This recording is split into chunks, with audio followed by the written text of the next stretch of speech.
Hello. Hello. Hello.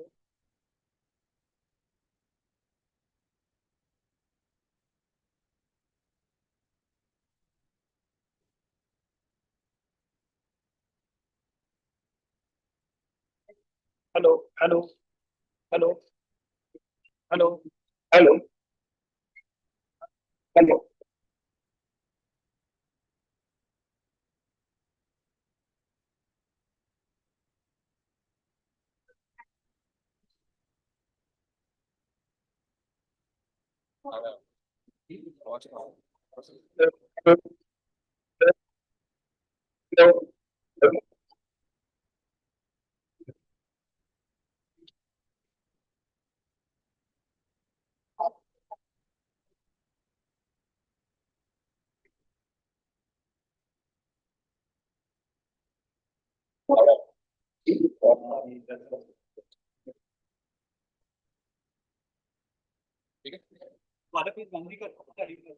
आपने जो page पे वो रहा चालू है तो कुछ मत करो तो आई तो पोस्ट या राइट्स दे देते हैं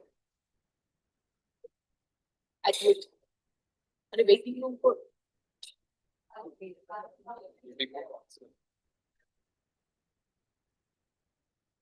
है ना पोस्ट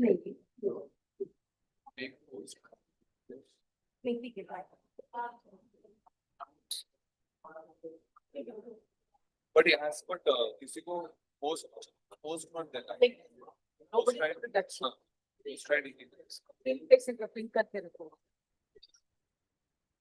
अब वो लेट चलेगी वो लेट 2 मिनट लेट चलेंगी ओके लाइट जा रहे हैं ना चलो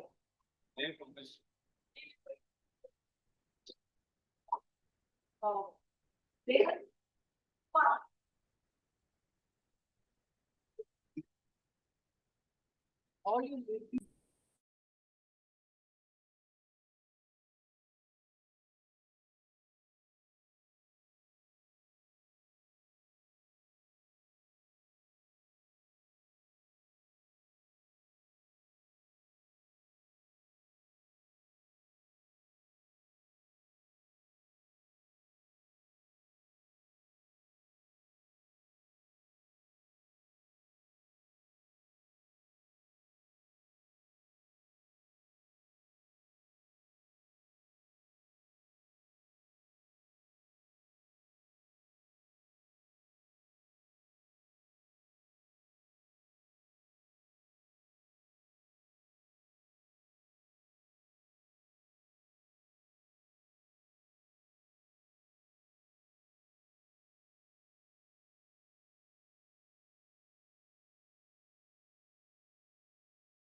to all the distinguished campaigners, the computational crusaders, and fellow government enthusiasts. A very grand welcome to the fourth Nagpur Regional Conference on Computational Thinking is Roots, organized by Solar Azim in association with CS Pathshala and ACL India Council. A place where we prove that teaching kids in computation is only slightly harder than getting them to eat their vegetables. Today, we gather here not just as teachers, administrators, and participators, but as visual visionaries, trying to doorstep of computational thinking to the young minds of India. Today's session is adored by many gems. To start with, we have Mrs. Sonia, a core member of CS Pathshala, also chair steering committee Geeta of Governmental. Mr. Ramanujam, sir, Associate Dean IPR and Innovation, ANIT and ACM Chair, Mr. R. Venktesh, sir, ECS Mr. Umesh Deshpande, sir, Professor, Department of Computer Science and IT, ANIT, Mr. Mukta Padawara, data scientist and also an eminent speaker of ACM Nagpur. Dr. Shifra Mahuna, Professor of Computer Science, Chennai. Mr. Vinith Kapoor, sir, Chief Architect, Persistent at ACM Premji. Mr. Chetan, sir, Project Lead, Persistent, CS Pathshala Lead from ACM. Mr. Darshal, Principal Engineering Manager, Persistent at ACM Secretary. We also have our CEO, Mrs. Abha, and Mr. Azim, sir, Director, Strategy and Development. Now, without further ado, I would like to start with the presentations. So, our first presentation comes under the computational thinking and physical computing, along with a special paper on Vegas. So, let me call for the first presenter, Mr. Rahul, along with Ms. Roshni. They are from Sonia, and their topic is now how to see the future way.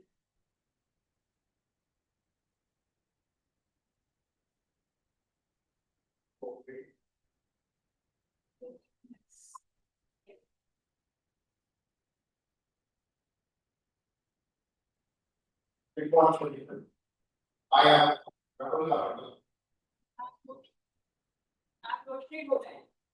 and our topic is Reimagining, save the future.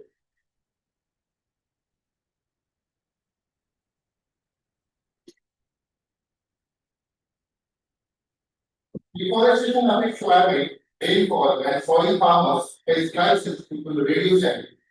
To tackle this situation, our students came up with a solution, make field shooting gun at plant field volume by guns in 1988.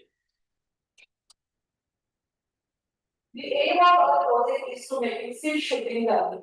The purpose of making seed shooting gun is to launch seed driver into hard and rich areas like barren fields. For making that project, we are using some city method. In that same method, we apply some technological and modeling.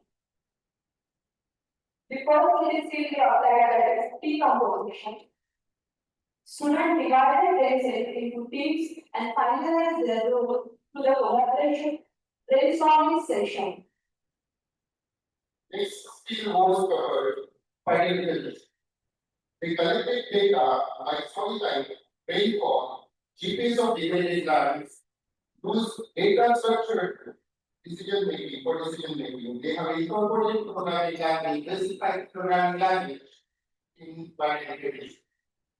They are used the field of abstraction. They focus on how to launch the signal. They focus on how to test the moisture in the soil. They created the postcard, they created the pitch video, they created the basic pattern programming. Next skill is algorithmic thinking. In that, after abstraction, they use basic Python programming for soil testing. If soil is loamy, we are going to test the condition that if rainfall is 50 to 120, then the seeds are likely to grow in the barren lands. Next, it is algorithm thinking. While students know what is algorithm, so they use that basic computational thinking in algorithm thinking, like collection of materials, mix, gradient, what, and so on. Now, what we are with this project, we take some challenges and variation.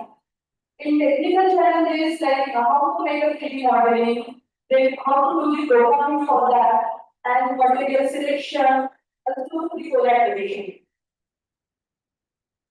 Basically, they use the 3D HPM platform provided by the resources are job publishing tool, and it was difficult for them to design the prototype for the student to be done. Students reflection. It helps us break problems into smaller parts. We use logic to program to solve real-world problems.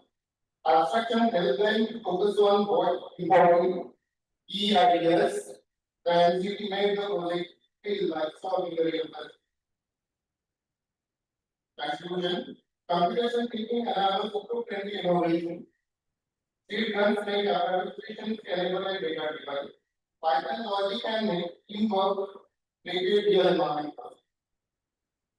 After doing that project, the impact of this approach makes environmental conservation more sustainable and promote the association and the deforestation in degraded lands.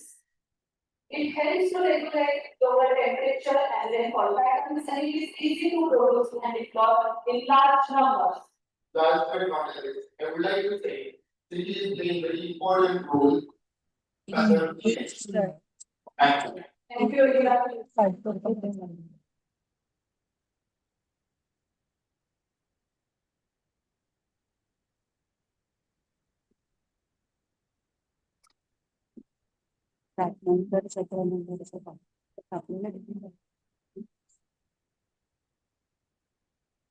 Any questions or any comments? Audience, please note the starter is for last. Okay, so please come and ask questions.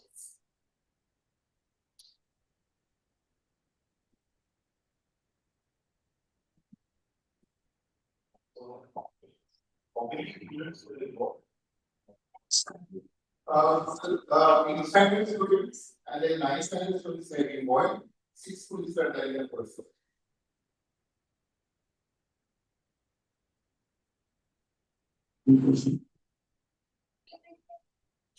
Yes, but the complicated and then when we done the area was covered. The I was not going to the particulars. Now we're trying to implement this project data way. It will be so this will cover the more distance. Yes,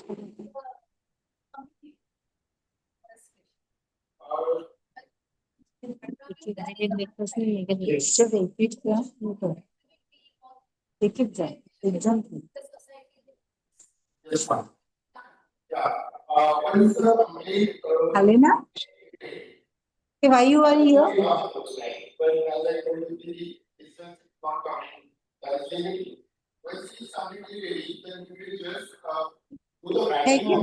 हाँ मैं बोल मैं भी कोई आई नहीं तो निकाला नहीं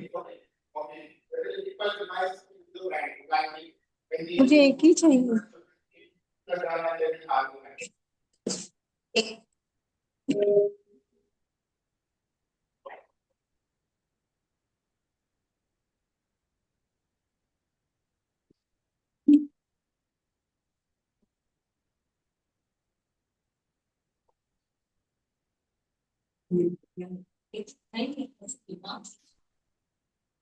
चित्र निकाल के रख मैं अपना निकाल के अपना मैंने She is from Azim Resource Center. She's currently working with the model from Asia. And her topic is a quality of travel,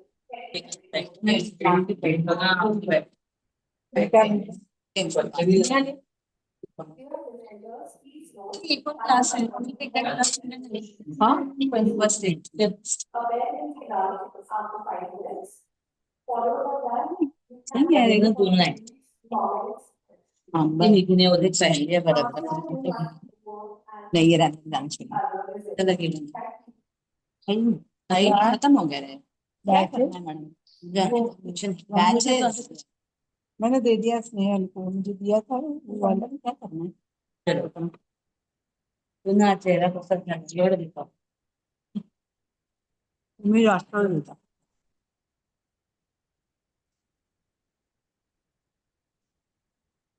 चलो हम बैठते हैं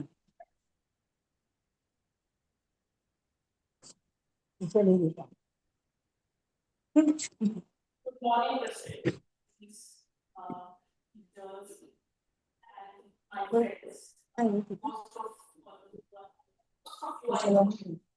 as part of our team. So I want to thank us for that. I was working in the resource center and I had the privilege to work with most of the finalists in IC. And now I wasn't sure by chance, but now I'm by choice. And that led me to this analysis. And the friend was commentated was the one who said that I should be doing the analysis of webinars and now we had so much data, so I took data for SS where 897 students are in question. So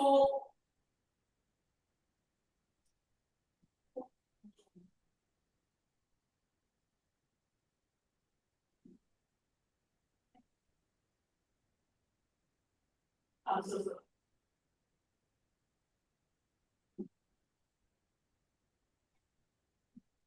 Yes.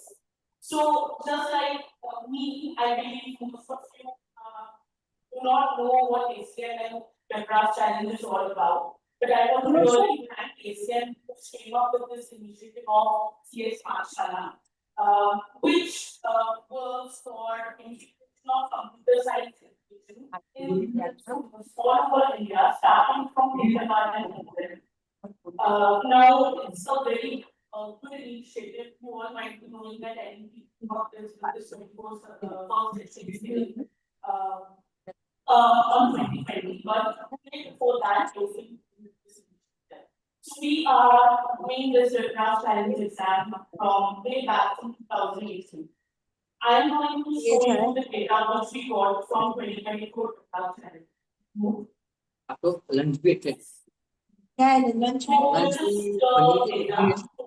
Paneer butter and these are the numbers which the students participated. Now, when we talk about CP, we talk about the four important domains. So, the class challenge has 4 key categories. A, B, and C. So, I wanted to analyze this key category that how many small parts were able to solve this key category. Because and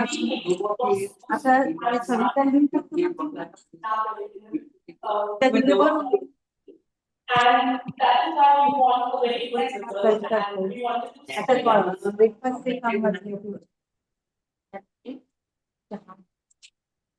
yes. So as we can see that out of these 4 domains, abstraction was the parent and problem solving was the bright spot of them. लवकर एक जण they just and the Steve Ramanujam just outdone this in this problem solving. And abstraction is where we can see that the result was followed by embodiment skills and thinking and so here is the graphical analysis.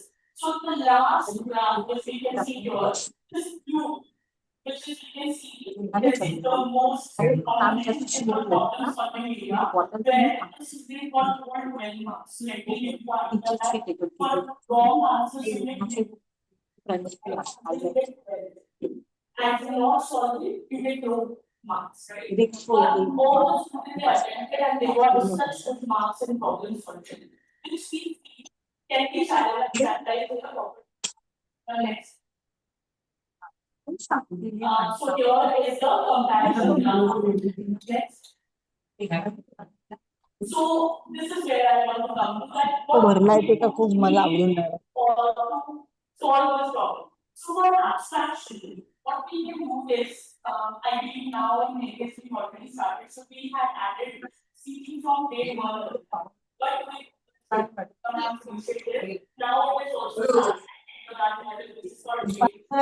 We are moving towards adding that at kindergarten level and where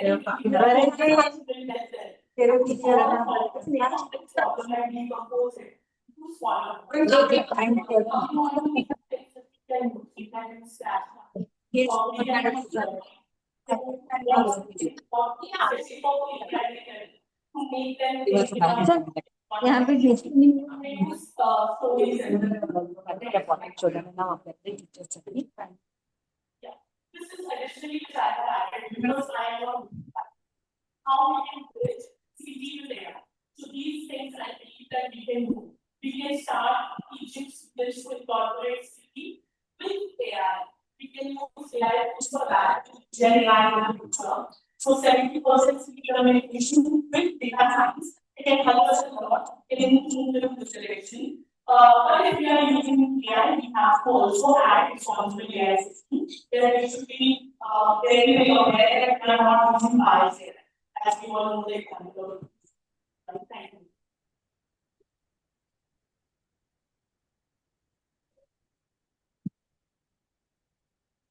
Proposal that you are giving. So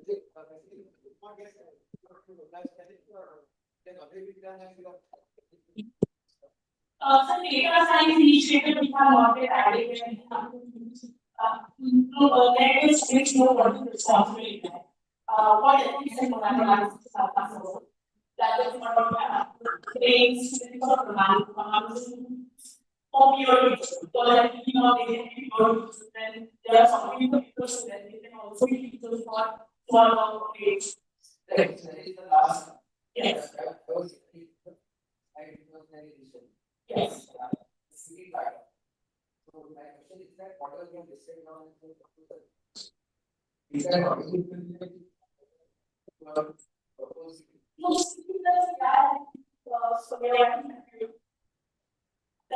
not so object, but yes, we are moving in that direction. Okay, so we will challenge only have the supports. Okay, we look at the performance of the students. So every question just sees that I used to solve it and only implement the book. So we have taken those students and analyzed it. And saw what are the indicators, status, and features of the students. So yes, optimize this result. Yeah. Yeah. So can you put the path but it will be like what and why they are showing that? Last year, the class has which is way better than but since we have so many students that it's not so that we used to be very good at the class challenge exam. So we only did for update was only 90% of the participate. So it's all so that will really show the impact of what is the product. So what is Negative score versus full marks. So negative scoring by so and 2 is the 1 4 marks. So this is the percentage on that. So we analyze that in problem solving, a lot of they are doing well, but in abstraction, it's the area where they are not able to perform. So, as a teacher, I have already I don't know what I but what I'm thinking some topics for is and ask the class.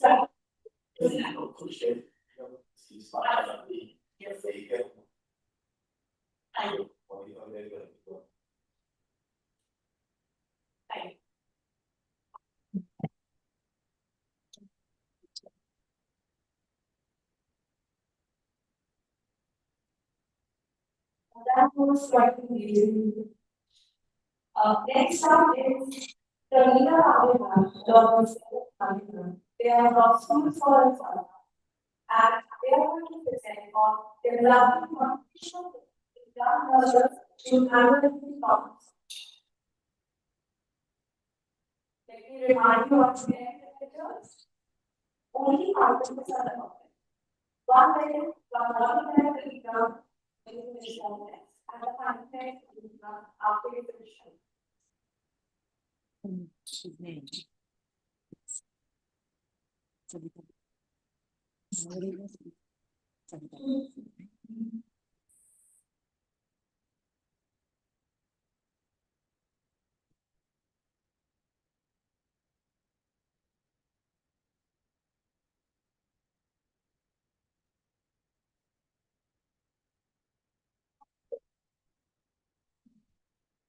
Staying in the day, we are excited to share how we are nurturing combination fingers from learning. So our topic is developing combination in non-learners with ability problems. So here we have conducted computational thinking worksheet number 22 for grade 6. So so there one question given. Student need to solve the case. Student need to make case as per the given. For that, they have to select their two basic with one transfer two. So for this we have used their cognitive abstract and we have given them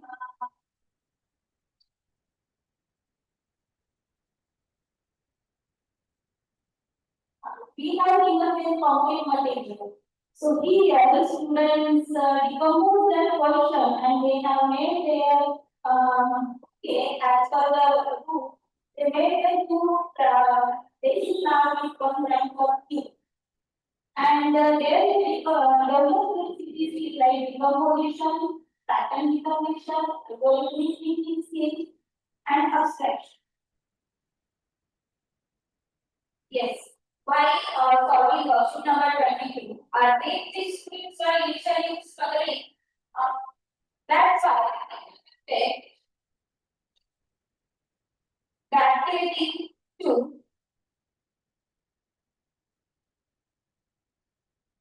Yes, activities where we encourage them with the concrete materials like cutouts or exercises, where they use computational thinking skills such as pattern recognition, algorithmic thinking, and they begin by analyzing the start seeds, and they use decomposition. What they try to decompose, they try break down into number position of seeds. The second one, table, and the elevator repeated and the others, what they have what is that? Compare those rather systematic. They use their thinking strategy. Same files which reflects their algorithmic thinking, and this method of ruling out the distractors and this later the match. Their cases and make connections between visual information and software thinking, which is a key aspect of computational thinking, and here is the impact.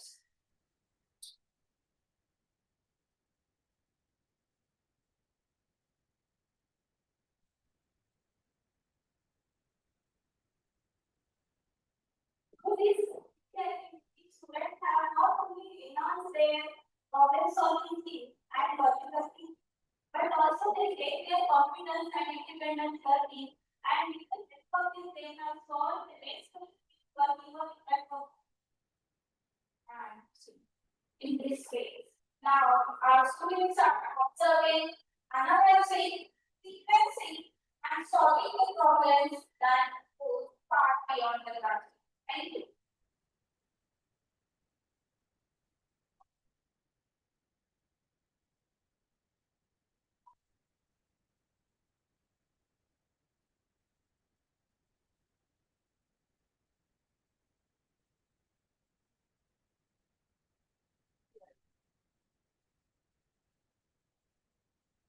Thank you for the presentation. So how did your students use abstraction while making the color book? Yes. They use first they observe and then analyze the given information. Like they observe the whatever given in the question. Accordingly, they classify the given information and they report. They analyze. If they abstract what do you think unnecessary given in that question, they neglect that part. And as far as they made the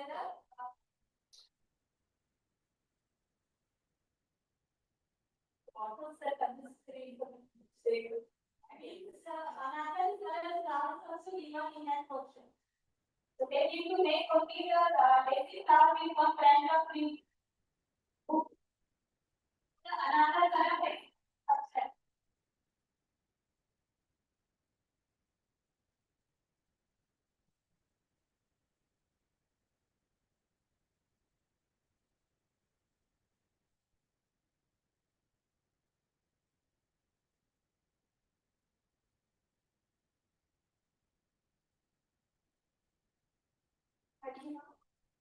Next up, we have Garcha from School for the Champion, and she will present on enhancing the communication of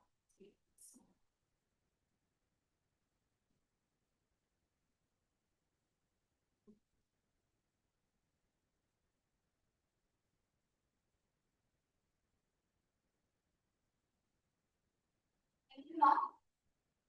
A very good morning, everyone. As ma'am said, my name is Garcha, and I am from SL. Going to present my research paper that was written on the enhancing learning computational. So here, last year, these people, I introduced logic puzzles which I have taken for the maths. My students at first many of them found the puzzles difficult and challenging. So then I use computational thinking skills like taking the puzzles in smaller steps, looking for the patterns, and using logical thinking. This made the puzzles easier and more fun to solve. As a result, students became more confident and excited to solve puzzles. The classroom turned into a joyful and creative space for all. Here, my also was on different multiplication rate. Here, students start to find out the value of box item, and every food item is the hiding the number. So, at first, students use first single skill, that is decoding, and by using that, they were following one more column at a time. This column is copy of to identify values. Abstraction behind the they attack analytically thinking by using the prior face value logic. Because they are facing difficulties and challenges for life. Questions they were getting through one by one, and they were able to find out the values of all food items. So, like I asked my activity, like can we try a number and check if it works, or how do you notice in this row? So students can focus fixing their ideas and not logically, This is when the person will be like a one shadow. Problem of the set.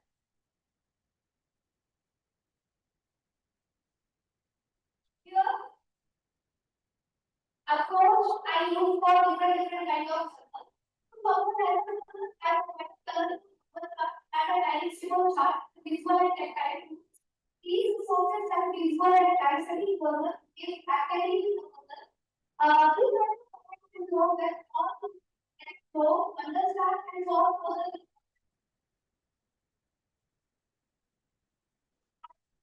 These are diagonal side of children are sharing their ideas and how they can solve the further. So,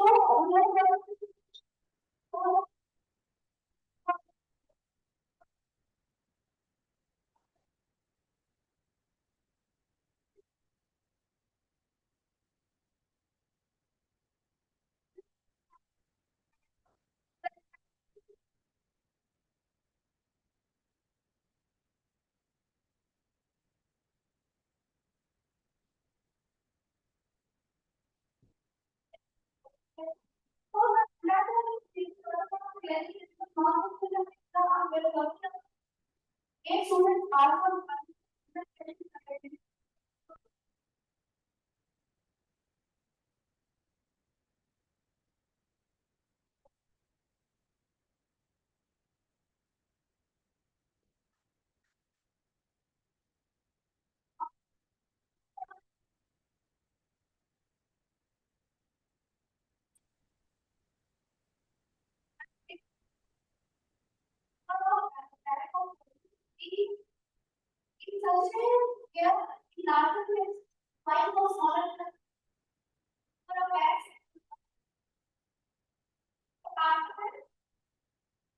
here also terms like decomposition and after abstraction and after when they have able to find out the all the combinations in which they could arrange your number of bands. And this was the variation came in a different kind of done that activity and they were able to find out the all the combinations using different kind of these are the challenges those I faced while both of us random guessing the time. So that was my there. So I was supposed to this take different. So after that, learning those like what? Learn these. Sorry, I put in these challenges and learning outcomes for the thing. Thank you so much.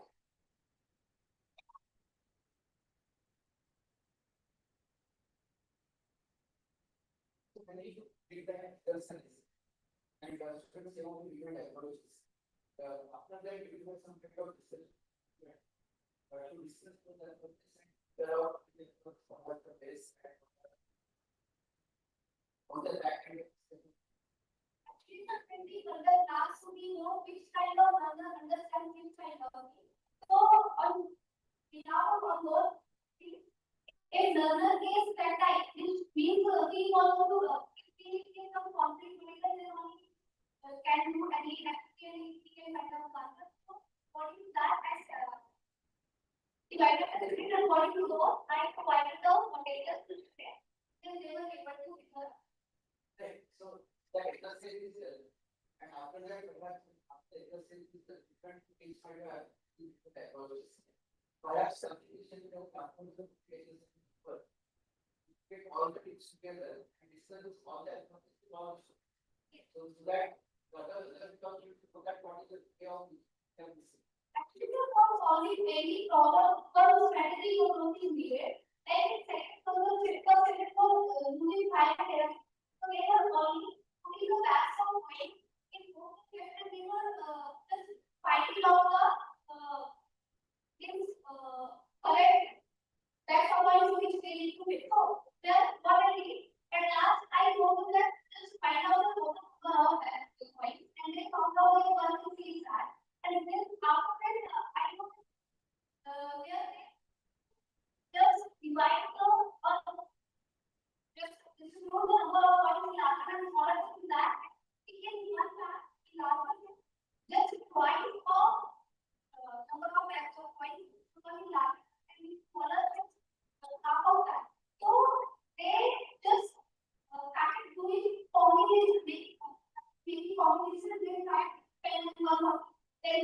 and 130, and then 30 and 120, after that 40 and 100. After that, 50 and 100.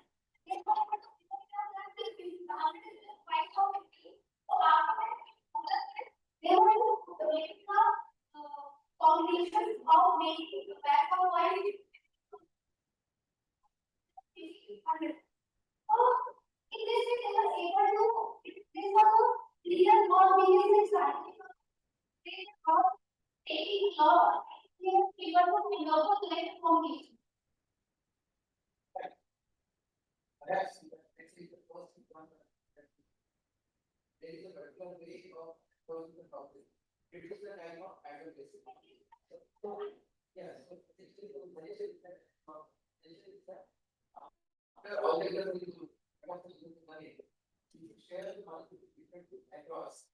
And then let's just observe which type of people is. What are the back to of the developers? Yes, yes.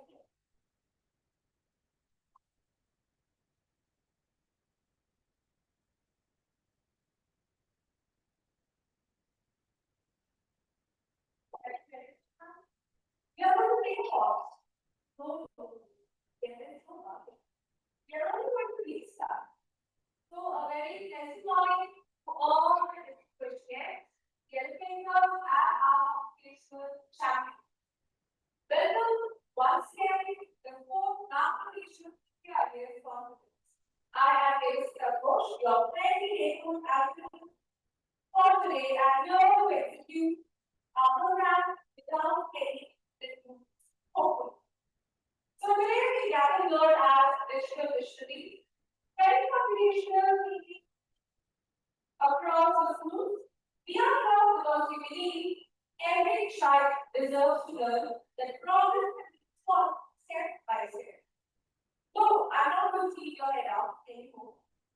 We have some session with us. So without any further delays, I would like to Honorable Devika, Chief Advisor Meghe.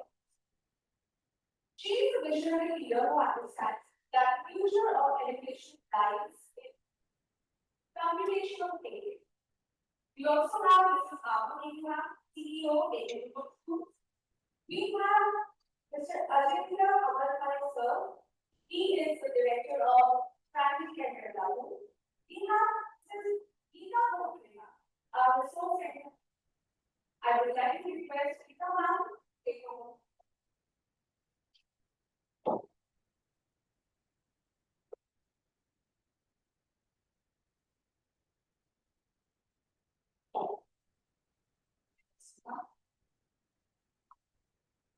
Honorable Devika ma'am, Supervisor Nagpur Schools, Abha ma'am, CEO of Schools, Azim sir, Director Strategy and Development, Sonia ma'am, who needs no introduction, everybody knows her, co-member of CS Pathshala team, our Meghe from TCS, who is been with us from inception, Dr. Ramanujam, sir, Associate Dean, IPR and Innovation, DNIT and TCL Chair,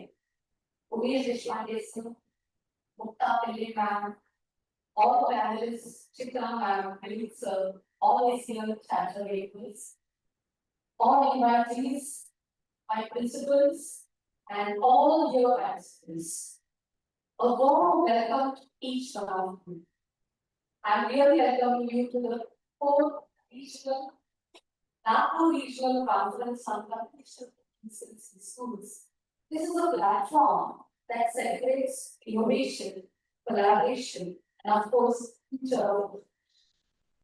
When I look back, it feels like I feel both nostalgic and inspired. Our first CTIS conference 2020, just before pandemic, here in the same hall, and which marks the beginning of our journey with computation. Today, as we stand here, I feel proud to share with each one of you that Meghe Group of Schools is the first in Maharashtra to adopt computation thinking by integrating it with mathematics science. And since then, I mean from 2018, I am happy to see that how this has been taken up not only now, but as a pedagogical approach. And language teachers, social science teachers, and science teachers are also equally enthusiastic to take it in their classrooms. This whole step was not possible only, I would have not been able to do this because I am able to do this only and only because of the support of my visionary management, principals, CS Pathshala and teachers. CS Pathshala team, Sonia, Vipul, and all other members. See the first program that we have Chetan, your Shekhar, everybody are always with us to support, train our teachers, solve our problems of the. And I will share that how much support we get from all of them for farmers. Like how we think the ideas or idea sets, what should be presented. Is it effective to present? What community we learn about it? All of these minute parts, day and night, all these diverse elements. So that was only possible because of their support.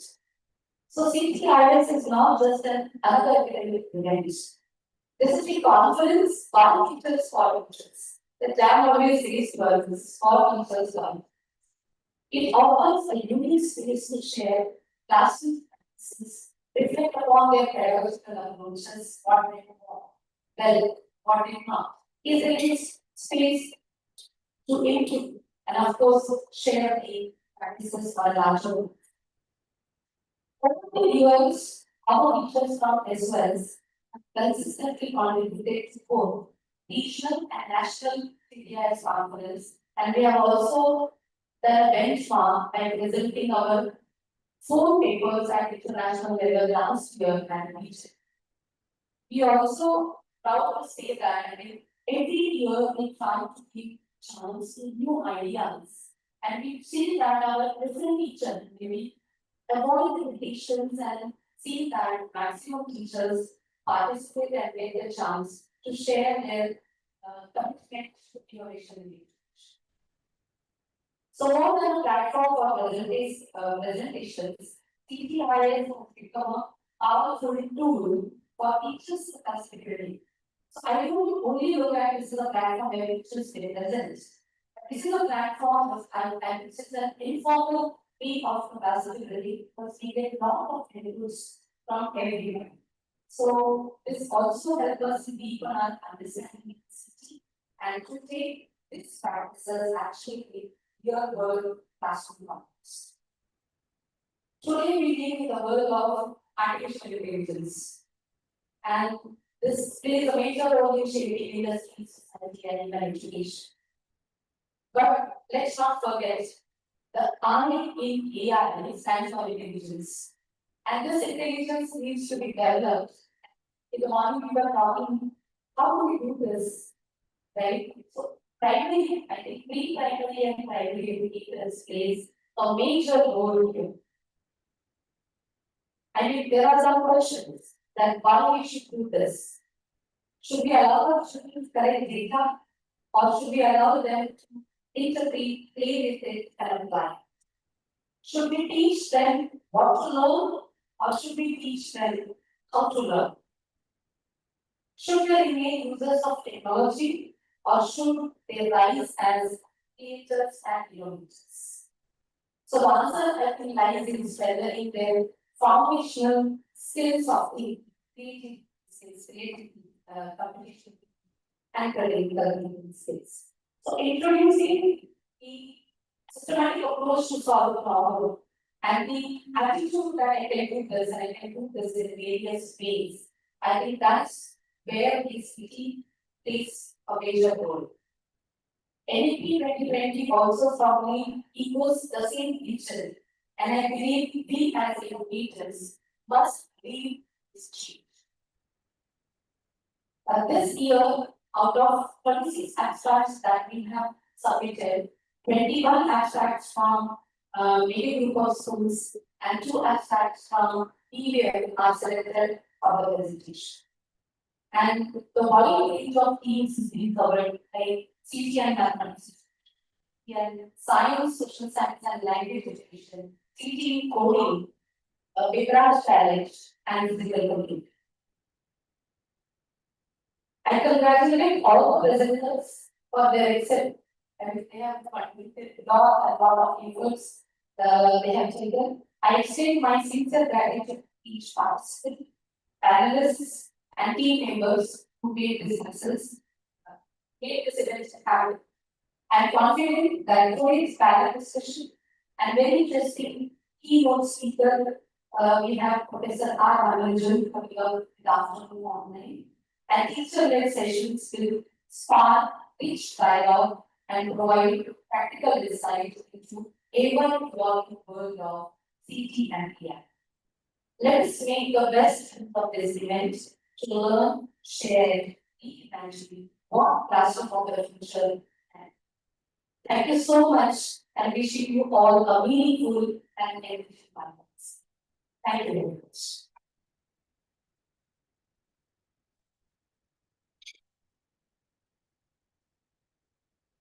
Very much. Next, I have the pleasure of calling Honorable Devika come work and share.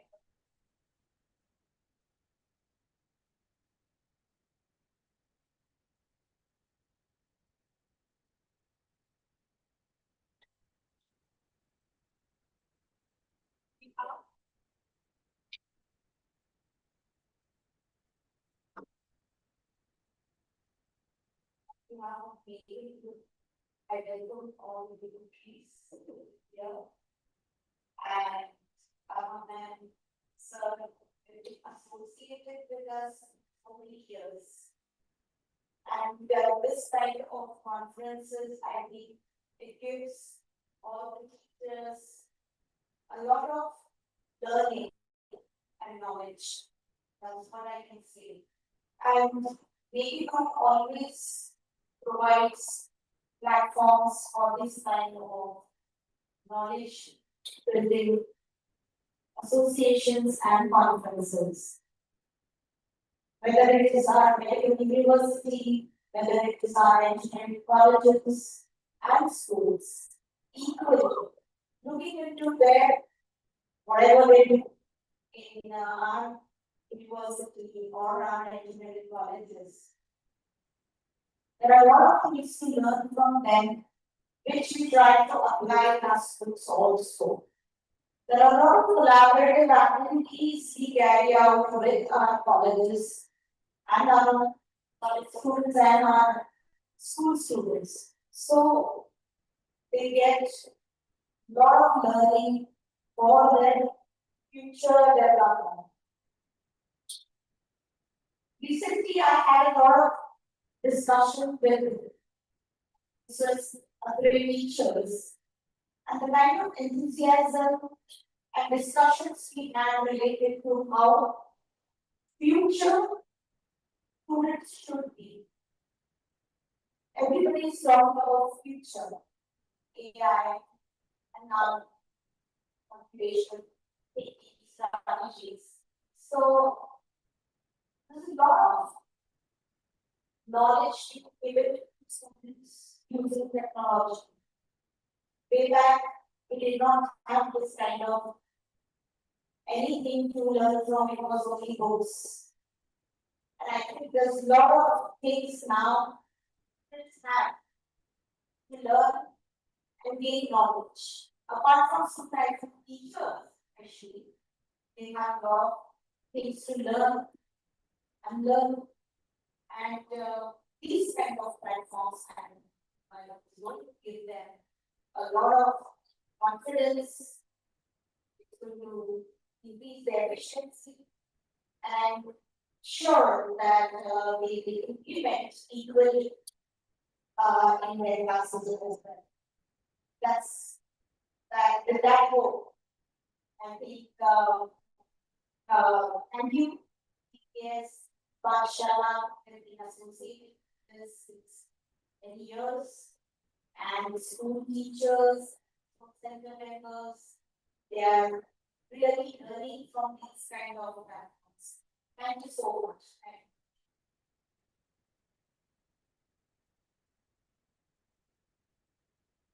Thank you very much, Devika. Next, I would like to call a very positive person. Yes, our CEO, Mrs. Abha.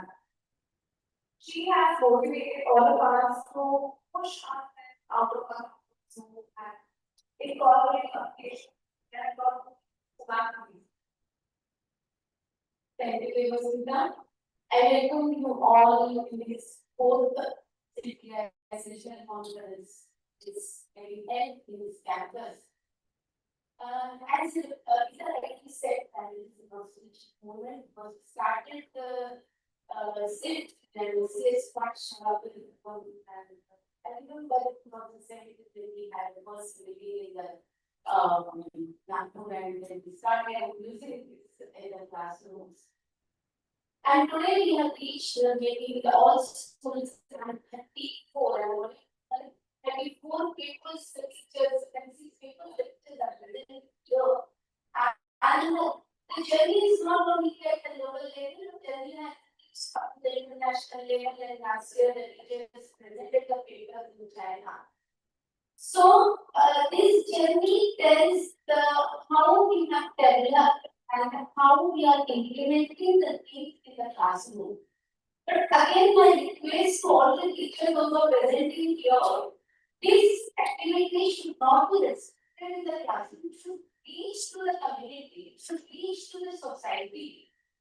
And the topics which you people are using, that should be a real life situations, because nowadays the getting knowledge is not difficult. The AI and all it's a good from the COVID we are now online and every child knows how to do the technology and checks in the technology in the classroom.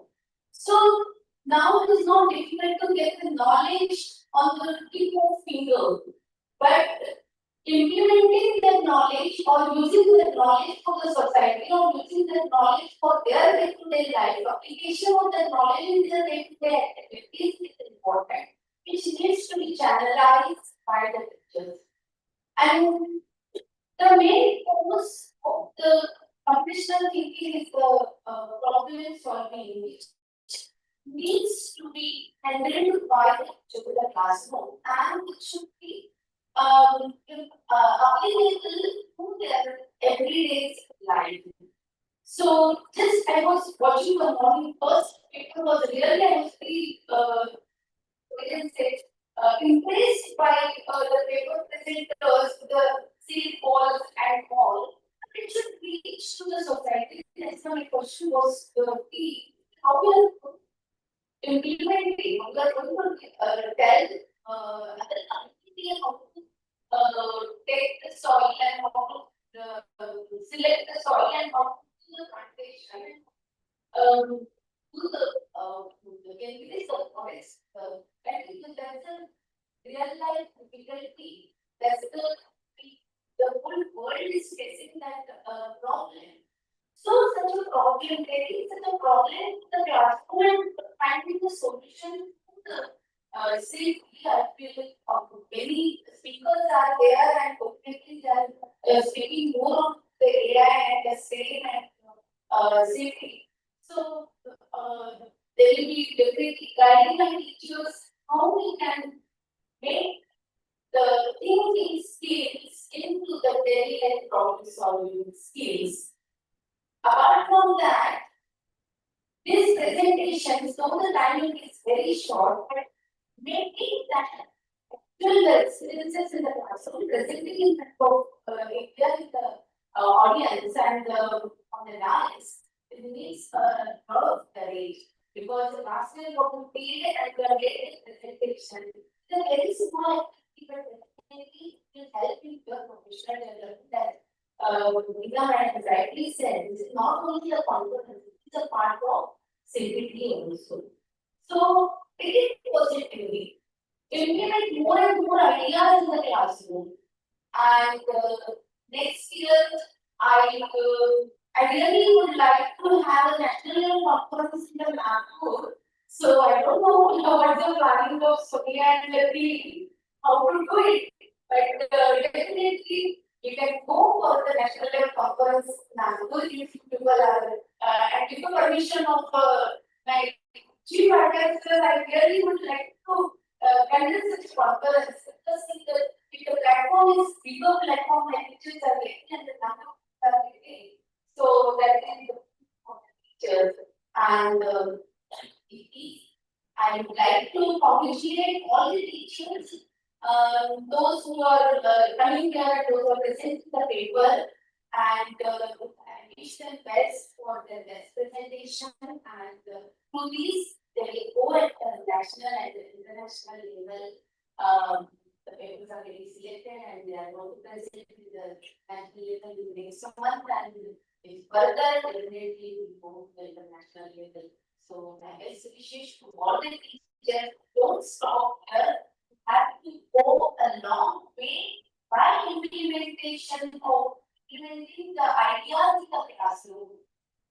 Think in all 360 degree how we can implement this thing, because the results of development are still unburied, and I'm not happy with a lot of Sonia will agree to that. So we have to go a long way. So think how we can achieve that when the way to go around all levels, the 5 levels are there, so all levels can get the better results in different challenges also. So with this, I will pause my words, and once again I will thanks to the CTIs for giving this opportunity. Next conference in mind. Thank you very much.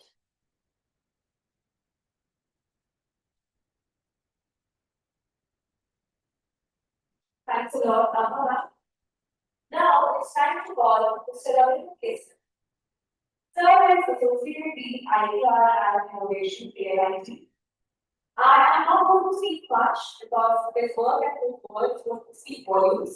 So over to you.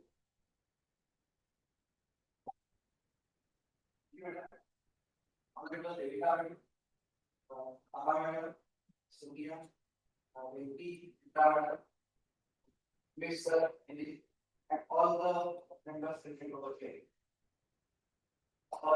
As I remember the day when my campus was 2019, and Sonia had come first for the first workshop was.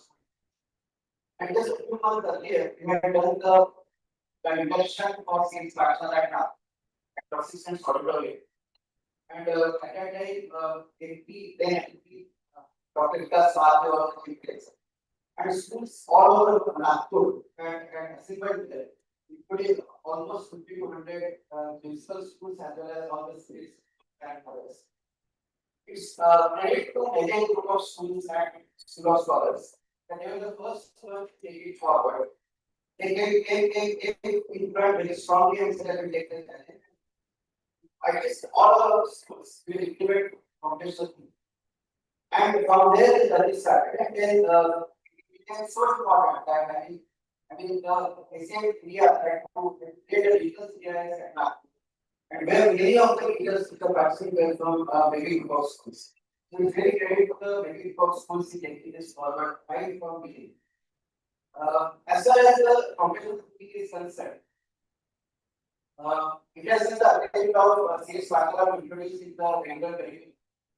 And all of us are very happy 2020 with the this came. We find these words, the phrase computational thinking over there, and we thought now it is accepted all over, but that this is included in the curriculum and perhaps everyone was said. 2 years down the line, we realized there is another event in the room, which is known as artificial intelligence. And which is implemented by the government and all agencies much faster than they do for public. So much so that everyone has their own notion of what AI is. Starting from government to the community side of books for NCR, uncharacteristically they are very fast. And this 1 or 2 years they created the books at NCR level. And now there is another bigger challenge which is coming to the teachers that they don't understand what. So there are 2 aspects to that now. One is essentially, as the proverbial story goes, the elephant and 5 blind men, everyone has their own notion of what AI stands for. And everyone wants that to be given at the school level. School teachers are under tremendous stress that there is a book content to be taught. Then there is some expectation by the management. There is something else that government is saying. And there are these different notions which are coming over. Out of that, I mean, if you really need to teach what AI is, but everything is quite better. You need to say that mathematics is enough, whatever we are doing for city. And I decided to take us forward. What kind of mathematics we need to learn? That is one question. The second part of that is essentially the applications of AI that's going to become problem. Because everyone now knows the applications of AI as Abha and rightly pointed out that how do we make it useful to the society? And this has created, I would say, some kind of excitement of learning, but also challenges of another end. To the extent that now we are asking that candidates factors not only to the colleges, but also the schools. And it is very possible or it is very difficult. So I think there are two different challenges which currently all the communities are facing. Firstly, how to teach this subject or the content to the students, what kind of content is there? And secondly, how do we approach so that the government and the agencies and the management are happy that I decided to implement and they can see some. Today, what everyone does is that whenever there is any problem, we ask activity for the student. And if we try to put this particular activity, perhaps the answer which will come will not be satisfactory because there you don't just require the essential knowledge, but we require domain expertise and something. And that's why I think the plan made today by the organization of very important. To answer the first question, we have Ramanujam to address how mathematics can be useful in teaching AI, rather than just going to become a important and what kind of mathematics is to be learned first. And to address the second aspect, that the applications part of it and how we address it, what we teach it in the class, and what are the other challenges as far as the games applications are concerned, and what kind of applications can be created and people perhaps. We have value session coming up at after this, where the experts from different domains will be trying to address these questions. There is the jury is out, there is no specific answer to any of these questions that we might not be in mind, but at least this is the start of the brainstorming. As far as case starts are Azim is concerned, perhaps this is the deja vu, the sense that whatever the challenges we face in CS Pathshala, in CD, we are going to face bigger challenges in AI now, in 3D AI. So that is the city covers the what city. Yes, this is what cities are going to do this. In AI, everyone has their own rules. So I think it's a exciting time and perhaps they have to tread very carefully on very like so that the correct message goes to the management as well as to the governing agency. So I hope that not only the workshop, the paper that forward, but these two different events that you plan today should be basically the important pillars of research. So with this, I wish you all the best and hope for a very good day ahead for you.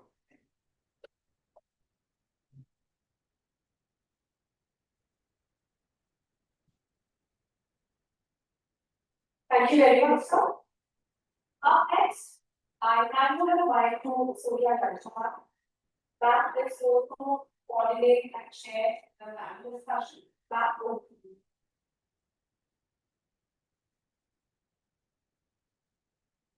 Very good morning to you. So, I think most of the doubts covered by all the speakers that we had. So, I started my journey today and we are very good consistent the first training program. So, it's very nice to see where we've got and we will go back to our Abha and Azim. So, I want to tell you something that you may not know, but you're COVID. The CTAS was hosted from here. You will not believe this with me and the police side. Was there? First, we have Abha's office, wearing masks, and we had a very exciting time. So, we have a lot of for making of food. So, we were how much we were the person. Of course, I completely agree. Okay, so I will just tell that. Why did we start CTAS? So I want to tell you basically the starting so that all of you can share your experiences of teaching computational thinking in the classroom. See, we say it is a corporate abstract, right? But what is it?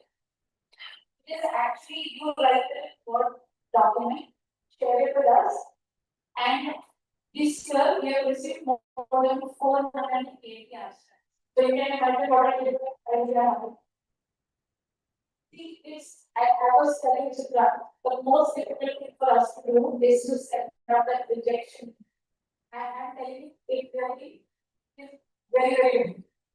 Okay, so the whole idea was how do we create a platform so that a larger number of teachers get to present in person. So we started organizing the regional CBS. We were very fortunate that we were able to go before COVID.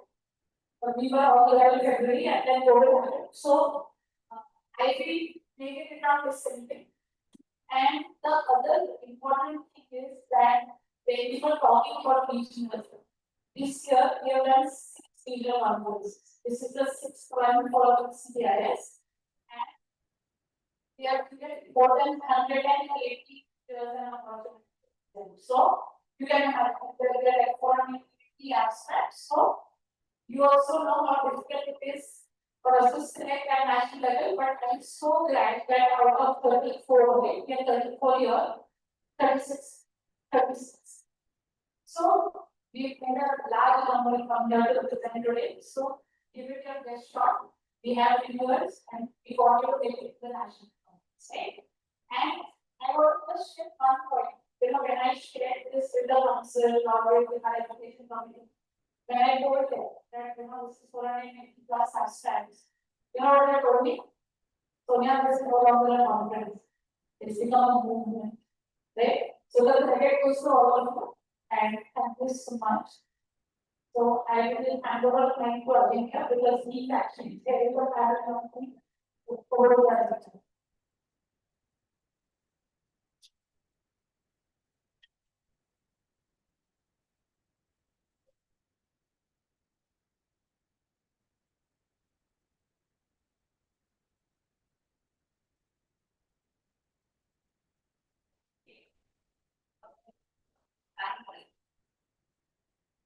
So like to welcome audience, those who are present online, and thank you so much to Devika from Azim is there online for everyone. Welcome Devika, and thank you so much for joining us.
One follow me.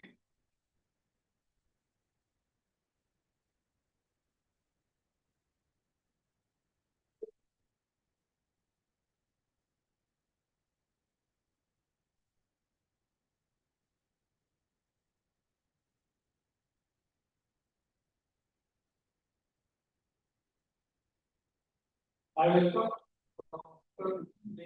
Pandey in the activity and warm welcome to all the participants who are attending the paper. Since most of the people in this room are if you are teachers, principals, we will start discussion the way we start the class by setting context.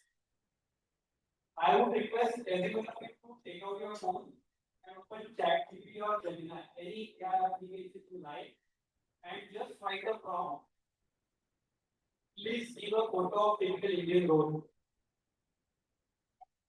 Typical Indian road. Just simply write the prompt. Please take a typical photo of Indian road. It should take not more than 45 seconds to you.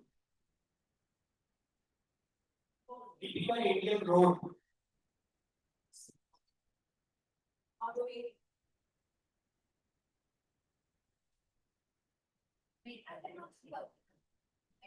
Any AI you like.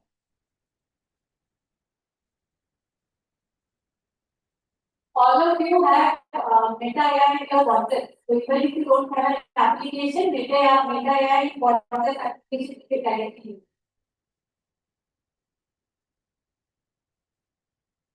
Can I know how many have got the six raise hands?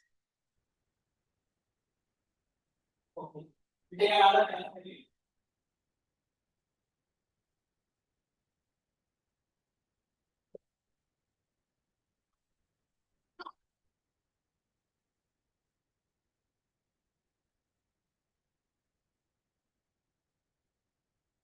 Can I see hand how many of you have got it? Okay.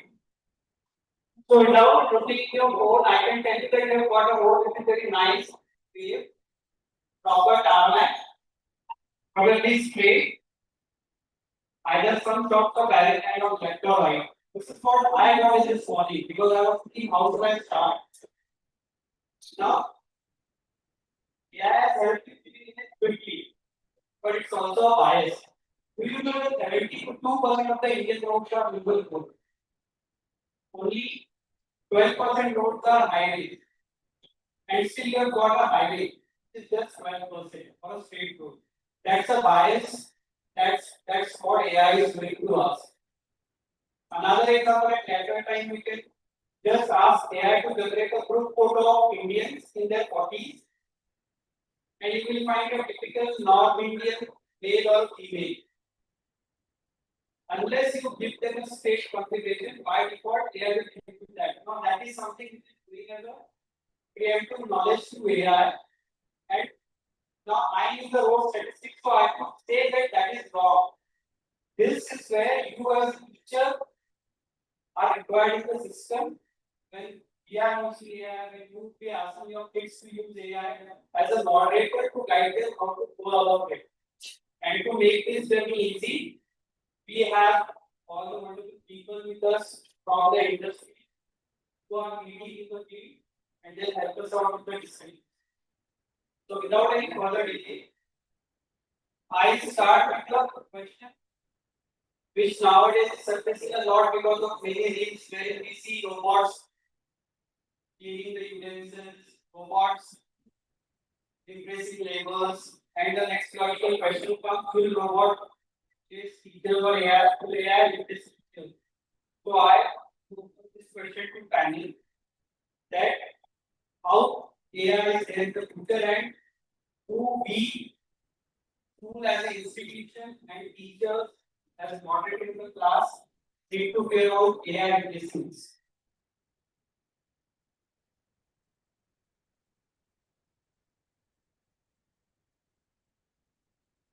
In my opinion, I don't think robots or any AI would replace the teachers anytime soon. But I will back it up with my own passion. That is, AI cannot provide the kind of empathy or individual attention and the kind of value system which every teacher is able to impart to the students in the classroom. So that classroom interaction is really very, very significant. So in my opinion, AI will enhance or AI will be a positive tool in every teacher's hands. So maybe they can use it for improving their productivity. Normally, see, I come from the higher education space, and you that you see that most of the time goes in facing the administrative tasks. That is, you have to go for APA and you have to go for some other kind of NAC or other accreditation. So many other works. So whatever you enjoy the most, which is teaching, so you don't find that much time to have a lesson plans in detail or spend enough time in assessment and things.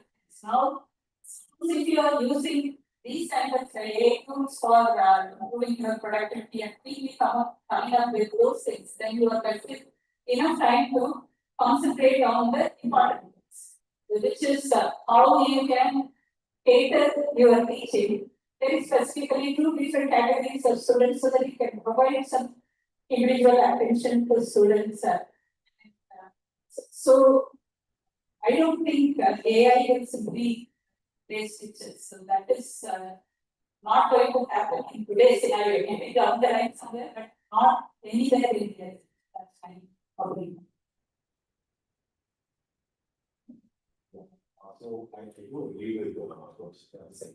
And anyone who is worried about AI would recommend this video on YouTube. This is what everyone gets wrong about AI and he's given examples of when textbooks were invented, they said textbooks are for teachers, video game is a field of teachers, TV game is a internet game is a now teachers are no more needed. And his primary argument is that teaching is not about knowledge. It's about the pedagogy, and how it is taught, how it's taught, different pedagogies, just on whatever. Different teachers try to teach different things. But it's the same math lesson. Different teachers are going to teach different things. That's very important. And variety is very important. So it's more about all of these land knowledge or being able to access that knowledge. That's a very small part of the education system. That's the part that AI is going to do. Plus, teaching is all about how students is not how they get along with how they think too much non-tangible stuff going on out there, which cannot be at least today's purpose.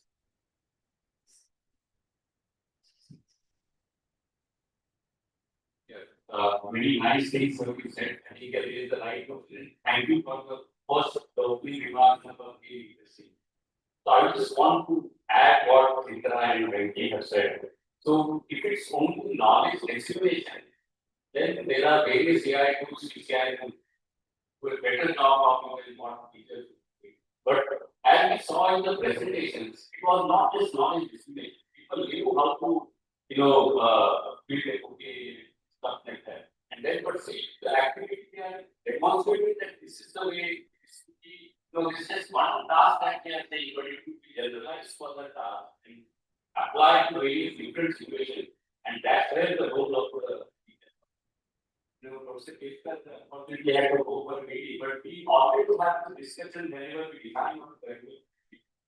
That we keep the traditional courses which are there in our curriculum or should be replaced with AI courses. And always it comes down that we cannot simply replace the traditional courses, we cannot replace it. To understand what ChatGPT has earned in giving as an output will require input, it's only a teacher can. So I'm sure the teachers have a big role to play, the more important role to play probably than what it was.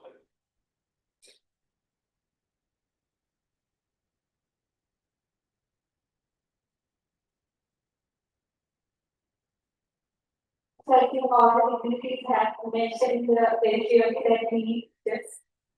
They are not going anywhere, just like Hollywood movies, right?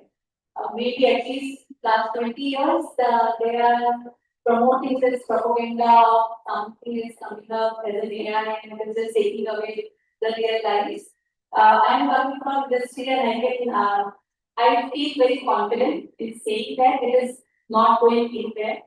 All of us as a workforce, and I'm using the word as workforce purposefully, including none of us as a human being where there is customization required, where there is an empathy required, where there is a subject matter expertise on the ground in the field, looking at the class of 40 it's coming from random kids that come to us from variety of the, I would say, countries. Each family has so much different things for the child to teach. So when he or she is coming to a classroom, I don't think so any AI platform would be able to cater to their individual needs. It's a teacher can. And that is, I think, 101% sure. But more than that, I would like to add, we see that teachers are not getting replaced, but the way teachers are teaching, they need to augment their style of teaching with the help of AI so that they are more relevant to the current audience. And the audience here, maybe the school students or maybe elderly, even in our home as a parent, I think we need to change ourselves to adapt to whatever is happening currently. Because kids are more aware than us. And if we left behind, then they are not looking back to us. So probably all of us and more so for teachers because those are the primary source of knowledge information. For kids, I would suggest that they need to just augment their ways of teaching with AI. Thank you so much, Gaurav. My follow-up question would be, so when computer education started in 90s and slowly penetrated to year 6, by 2000, the curriculum was very formalized. So this was within it took almost 10-15 years for computer education to become mainstream slowly. Unlikely, in AI there are excellent late stage, many open ends still developing, but at the same time there is a strong urge to adopt. So that we can solve complex problems right at the school stage. So we are at a juncture where curriculum is not defined or the approaches are not very well developed for the school. In this scenario, from the school's context, what should be our approach as a teacher or school operator? How we can use AI to teach complex subjects at primary or high school level, specifically with some teaching subjects like math, science, social science comes in. AI can be very helpful when done right. So how do we approach it?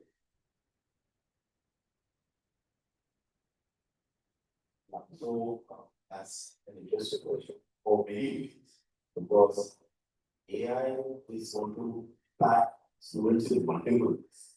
It's not just about the students are going to start relying on AI pattern as the tool and be able to educate them on the ways like there are biases and hallucinations and all this. Other one is using AI to do their homework, which is just a different way of when parents do the projects. That was already a big challenge. Because were not working with parents, projects that were so that parents put in more effort into. AI would be very different from maybe less than what the parents do. So that's the second thing for me. So these are challenges that are there. AI brings it over. Other part is AI brings in a lot of positives. That it's very hard to teach. There will be some math problem with a lot of the classroom gets because teachers can only target one section of it. But you can encourage the other students to start interacting with the ChatGPT or the challenges that they face. And they can come back to the teacher and see this is what I see. It can be an added assistant to the teacher to be able to the same concept because he can do a very good job of each it was, say, each this worker standard student or teach this worker standard student. It has a very good job. But it has a very good job. A teaching of knowledge. Great. These are straight something. We need to figure out as a community with ACM or able schools to figure out how to best integrate AI in this locality to the education system.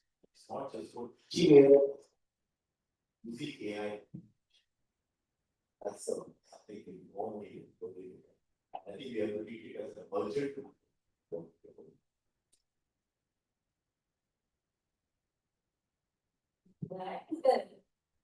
You're asking, so for CT to become mainstream, it has taken this long, so what about it? So, we always used to discuss in our group that whatever was taught as computer science earlier was just like some idea about computers or some acronyms, remembering that what is it, we want to see, that kind of thing. So instead of importing the fundamentals of computational thinking, it's like some facts about computers or history of computers that was introduced. So again, if we can take some cues from that kind of thing, in our eagerness to introduce AI very quickly, we should not be introducing it in the wrong way. Because again, some random things are put into the basket and we are actually kind of misleading the students in their learning. So it's very important to figure out what should be done or what should be included in an age appropriate way. At the same time, it should not be leaving the children behind in this fast-paced kind of development. They should not be disadvantaged. So very important that they are simply blindly following some already developed models without knowing the consequences, like you can also follow this bias and other things. So without knowing that simply you are using a good model and you are 100% believing that whatever it is saying, that is like a very sacred thing, then that is not correct. So that's why the teachers need to sensitize the children in the way that this is where, see, if garbage goes in, then garbage comes in. So the data, whatever is going in, that is what is defining the models. If you are going to provide a very biased data without having consideration to inclusivity or data coming from all different categories, then the model is going to be behaving in a biased manner. So these kind of things need to be explained, but at the same time, we don't want to overload the children. Like that's where the curriculum development team has a very important task of bringing it in an age-appropriate manner. The important things of AI, not like everything whatever we know about AI, all these things should be suddenly brought in the 6th standard itself. If we are just overburdening them, then that will work in a negative sense.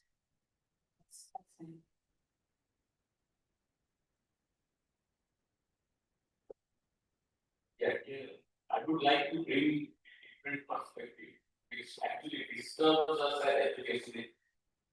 That is AI machine learning, or is it only machine learning?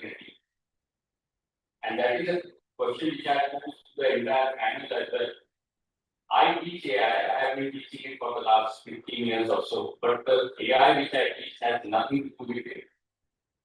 Now, let me just explain that particular aspect actually of it. So let's say all of us have played a game of those 8 puzzles. There are these tiles. One of the tiles is blank, and we have to shift the tiles and get it into a proper configuration. Right?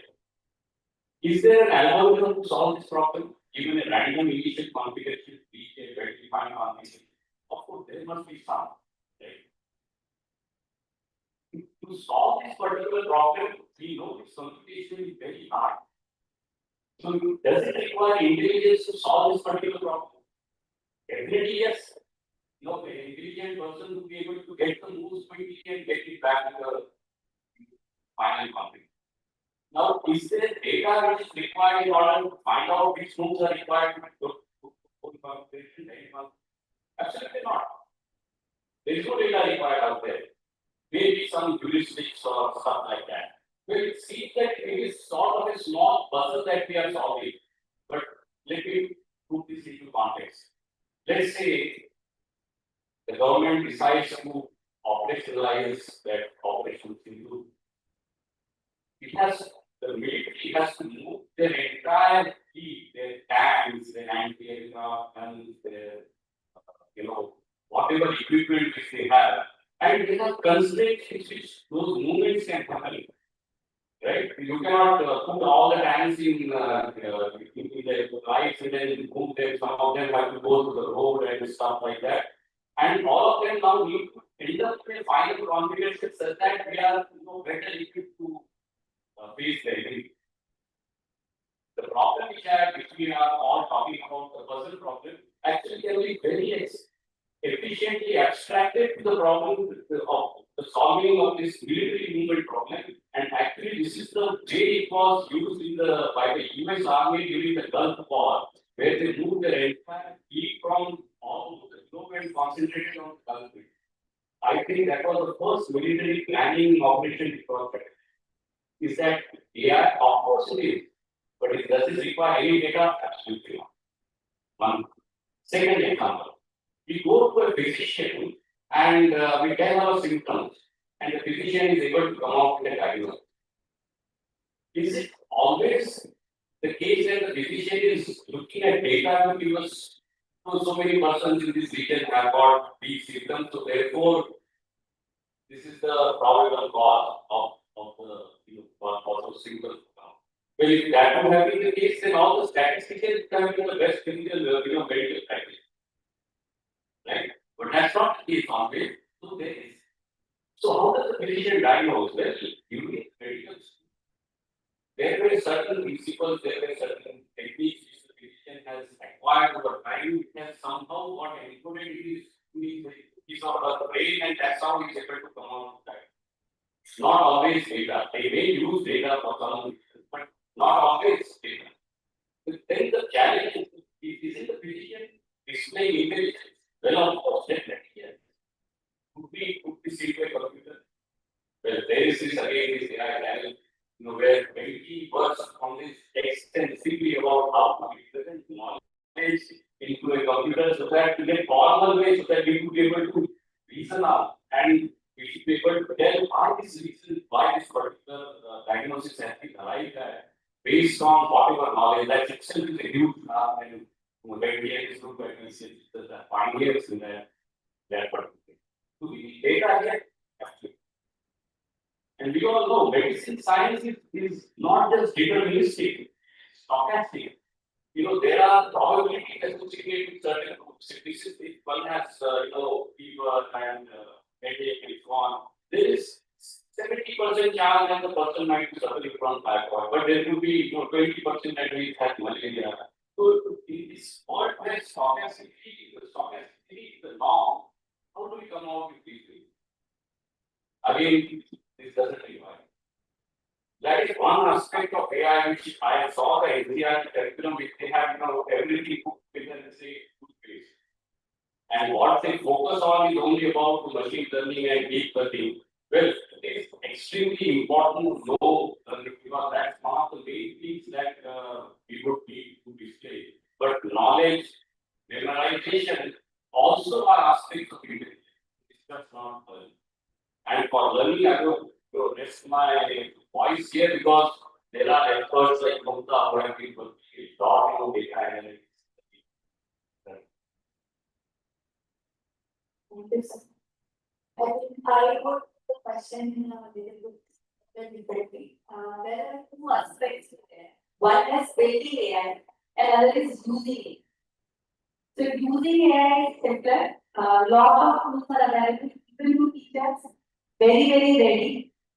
How to use those for effective teaching in primary sector. I think one thing that should be given focus in early schooling.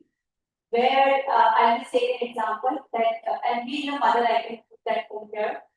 My child doesn't like and he doesn't understand why he needs to study trigonometry at standard 9 or 10 when he's not using it in regular life, right?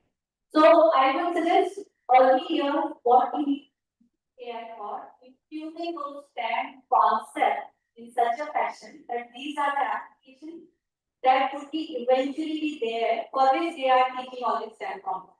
So using AI as a part probably can be utilized by class to introduce those difficult concepts in early years to the kids or the students so that they are hooked and have interest in those subjects to learn it better. So that is one aspect that I always feel is important in early years. Now the second part, which is building AI, will not happen like over the night, as it is called the AI thing. So as the ma'am was mentioning, there are a lot of mathematical, statistical, computer science, algorithms, those behind the scenes. Apart from lot of data to teach those algorithms, and that's a systematic process that will take over some time. Right? There's post their school, college time, and whoever has interest in building AI will get into those stuff. But for using AI, we needed a little bit more logical thinking. As in industry, we say that we needed people with more of a logical thinking, problem solving skills rather than the knowledge that they are coming up with. So I thought that was the primary idea that I would. So I put a point of view is that the earlier integration of computational thinking, the reality have been teaching logical thinking, algorithmic thinking, and everything. And AI is something not totally something that has come out of the blue.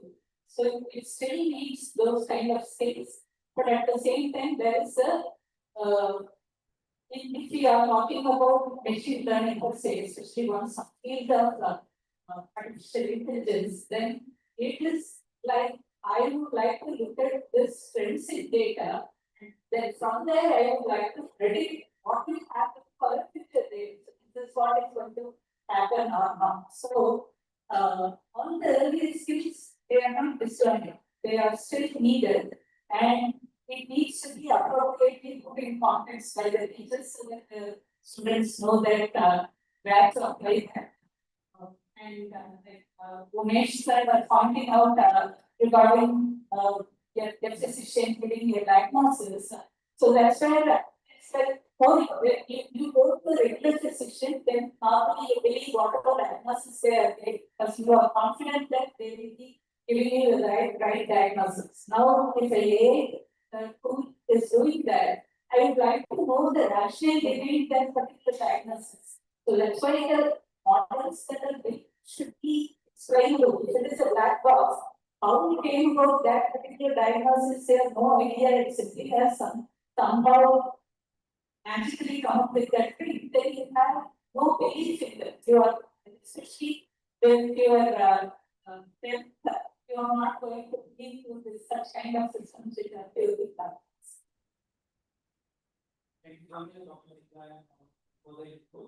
After a couple of questions, to pausing for Q&A. So, based on the discussion so far, if you have any query connected to the points just discussed, you can extrapolate the discussion over those points before we move forward.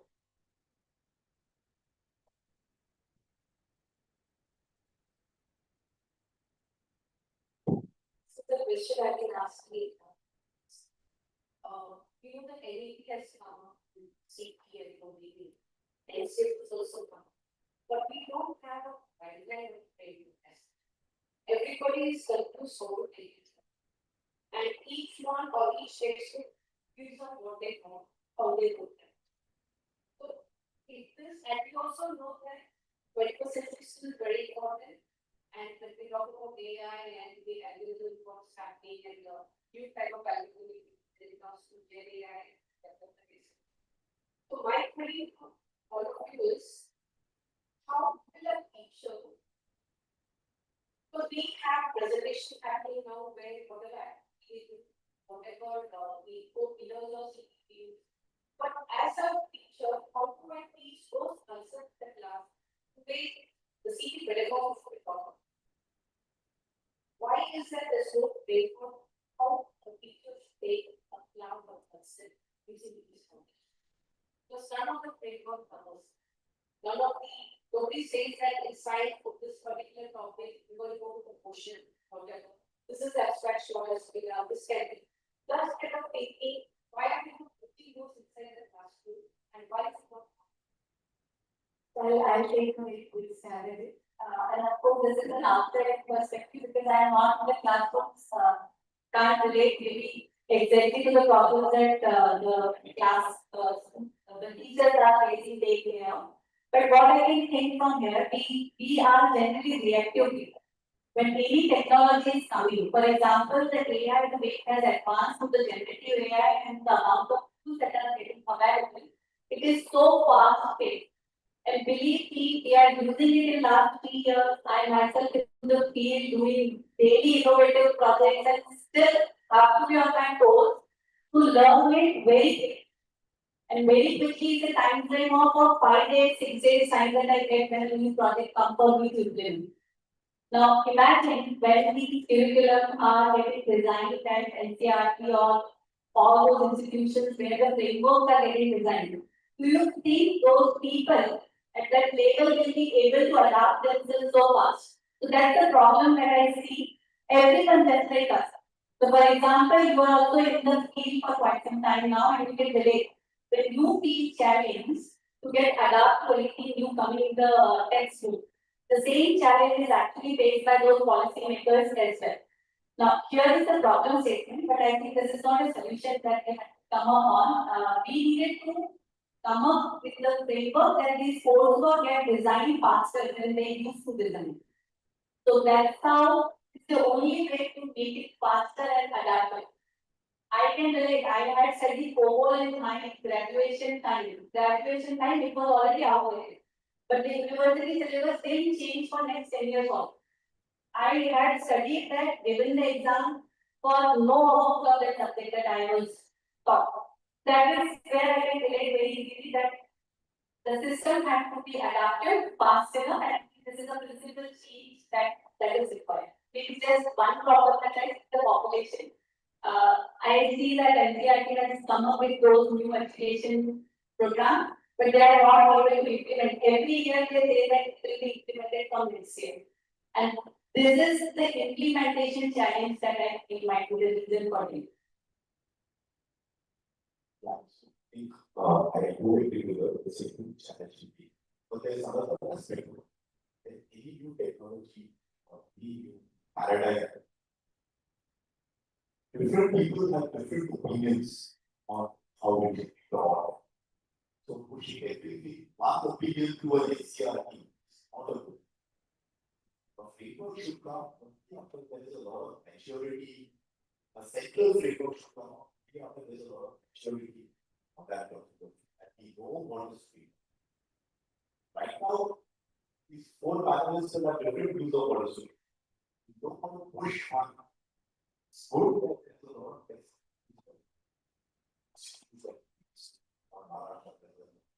There's a reason why education is in that policy, but there is right. So it allows for individual to explore it. I don't think we should necessarily adapt so quickly because there could be one opinion text. You have to so you find a answer for one is a teacher he set up expert advisor who can formulate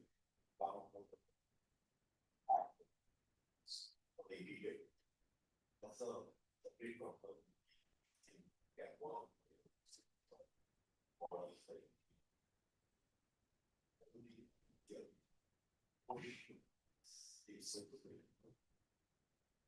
Right, NCERT is one example because I am not aware of the different institutions and bodies that are involved. I just did as an example of the transcription there.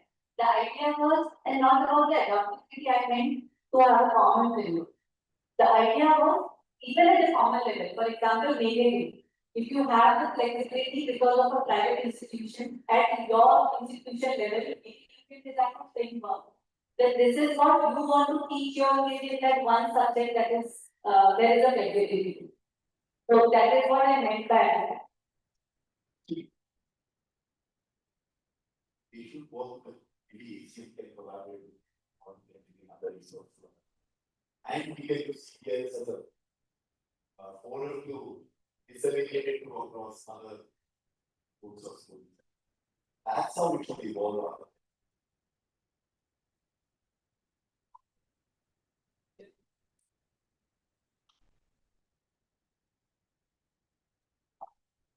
Good morning, everyone. I appreciate the machines, what is happening, have to make kind of choices. But at the same time, as far as mathematics is concerned, there's something called as thinking. So where does that together at this moment? Secondly, the difference between a machine and math is how to think. Some of them very innovative. So there's this AI take care of. Number two, what math said I think, right? There's no point in learning what would be called feedback, you know? Everything is available. So if we teach how to learn, what to learn, that's what it's about. So we have to adapt to this techniques and the new way of we ourselves have to change, you know, our thinking. But my basic question, like, other day we and Geeta, we were thinking about computational thinking in games, sports. Similarly, computational thinking in human behavior. Is there a scope there? So these are my spotted queries. It's been very good. Give me answer.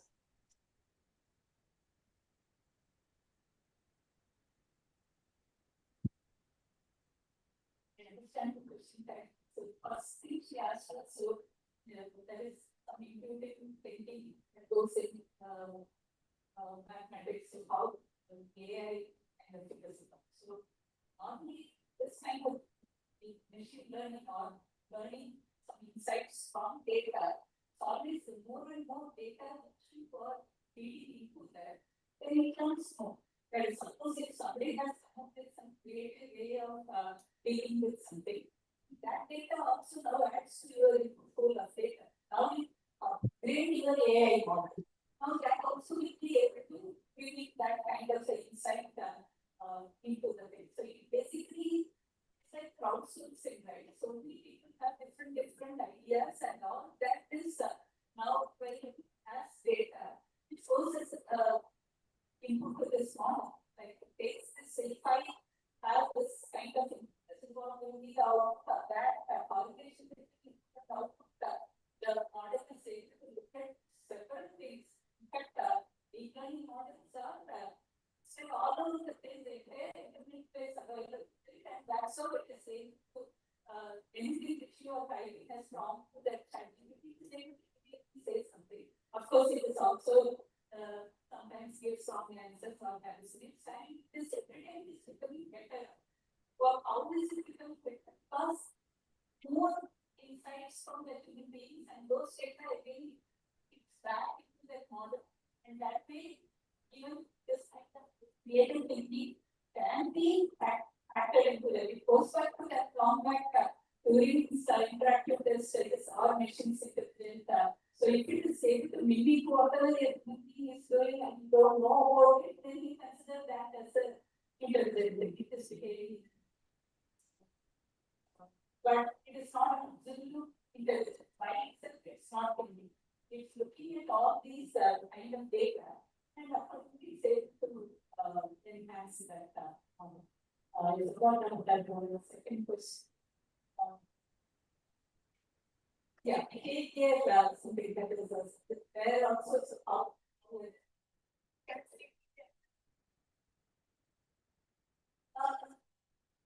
Yeah, that's an easy because there also I think the behavioral science is very well. It's like you know that if these are the things, then this is what will come. That kind of correlation is there. Then even in behavioral science, such kind of input output data can be used to build models, and if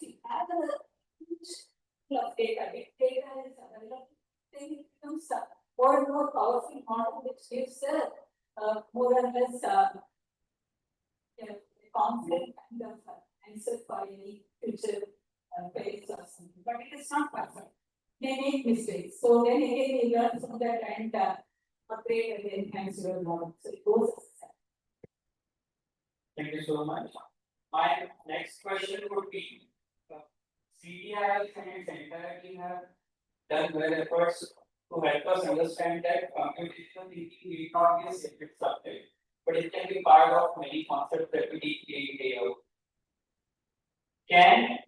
Can similar way we integrate AI, or do we really need AI as an additional subject at school level?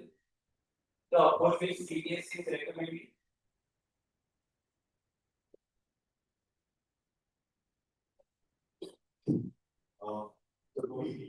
So when you see CPI is a separate subject or not having a subject, aspects of something going about. And the second is like the concepts of computation thinking and abstraction. Algorithm thinking, which can be very ways. What is called mathematical, it's all understanding. So that's it. So it's just similar to the AI. So AI is supposed to far wider reach than CD has. So AI actually can be used to ensure how we get into SC.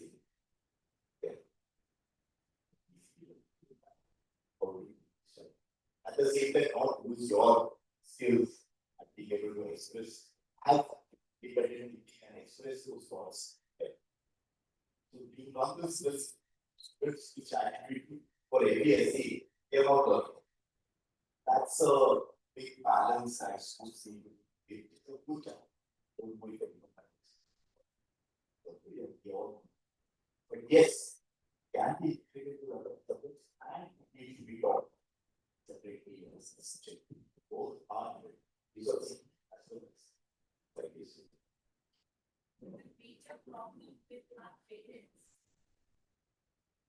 Major problem with our parents is their students are not able to achieve the kind of results they want in maths. And not in us, proud India, I would say the math results are not that good. And how AI can help with that. And like you said, that we can incorporate CTIS or AI and make build out the curriculum. So with that help in solving their problems, which ultimately we are fighting by the war. They can at least implement it. So at least who wants to show good results. Let's be practical and so how can that solve the problem? They have a lot of psychological problems. And how then AI can use simplify subjects. It's a very question. Not that answer. I think it is a problem with all the teachers. So on behalf of them, I'm not asking questions. Yeah, that's well, I think the very first observation which I made that the teachers are not going to clear so that we need them. The AI is not going to replace them. But at the same time, the teachers are not having adequate time in the classroom to give attention to those slow learners or handhold them. And that's where some kind of AI tutors, like I think from academy and other things, they have set up such kind of modules which can help these kind of learners who are relatively slow or they are not that fast in learning. So they can practice more problems offline and then they can come back to the teacher. Because in the classroom, the teacher cannot be realistically giving time to every category of these students. So even though they try very hard, but the pressure of having complete the syllabus and exams and other things are there. So that's where the AI kind of tools can quarters where teachers are teaching the classes to provide more problems. Suppose if somebody is solving the problem immediately, it is too easy for them, then that model can give more challenging problem to such category of students. And if somebody is already struggling with that problem, this can make the step-by-step way of going about solving that problem. Like playing the role of the teacher. The teacher is not having that time, so that who can provide the time and the student can come back and then later on get additional input. So that's what the AI can kind of supplement the teachers. I just have another standard answer. And there are two aspects that I would like to highlight. One is, I don't think so that the basic practice of maths that we as a kid has done, and I take very simple example of learning tables.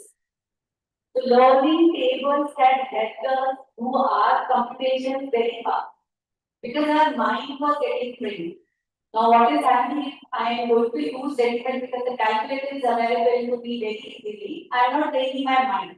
So the way we all say that AI can be trained with certain set of data, certain set of algorithms, the child when he or she is like growing up from early ages, his mind also needs training. So not everything should be done by AI, that's for sure. Because otherwise, my mind is not getting adapted for exact training of early years of learning. So simple calculation. And I see these challenges as you rightly pointed out. The students are lacking marks in maths because of these two primary reasons. Then first of all, many of the questions or the practice sheets which are given to them, they just solve it using internet. And I have seen it in front of my eyes. There is no control. Parents are using their jobs, offices, and the kids are just doing a quick tip. They solve it in 5 minutes. They type the exact question in Google or whatever ChatGPT and anything that you say. They just trace the answer. The writing notebook is given. So we need to find out and figure out how to we control that aspect. And of course, we would need some help from parents as well as students. So that upbringing and the thought process training would be required from very early age. Then this is there, but for certain usage. AI is not for everything. The primary education shouldn't go away, shouldn't replace by AI in any way. I think we all will agree with that. The fundamentals of the computational thinking, algorithmic work, solving, simple math, everything should remain as it is. It is us as a teacher should go back to the parents and sanitize them. That these things, they need to keep an eye on those students while the practice sheets are given that they are doing it, they are training their mind.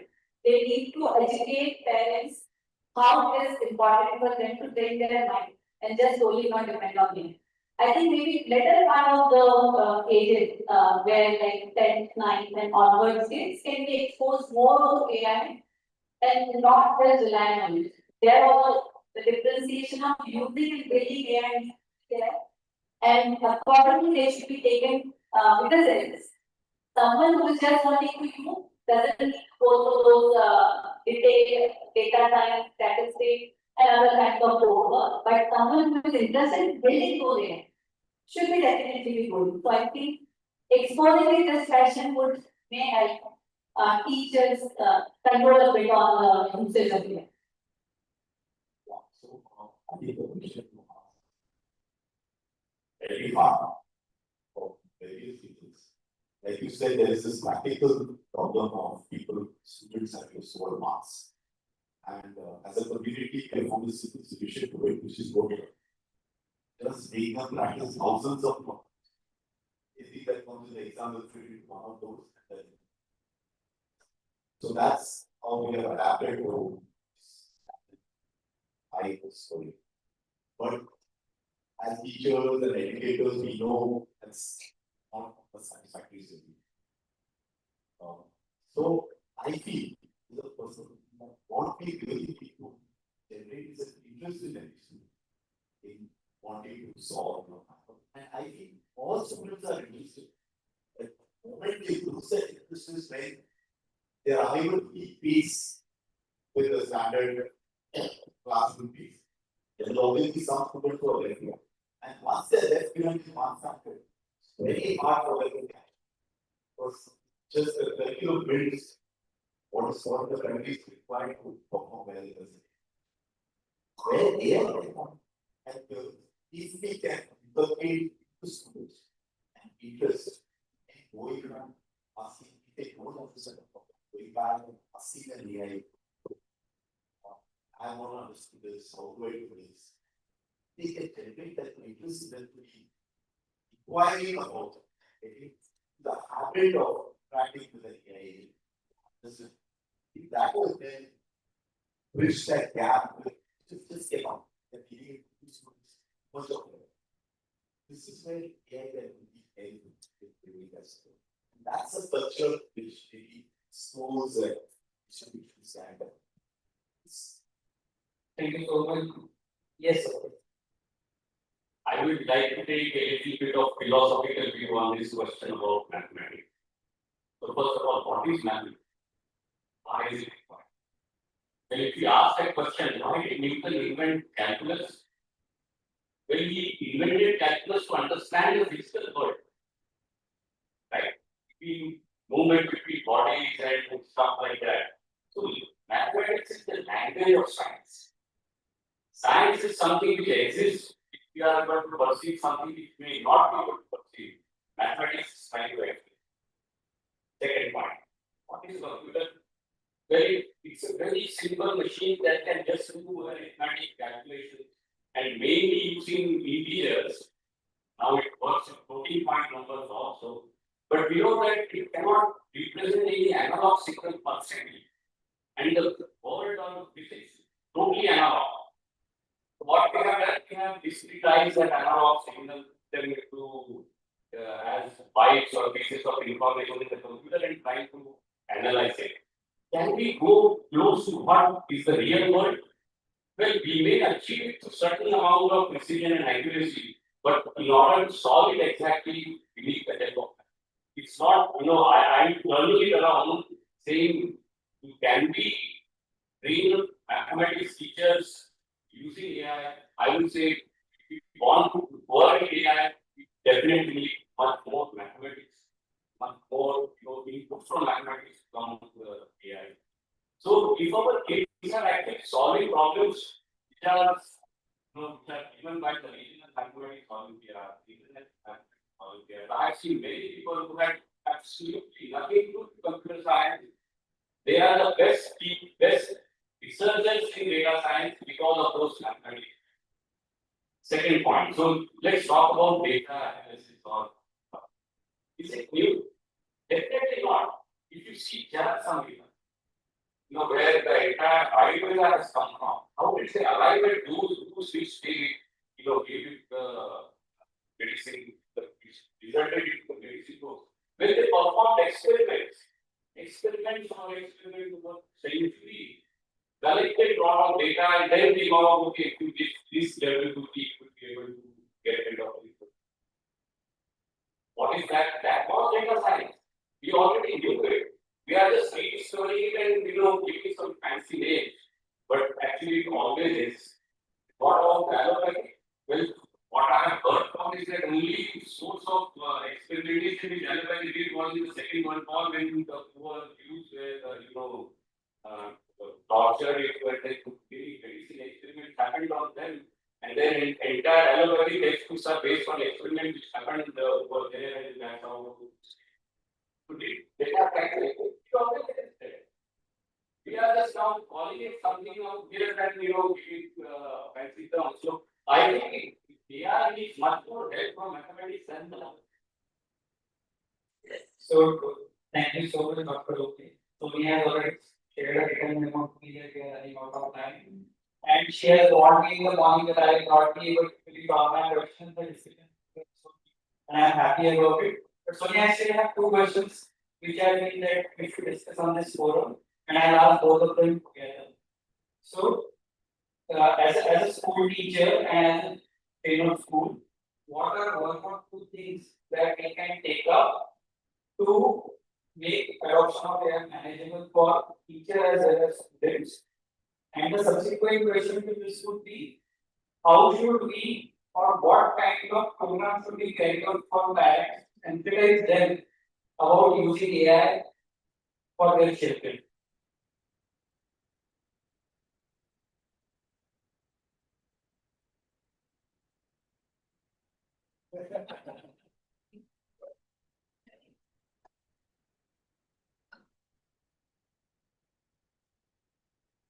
So I think I'm again the person handling this. This is a different here because of less experience in teaching, I would say, and whatever little I have is the college student where the story is very, very different. We can't say teachers and that's how the college classrooms are actually running. But precisely, I had to be told one or two things that the school teachers should be doing first with the kids. I think I've already told and I will repeat it. It's using AI is their life. And what do I mean by their life? So designing big, for example, I can be very, very practical. For example, you have got 10 classes and the syllabus is there which is not even going to cover the 10 classes. Choose some topic that you feel will give you some time where you can ask those toolkits to prepare that topic and giving in the class of presentation. Involve that in the teaching. So, for example, there are 10 topics. You give to 10 different groups and ask them each group that this is a topic that you will be teaching and taking lesser time in the classroom. The time is limited, so they have to actually summarize. That's where they can take use of AI. But the time that you free up, you do not leave that time just for other activities and stuff like that, but you utilize that time to make your teaching experience in the classroom better. And how could we do that is getting some small experimental help from with AI tools. And there are many. You just put it into a chat GPT with a topic that needed an experimental setup. For example, a 3D design of some picture that you are making. For example, a simple body part that you want to show. Maybe now I am not sure how it is done. Maybe ICT tools are already having all those details. But the idea that I'm trying to communicate is utilize that little time that we see here to engage them better, create their interest into some of the topics which they are engaged with. Because there are always a number of topics in the subject that you are teaching. So there is one simple way that I see that each teacher should utilize AI as a resource for them. And second point that I have is, I think that is the part of the second question. Then sensitizing students first. That they are not supposed to go for the first attempt of AI for solving their project or exercises or whatever it is. And I think when we start this early, we are able to interpret that thing that they have to first put their own mind and designing the question in a little bit certain fashion that there are some part which is actually going to get evaluated where they have got their own meanings. So there is some custom thinking that is coming from them. Bring some context of their house to the question that you are asking or their community that you are asking, so that they are just not directly going on to the chat GPT or any of these AI prompt engineering tools, I would say, and then taking help rather than just straightforward utilizing it.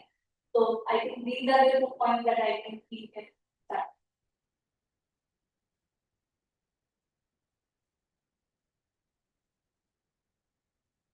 In part of the question which is how parents can assist this. So definitely they also need to know that their children should not be turning into these creatives for doing their assignments.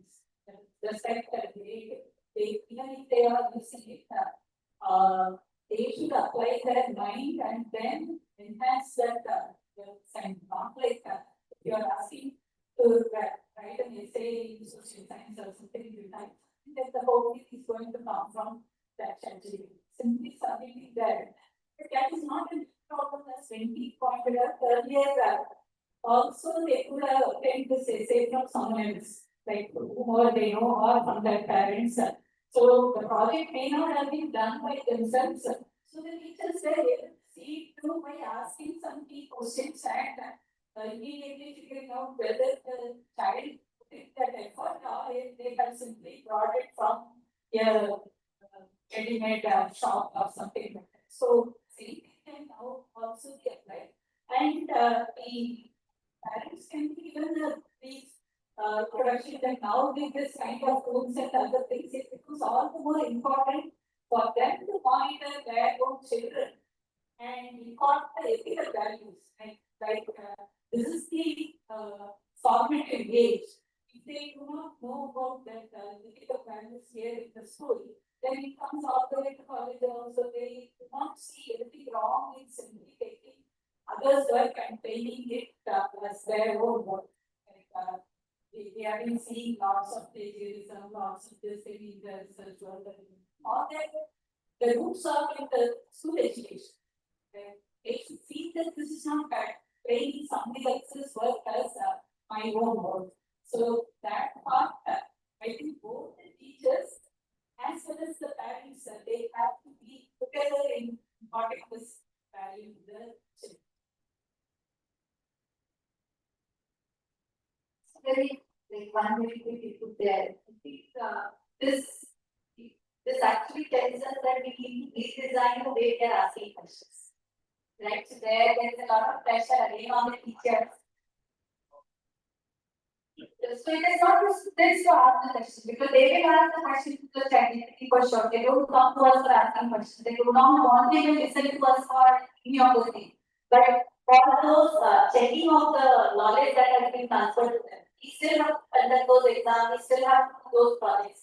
So I think that's where there will be an additional responsibility again on the teachers to design slightly differently the questions where even if they go and take things from the tools, the learning is happening. The ultimately what we all want is learning. If they are learning the idea, they are copying it from somewhere or they are from somewhere else. I think all fine. So I completely see a pressure on the teachers there, and maybe some help that can be taken from AI tools in designing such questions.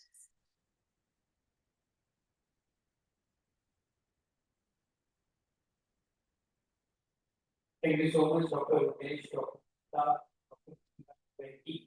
I'll just quickly summarize what all we started with another key takeaway.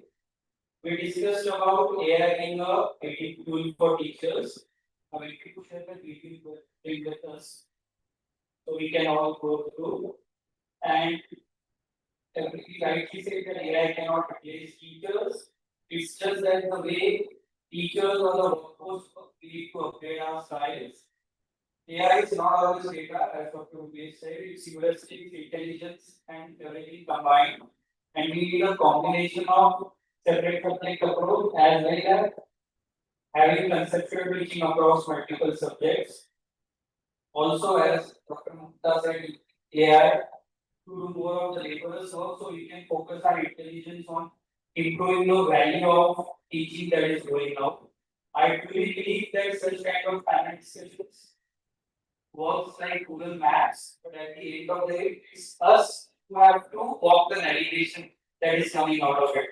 So once again, thank you all of you, and I truly believe that you all have benefited out of this panel discussion. Thank you so much.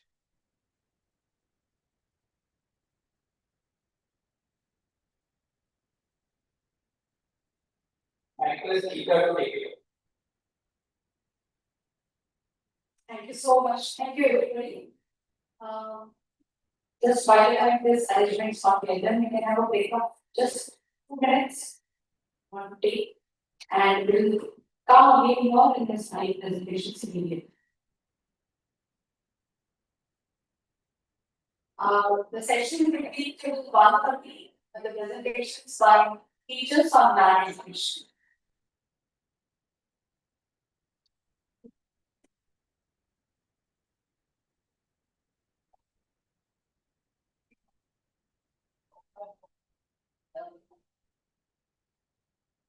We will take the system.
Now we are talking on thinking and mathematician on this e-presentation by teachers. Online we have Devika and Ma'am Lakshmi. She is math educator from Pune. Welcome, Devika and Lakshmi ma'am. Thank you so much for joining. Thank you. Hi, Let's begin.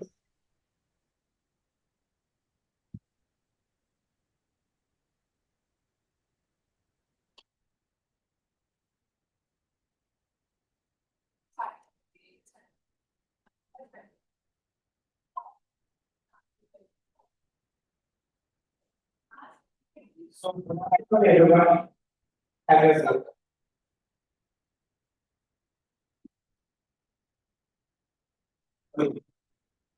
Hello.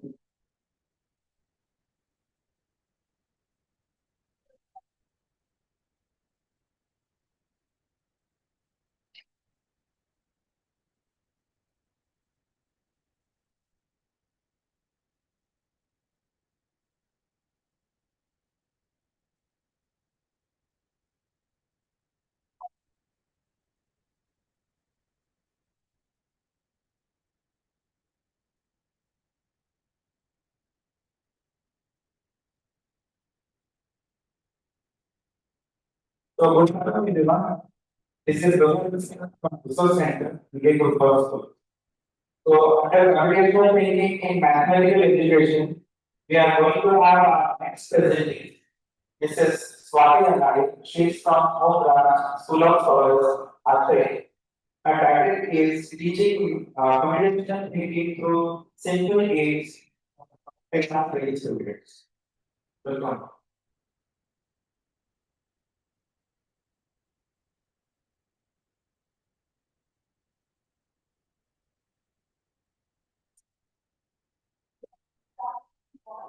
And this is Swati Anari from School of Scholars of India. I'll be presenting you my abstract on teaching CT to simple games for class 3.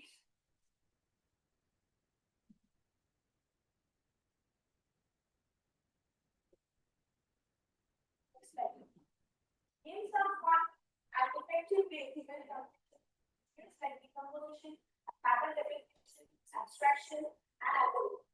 By playing games like Tetris, Candy Crush, chess, or handball, children naturally learn to break down problems into small sizes, patterns, and focusing on key elements in a step-by-step solution. Our NEP also emphasizes on the foundational understanding of the risk by directly that stresses math and problem solvers for next. So I created 3 test tutorials for the children. One was insect on a square box.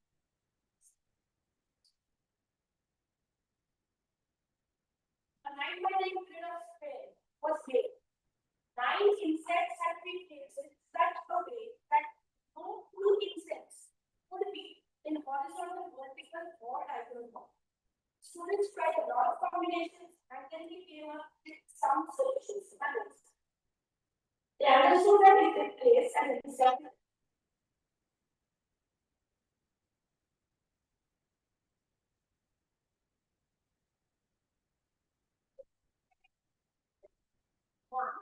they will not be able to place the next insect in A2, B1 or B2 next. They tried several combinations and then they concluded that if they place the insect in consecutive rows, then they had to leave one in between. Then they came up with some went on for growing, on for consecutive columns, some next, and alternated the rows coming up with the further combinations. They understood that they could come up with many more such combinations by using the same strategy.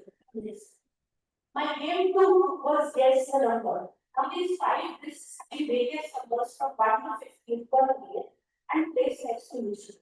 A student was asked to choose a number from 1 to 15 and keep it in his mind. And the student had to pick all the numbers, all the lists which contained those numbers. Then with the help of the remaining list, the number was guessed.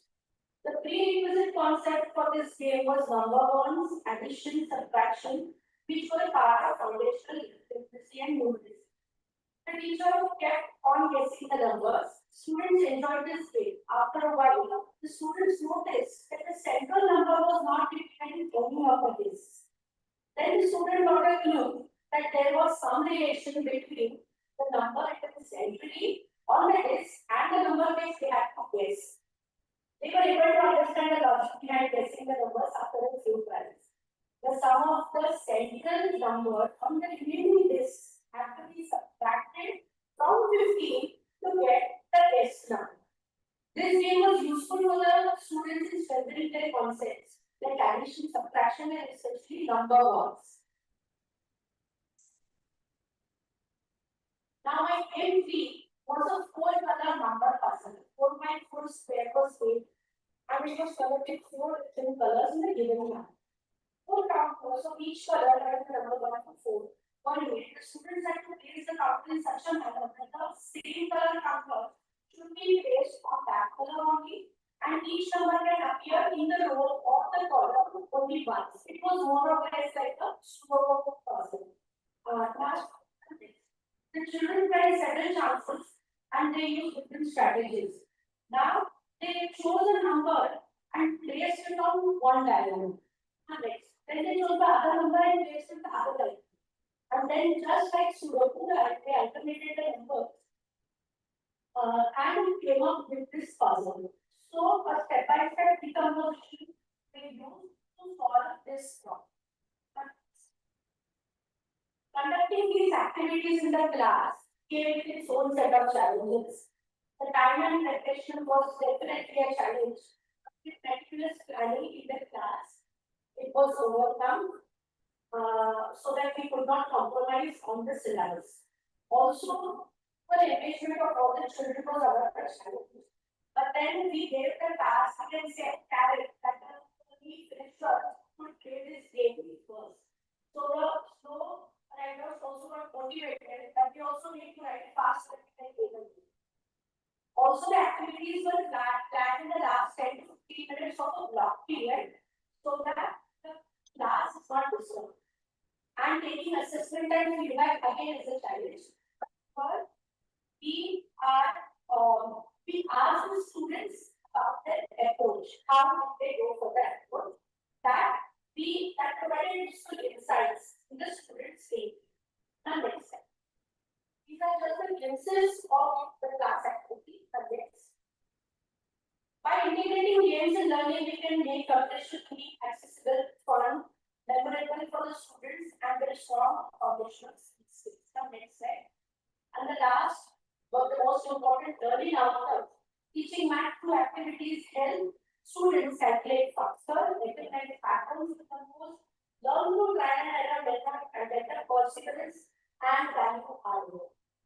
So with that, I end my presentation. Thank you.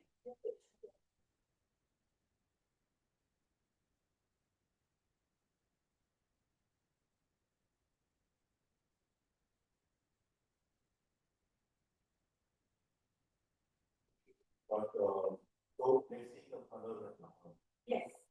From the original of all students from the so one student gets it, the rest students copy it.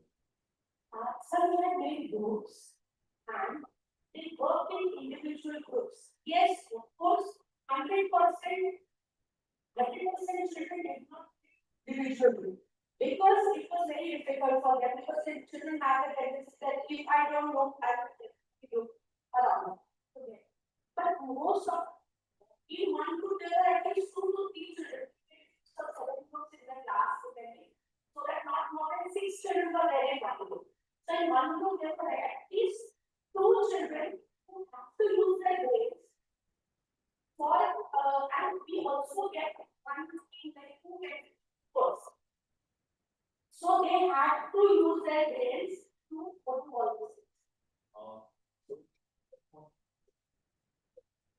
It's not just from exam, so it's a paper. That's the big stress at safe function of technique. Yes. It's all about whether you solve those books, about how you solve. So the person who came with the solution first had to explain whether he has got it by flow or he actually had a correct approach for it. There are no different approach. You know, like some children like to put four colors. Some children like to put all the numbers first and they will any of them are doing the trial and error. Yes, like okay, these two are good, they are not good. Then these two. And then we came up with all these combinations. Similarly, in the first puzzle, the insects.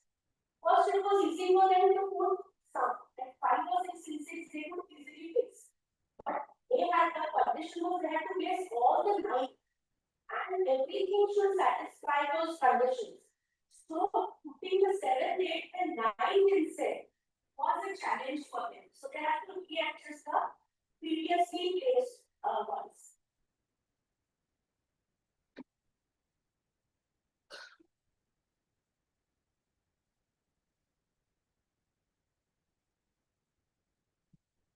So there is a question.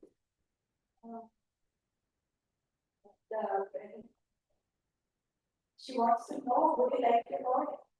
She'd like to know if the children themselves came up with the logic behind, discuss on the selection and elimination. Yes, the children actually came up with the logic, but that was not fun. That was after many tries. They came up that okay, these they basically the elimination, trial and error, and then they eliminated the possibilities. Like okay, if we arrange it in this particular way, the conditions are not right. Then they tried another combination. They tried several combinations. Only then they came up with the combination that okay, if we place this, especially for that insect puzzle, if they went first, they just went on the immediate consecutive rows or columns, but then they understood that they couldn't do it. Then they left one column, but in the rows they had to follow some pattern. Only then they could place all the 9. Otherwise, they could easily place up to 6. That was absolutely not a problem. But placing all the 9s was the challenge.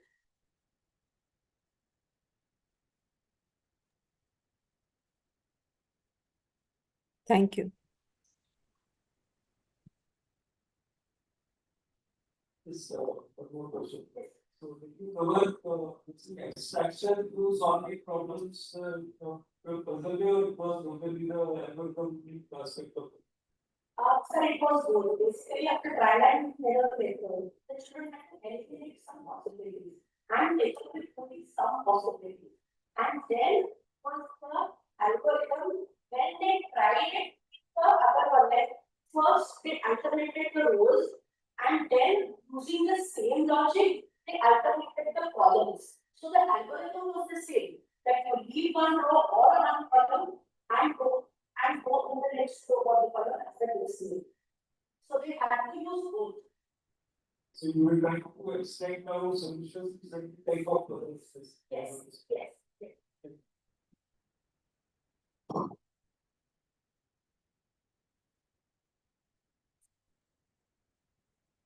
Thank you so much.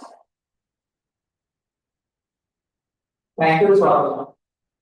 Next we have Mrs. Jyoti Logger from Bhavan School, Nagpur, Nagpur. Her topic is under computational thinking coordinate geometry.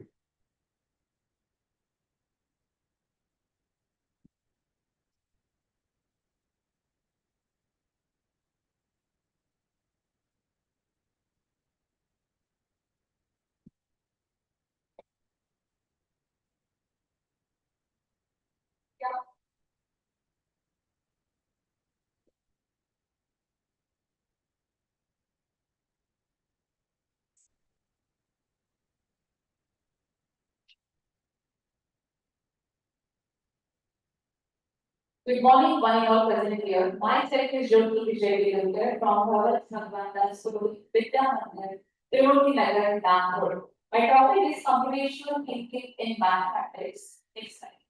As we all are aware about what is computational thinking. So computational thinking is a problem-solving approach that involves breaking down in complex problem using logical reasoning, applying computational concepts to find solution. And please visualize the animation is here.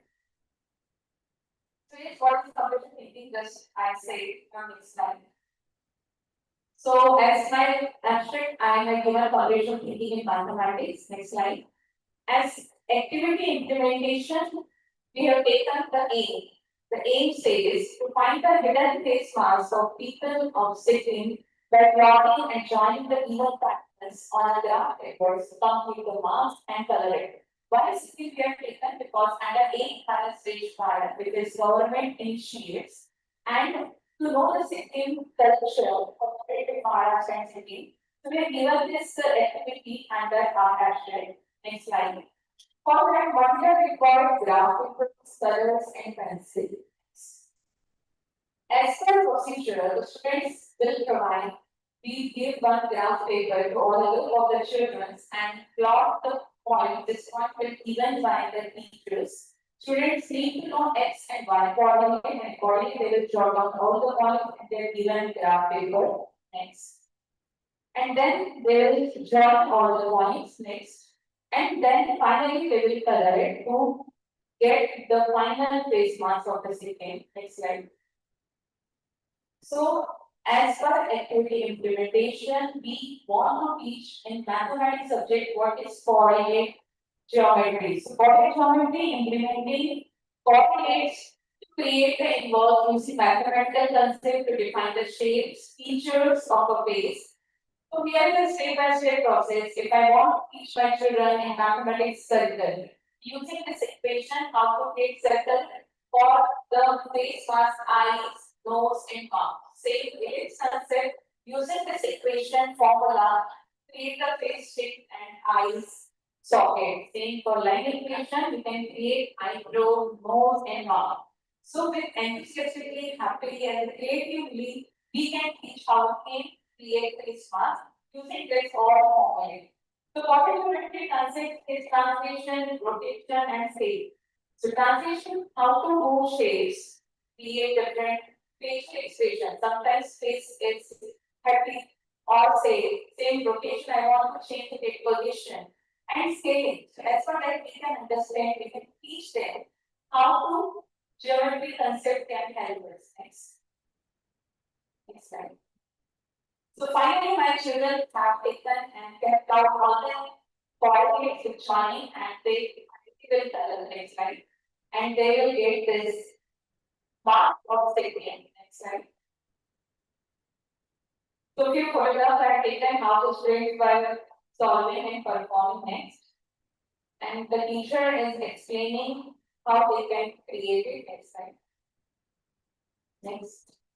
So this is how my children prepare this mask, and now I am having a variety of masks where we provided and collected it, and sometimes we give this mask and so that they will find out the coordinate in that given graph chart. Next slide.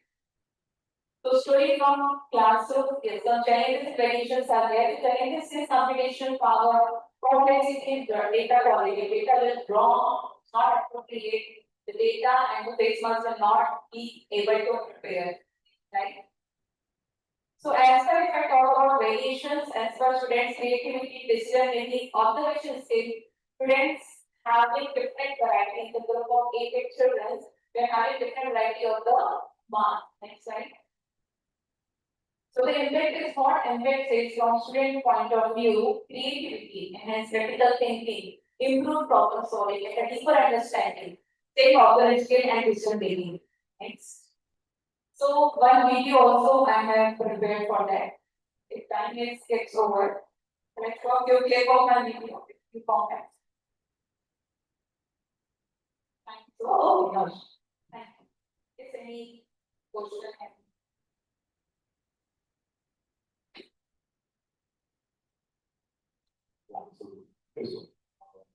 So if you, for example, you show that something is on Right.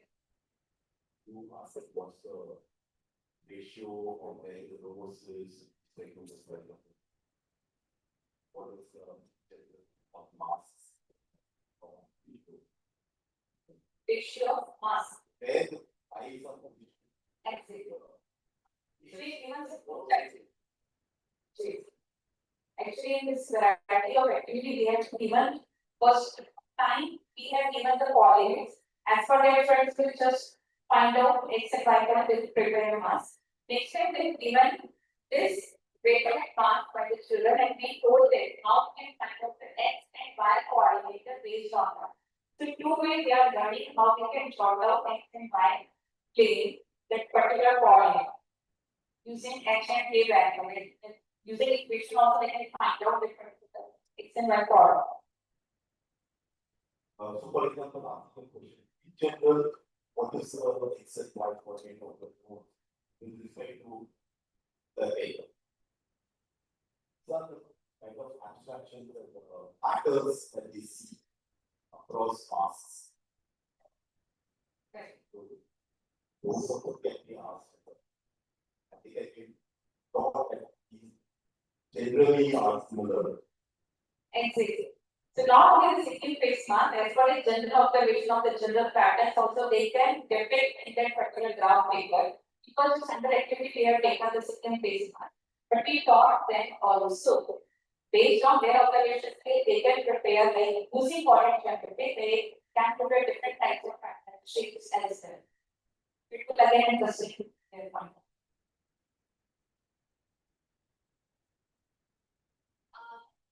The drawing teacher, art teacher, teaches the human figure to the students. They use a graph paper because they have the pattern of teaching the human figure to graph and they have some calculations for that. Like we are using there the when it is as the guide and then the foot and then the mouth line. So do you use that? They have rules for that. So do you use that like teaching or creating that x and y axis and the data? In mathematics, as you know, my concept will be, my aim will be as per the formula, I'm trying to understand how this formula I can implement in the library. That was my concept as a mathematics teacher, as a CS teacher. So that I am fulfilling in that aspect in that activity, so that my kids will not get bored to learn the ellipse formula, to learn the line formula, to learn the circle formula. The thing how our teacher is calculated, the things it's as per their subject ratio they can teach it. As per their requirement of the subject. My subject requirement was how I can teach my actual formula to my student in a creative way. So they will not get it. And definitely I have taken some feedback from my art teacher as well. So together we did that. Yes.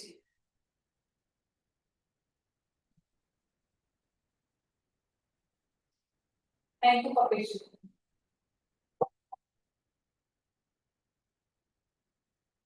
Thank you, ma'am.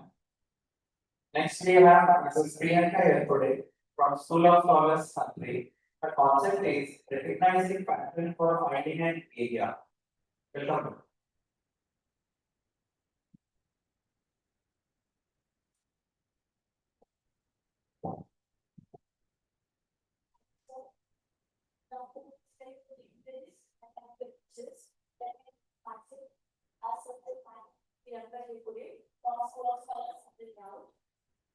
My topic is to explain pattern profiling area. Okay. The importance of computational analysis of the model is to compose as learn to abstract. The importance of computational is that the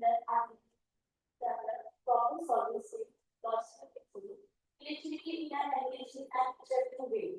Skill based learning involves composition and application concept and design. Today we are going to explore the movie and visual items understand area of pattern recognition. Okay. So next one. Today we are going to this subject now. Area, so basically the geometry question how to get the area of a particular object. In daily life also. So area is a basic one. There is a basic of area grade 1, 2, or in 3 also, they find area in this way by counting number of boxes inside the shape. In grade 4, 5, and onwards, they find the area with the help of the formula. Okay, so through this they come to know how to get the area with the help of formula. After this syllabus, I gave them some questions related to the area. I gave them one question where a man has to say of 9 centimeters square. As a relation, I gave them scientific question. That question was, a man has a frame of 9 centimeters square and he wants to increase that frame with the area of 36 centimeters square. So how that side of the previous frame can be increased by a factor. Okay, some options are given there. Students started thinking over there how that frame can be increased by a factor by 1. They think and so on. So I was waiting for their answer. As how I have used TV here, I just given this little simple problem. Let them identify this previous one and the newer one. They found area of previous shape and then next shape. I told them, can you just create area of first shape and second shape? They come up with a solution that each side gets increased. As from the previous one, their area becomes double. Each side gets increased twice, their area becomes double. Similarly, the next panel, each side gets increased by 3. Their area becomes what? They identify the pattern as each side gets increased by 3 times, their new area will be 9 times the old one. Similarly, they have so on and so on and so on. They come up with a solution. I continuously ask them a question, what pattern for this here? They answer me that as if this area 3 times, so new area becomes 9 times. And so on. If our side gets increased by 9 times, their area should be n to 10 times the previous one.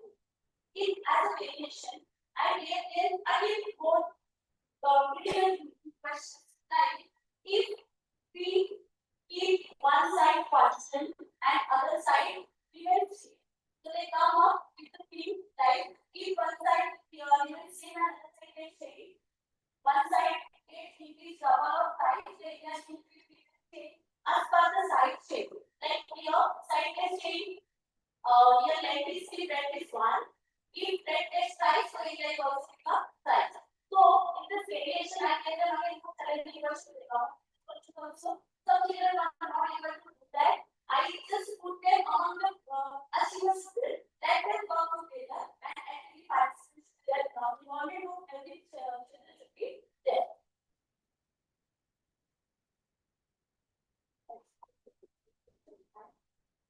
Okay, so the challenges faced in the class for two students recognize the pattern for if it's increased by 2, so what is the area? If it or vice versa. If area becomes twice of size, the area of previous one, so 5 of the same. As per that, students come to the challenge sheet. I was just observing it. They were able to find out correctly or not. Then impact on the students. Recently, now in the current session, previously in our class there was now this year we have some classes there we not find some children come to me recently I just faced one problem with this. They were asking me now why for only not whiteboard. I told them let me find the solution come up next day they came to me ma'am in previously we were writing only keyboard or whiteboard because of the area portion of that particular ball in our class. Now they come up with a solution that because of area, keyboard was the rectangle one and keyboard was the half of an keyboard. Both can't be placed on the same one because of area. And they only gave me a solution that is only solution that minus 1 of data. They gave me one more solution that 2 square what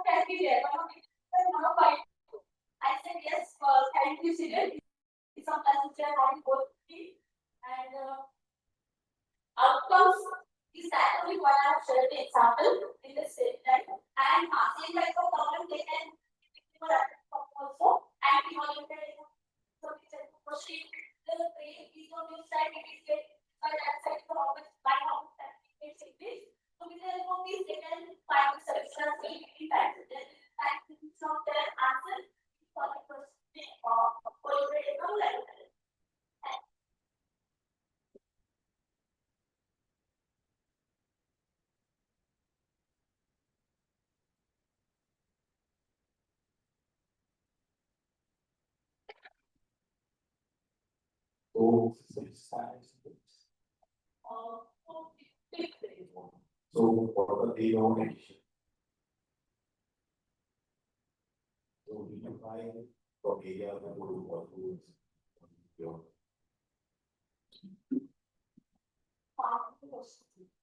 So you did for area, what about for volume or? The challenge for area topic I have 70%. But we will explanation of volume and even give example. What is the reason area and volume? If I give this water here, so that what the shape of the field covered by the object is the area. And for the volume of the water inside that particular object and so this way they just come to know what is area and volume. Then, so area you should, but you explain to them using formula how easy to answer it. This is going to be for that much. Because of the multiplication, the way it works.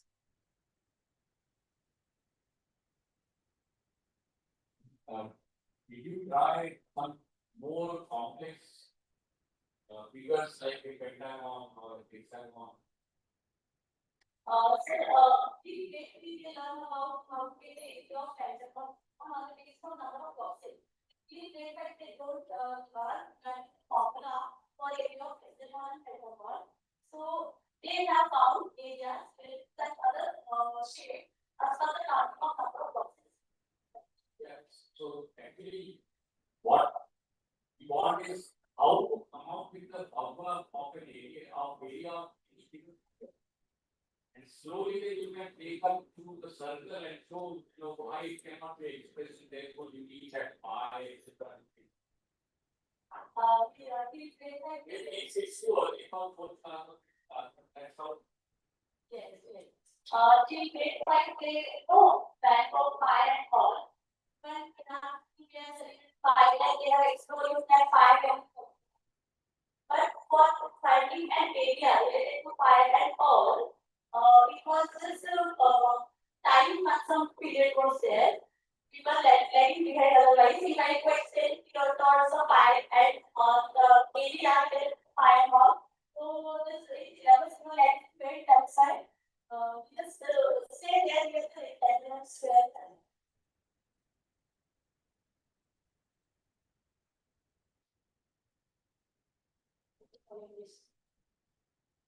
Thank you, ma'am. It's a request to my presentaries. Please take your kindly. Next presentee we have Mrs. Devika, Mrs. Sonali from School of Scholars Paradory, and their topic is equality based learning in daily routine.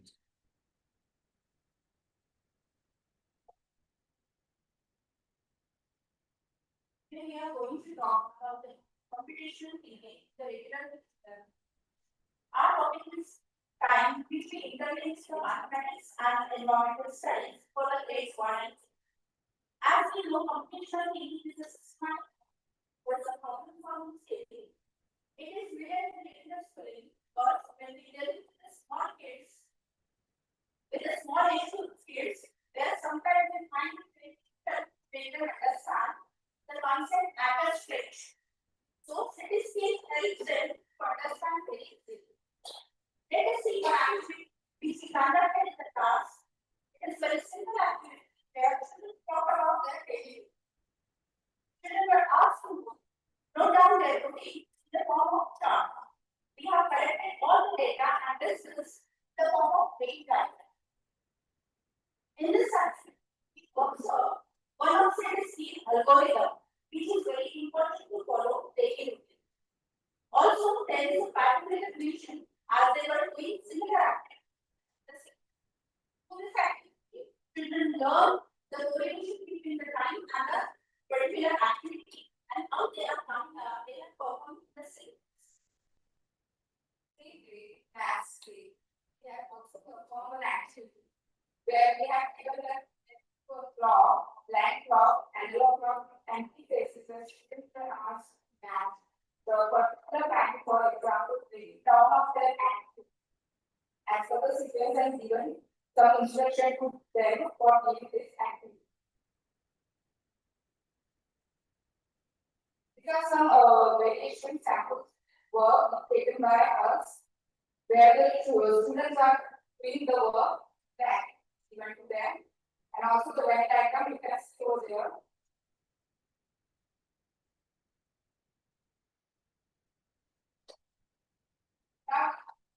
Now here are some skills implementation where we implement single activity taken by us in the class, where children break up to take smaller parts, also clocking parts of clock, numbers like hours, hands, minute, hand, second hand, and their correlation, meaning which implements the six composition is also.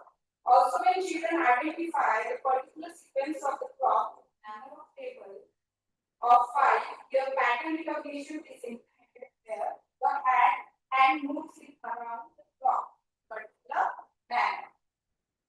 The same way, when the student follow the step-by-step plan for the activities according to the instructions given by the teachers, algorithm is observed.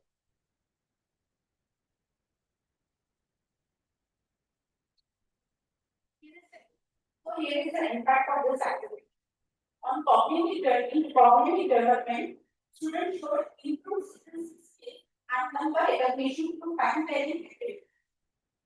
In the environmental awareness, learners begin notice daily and seasonal changes in their environment relating them to the time.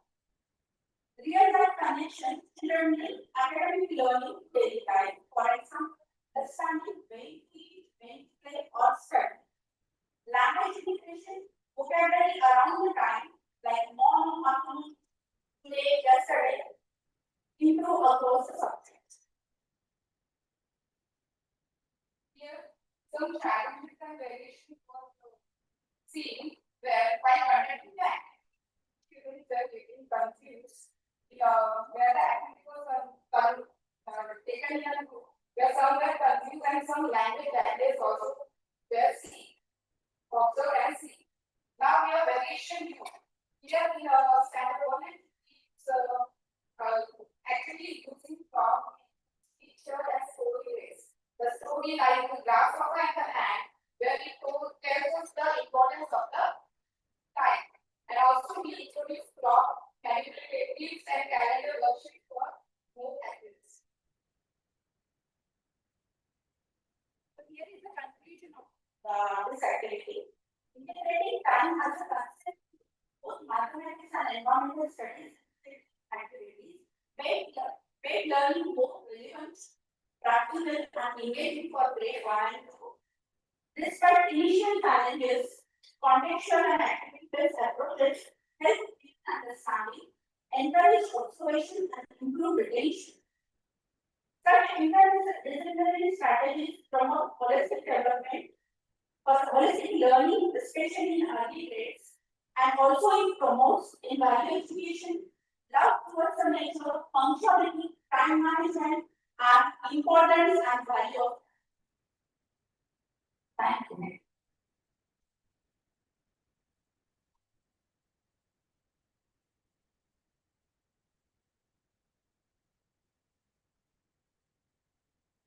So this is part of a particular way to about time. So you will see giving examples of how In areas when they are sharp, so some children are not able to jot down the improper sequence, like from morning till night. So some are jotting down properly, some are not jotting down properly. So that sequence we are sent to correlate with the time, like 2 months. They need to wake up, after that, brush up, after that, bathe, then going to school, this sequence, taught them to this time. That is daily routine. We also ask them to observe the daily of famous personalities like Narendra Modi, Virat Kohli, so that they can encourage themselves by doing good.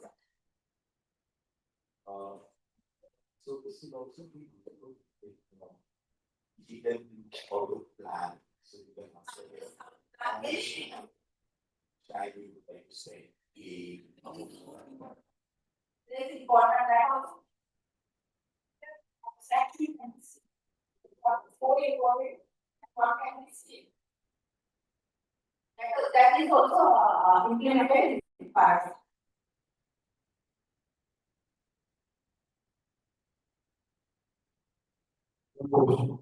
Look at a daily routine that you found which was difficult to teach to this mechanism. That is the language barrier. As we have a first learned generation, so language problem is there.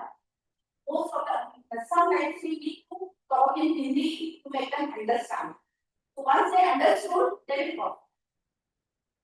That was true because of the language barrier, but any kind of it was difficult to was more complex. Any example you would like to indicate? One class, there are different students have their different needs. So it was not matching. But we know that before going to school, we have to match, we have to we just get up from the bed, we have to brush, there is a proper sequence we have to do. So it was usually, that's why we have to plan the Venn diagram.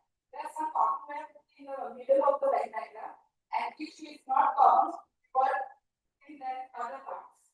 And if we not follow the proper sequence, what will be the result? If we are not rushed, if we are not get up early, ultimately we get up late for the school. That sequence at the time, that also. Thank you. Thank you, ma'am. Next we have Mrs. Priya Meghe and Mrs. Kiran Nacheva from Mahatma English Medium High School. The topic they have is vibrant cartography interlinked with math. Welcome, ma'am.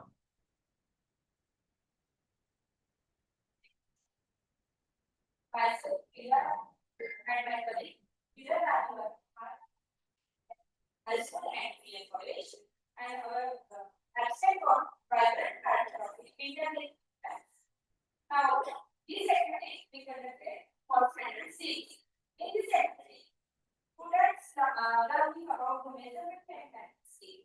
A set of activities was designed that connected concepts from chart. The purpose of this activity was to help students develop a clear understanding of how distance were measured on maps and how specificity applies in real life. As an extension, students participated in CCA and club activities where they explored the famous 4 colors. In this class, they discovered that only 4 colors are used to color the given map. So, no two regions share the same color. Activity implementation. In this activity, students measure the distance by using ruler from the house to factory. They took distance 1 centimeter is equal to 1 kilometer. After measuring distance, they found that distance between house and factory is 14 centimeters, which is equal to 14 kilometers.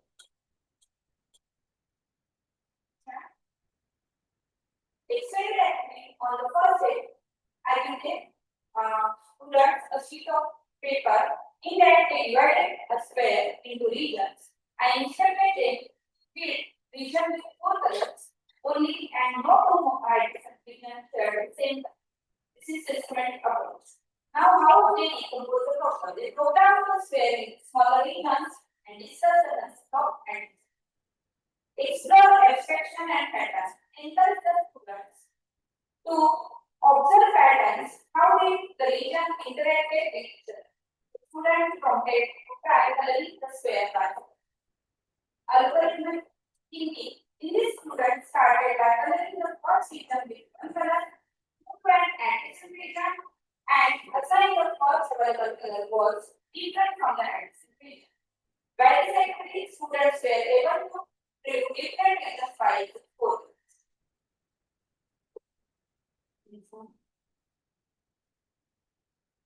On the activity, we gave them 4 colors, color the spider web, and students were able to color spider web by using 4 colors. Now, next slide.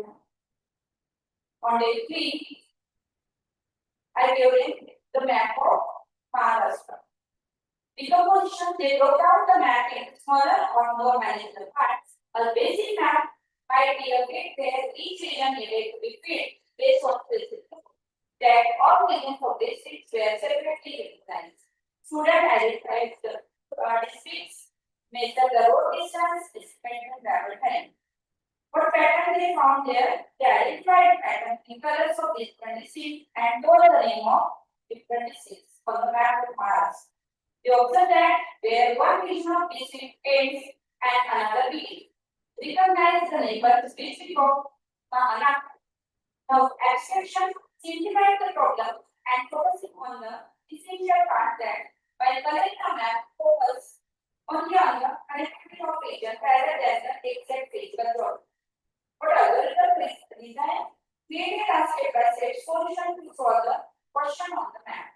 Students were able to recognize district is the help of the colors, also able to find the distance between 2 districts and time to travel from one to another district. For example, the distance of Nagpur to Garcha is 82.8 km. We can cover this in 1 hour, 29.6.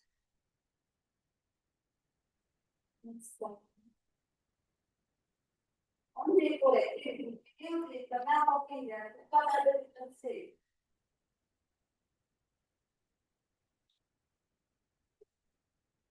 Next time, we explore this activity by giving them the map of world, and in that they color the different countries. And students understood that how to color the different countries and the name of the country. Some challenges we face while conducting activity. Some students face with how to move are used like that. All students not have the same level of math because some students do mistake while coloring the map. They use more than 4 colors and same colors are others.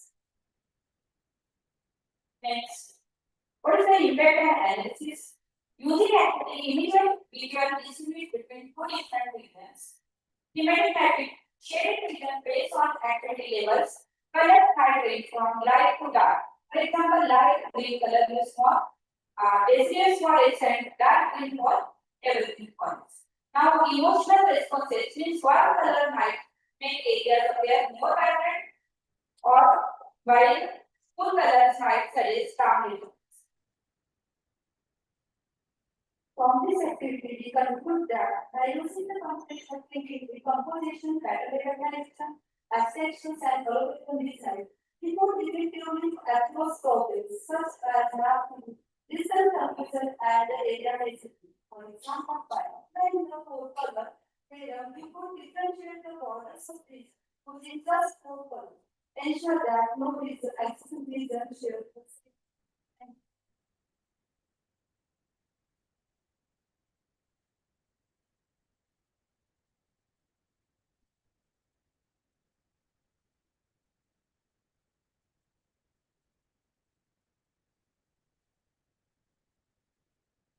Because movies are coloring in map, they say using certain number of colors, they do not color.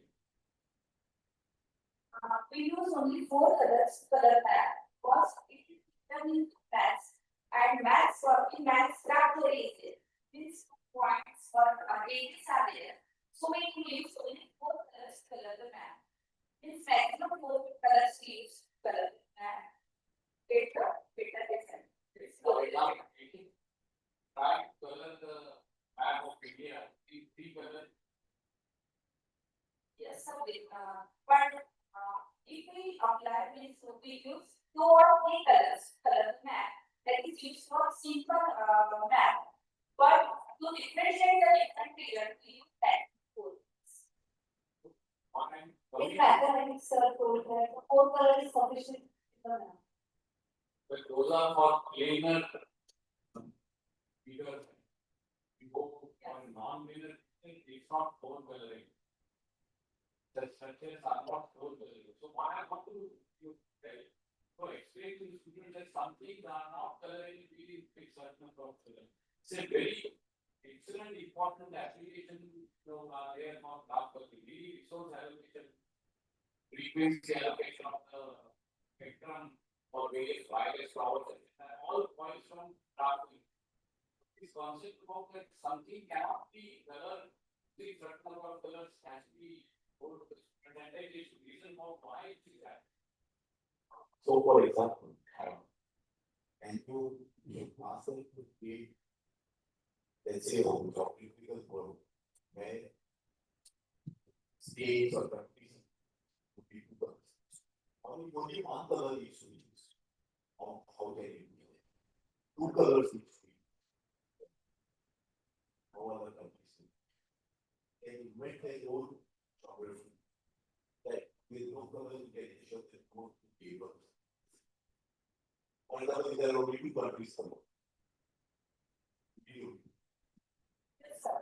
To show that hot regions, if for example earthquake is there or tsunami is there, that region we color with a hot color is state for example. And calm color means green color we use for the calm regions. Yes. But now there are four countries.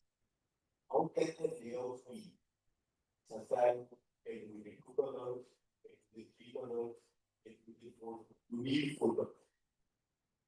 They can draw that and see why four colors.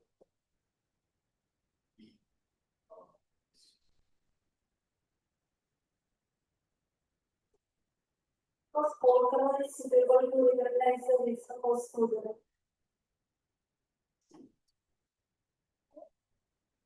No adjacent colors are nearby. To show that different regions is by using maximum 4 colors, we show the regions separate. Let's say four countries are A, B, C, only color. Only two. So Yes. how do they don't speak? That's the point. And you place a country so that part of the place a country so that only three colors. So Instead of giving a prefix conditions to the students, let them develop their own conditions, let them explore that and then develop their own conditions. You know, 4 colors are only required, 2 colors are not enough, or 3 colors I cannot do. So let them explore that. That's I hope that what to suggest by the time. And for the Indian, it is not available in speaker. They will understand why four colors, right?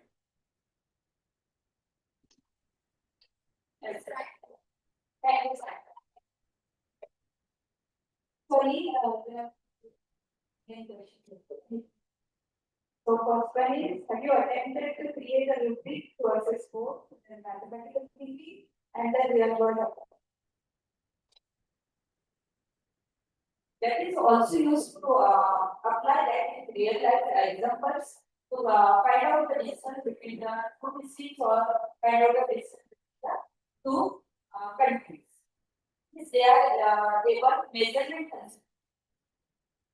And by coloring, they identify the regions. Different districts, they take the name of that region or districts. And how far from the Nagpur or in. The other question is, she safely should know if there are any instances that children discuss the variations, which is effective in terms of using minimum color and etc.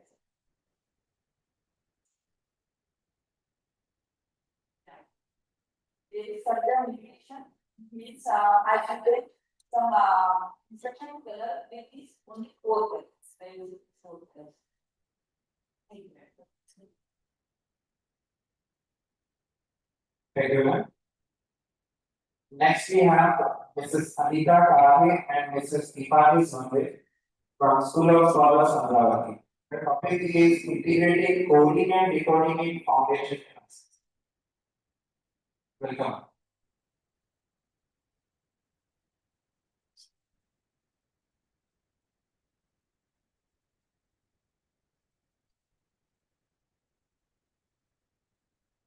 I, Deepali, I, Geeta. We are from Solar Samvati, and our topic is planting coding seeds in the rice. For table 8.2.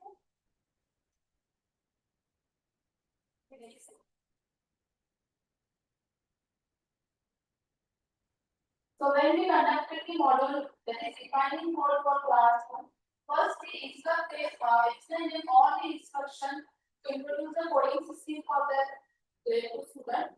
Then star means they should raise their right hand, circle means they should raise their left hand, square means they have to raise their both hands, and triangle means they should take hand with their neighbor. So when we first time when we conducted this activity, they did very nicely.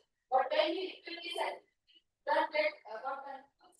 Instead of raising right hand for the star, they raise their left hand. So we try to overcome this error. We correlate this coding concept with the very nice example, the real life example, and we introduce them with three different activities.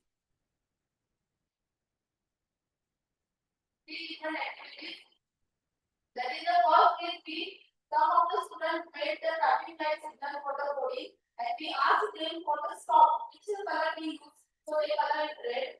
Next group will perform on the nearby places, symbols for the nearby places. They saw in their daily life, that is for the hotel. Then the hospital and school and temple. Then the what group perform, what group try to correlate is the mathematical operation. That is for plus means addition, minus means subtraction. And when they cleared about the coding system, they try to examine the coding system with the change. Actually, use in our school, that is the house colors. That is blue means angular, green means umbrella, red means ruby, and yellow means topaz.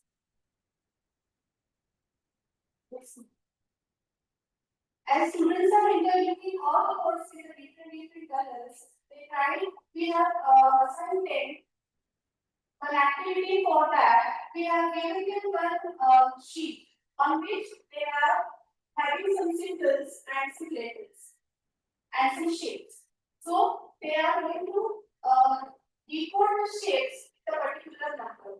For example, if you can see on this screen, there is a number 4 for pentagon, hexagon, different shapes are there. So they are going to interview.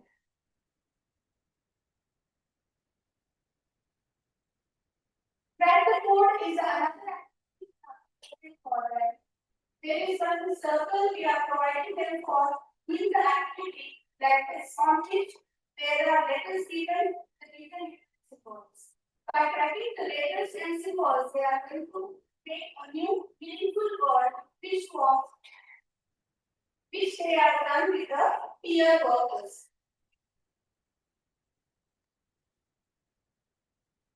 By interlinking various shapes and numbers and letters, another example we have given to them is we have a story, which is sunny and rainy.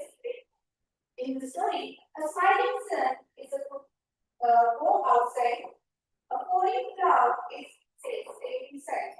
That means when we instruct the students to show them the different symbols, students read symbols and act accordingly by creating them by using symbols for sunny and rainy, and they created their own code. Sun rain. If sunny is there, then they need to go out, and if rainy is there, they need to stay inside. Next one. Relating with the real life experiences, students share their experiences with them, interlinking with the coding and decoding of the barcodes and QR codes when they go for the shopping purpose with their parents. Next one. Impact in our real life, they are going to interlink all the three the real life examples like the shopping in a demand, decoding their binaries in school also. They also teach us binary. They are interlinked with the coding and decoding. While they are solving shape, they need to mark one symbol of image that is how they feel when they are solving the worksheet. So,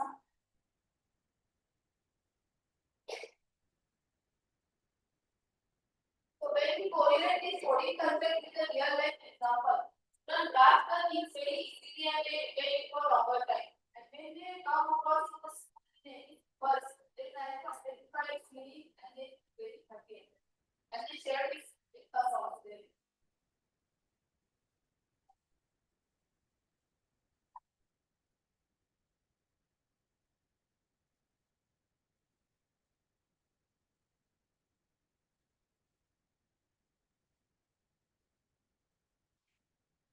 Thank you. It's interesting. I just thought we can even be used to introduce concepts like secure communication, like privately you are communicating something. The children would love to have some secrets between the two, so the others are not able to actually decipher that, but they are able to make that to that one personal group. So there also that kind of some function of private communication or security also can, brought in like that. And I like to use the term encoding instead of simply coding. Coding and decoding is the way of telling, because you are using a symbol to encode and then you are decoding. The coding is kind of overloaded term, even if you are using a programming language to code that. It's my opinion.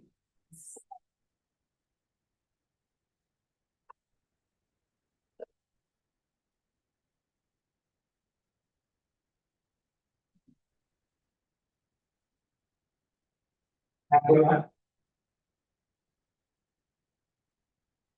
Now I request respected Abha to share her views regarding the presentations we had taken. Welcome. Thank you, Mr. Buddha. And I don't want to speak more now because already I spoke earlier. I just want to congratulate all of you and a few points which I feel listening to your papers and to your presentations. See, the computational thinking and the activities which you are conducting in the school, that is a platform which you are giving to the students to explore for the problem solving. When we are talking about the problem solving, there should not be a restriction for the timing. If child wants to learn something more, the teacher should be able to make or facilitate the child for more knowledge. Because I always say that till 8th standard, even I feel in 9th standard, there is no restriction of completion of syllabus in stipulated time. Only in the board examination, when it comes to the 10th board, you have to complete that whole chapter number 1 to chapter number 20 or 24 in that stipulated time. But here, till 8th and 9th standard, we have ample time. It's not at all, whatever, particularly I talk to this school scholars teachers, if whatever Azim is giving, resource center is giving the curriculum, not necessary to follow that in that particular time. If you feel in my school wants to learn more, I want to give more time for that particular topic, but free to give that timing. Don't restrict them, don't make the child deprived from the knowledge. Because many times it happens in the class of 40, the 20 students are really not good. Those who want to learn more, they want to go ahead. This, in the panel discussion we had a discussion, they are exposed to many things. They are getting the knowledge from different gadgets and different platforms. So, my dear teachers, don't stick to the syllabus. Don't cover the syllabus. You have to discover the syllabus. Right? So do that. And in the next time, I would like to see that change and I don't want to listen to my time is a constraint. There should not be a constraint. We have ample time to discover the syllabus, okay, and make the child more to learn in the classroom. Okay, so that's only two words I want to tell you. And if any panelist wants to say something, please over to the panelist. Thank you very much.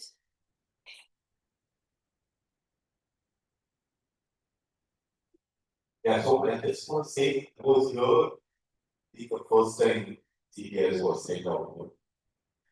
But now, there's a huge improvement in the quality of education. Congratulations to all of you.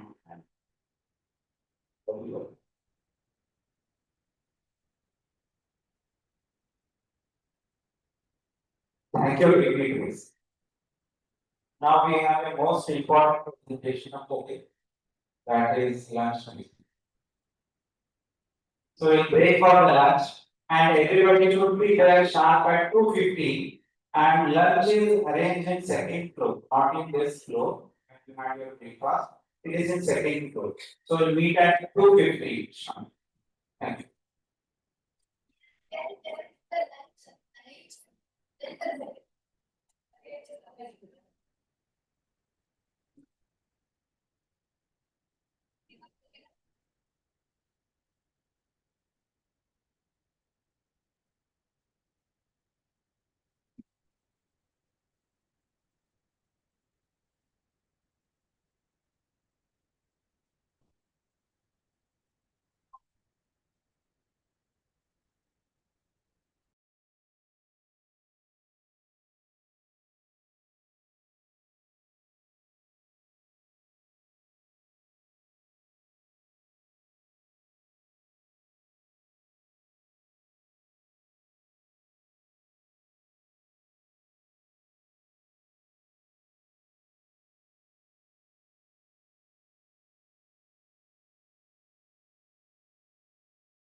Hello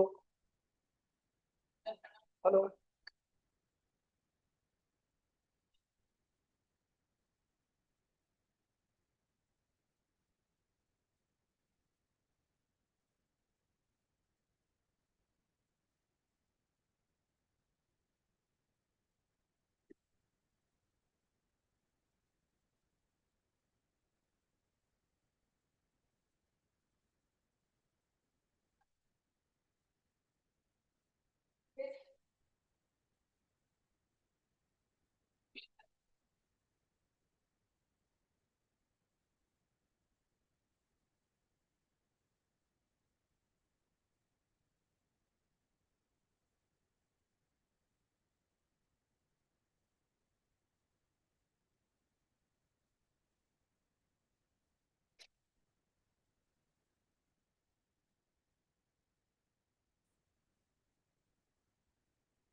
एक बार check कर लो ना sir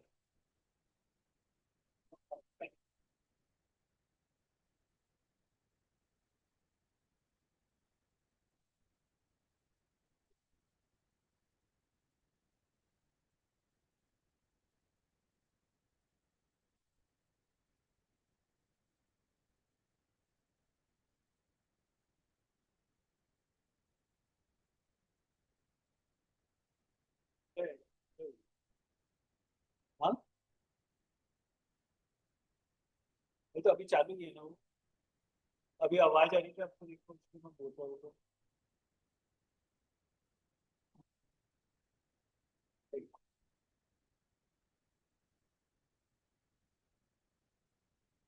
आवाज आ रही है क्या sir hello hello hello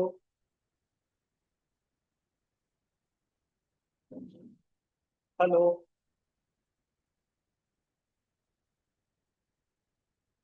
हाँ sir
You mean he's talking about code.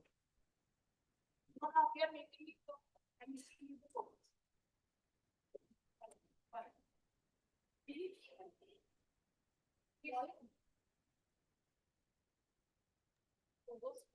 Post it, co-host option.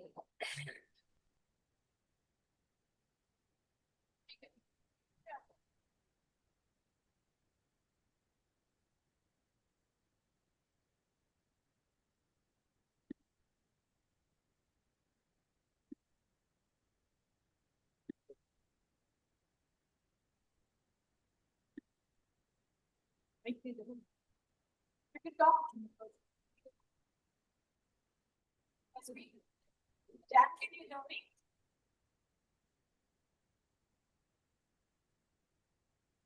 Jack? Jack, can you hear us?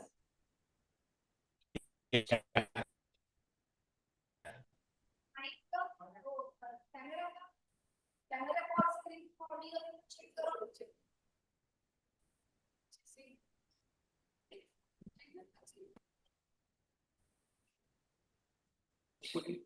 Hello, hello, hello. increase the volume.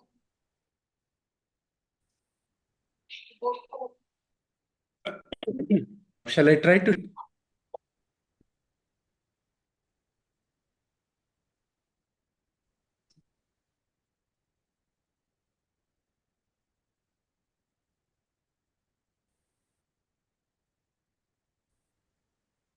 Yeah. Can you hear us? Yeah. Yes. Yes. Okay. So a very good afternoon to everybody. And we are back for a very, very interesting session.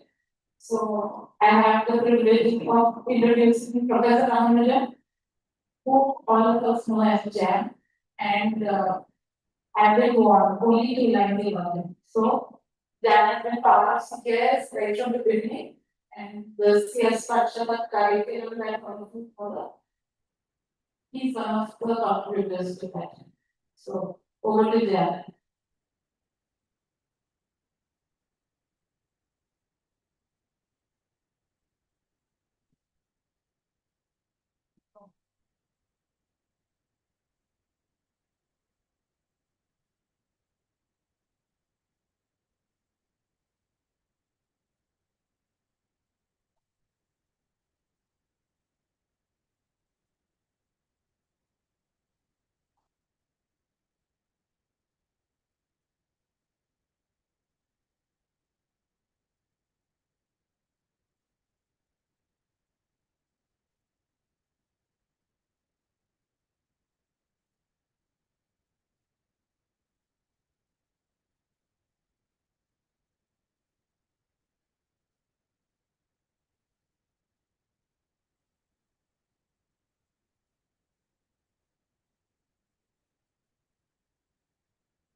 Can you hear me?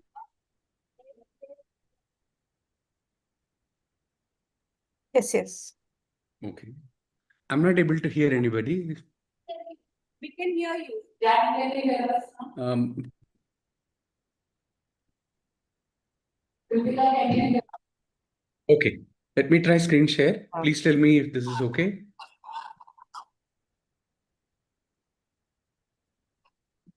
Are you able to see my screen?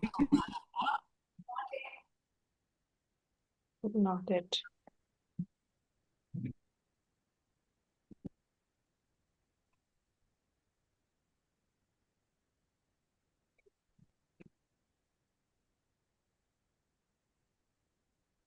Are you able to see?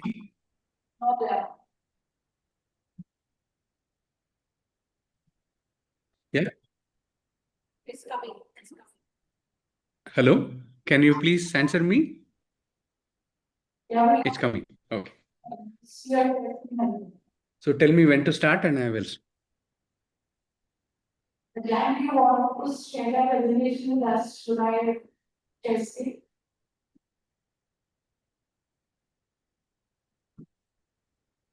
I can't hear very clearly. So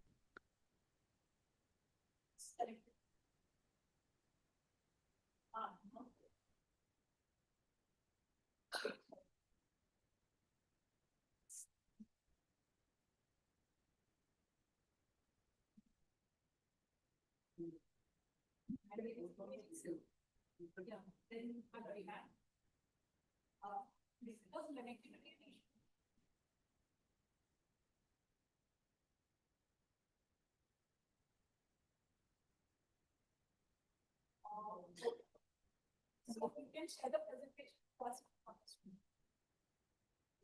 You'll be able to. Oh. No, we are not able to. That's right. Yeah, yeah. So he's not no, but he will be speaking. He will get his speaker. Both the videos should be on.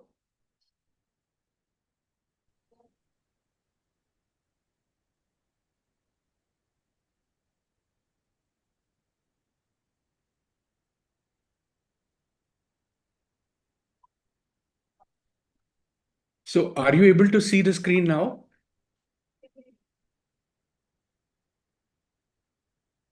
Yeah. Okay, we can see the screen, right? And do you see it moving? That's Yeah.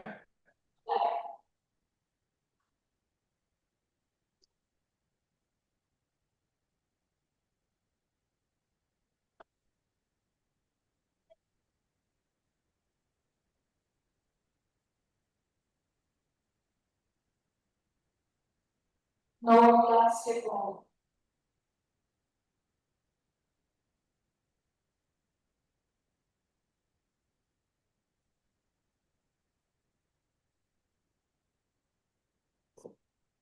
I'm not able to hear anybody talking. So But yes, we can see your screen moving. yes, I think it'll be good if you, act as intermediary because I'm not able to hear what is being said in the room. So Okay. yeah, thanks. So please tell me when to start.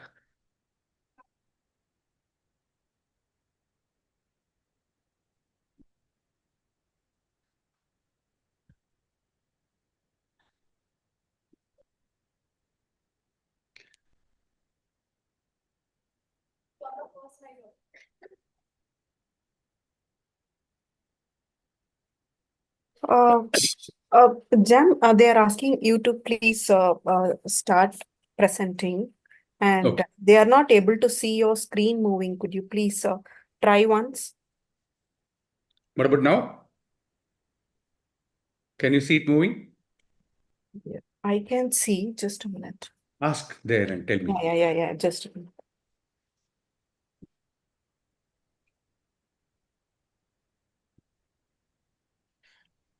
in that case, it's an issue over there, not on my end.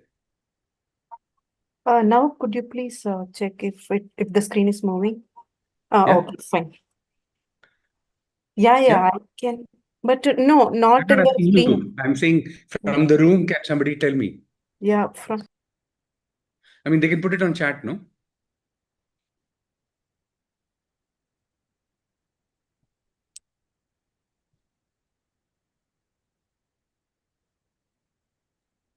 So I have just checked with Sonia. So but you can proceed. They can see your screen moving and all. Okay, very good. Okay. This is going to be one-sided because I can't hear anything from there's no feedback for me. So I'll just talk and I guess somebody will interrupt me if something goes wrong. Okay? Yeah. Okay.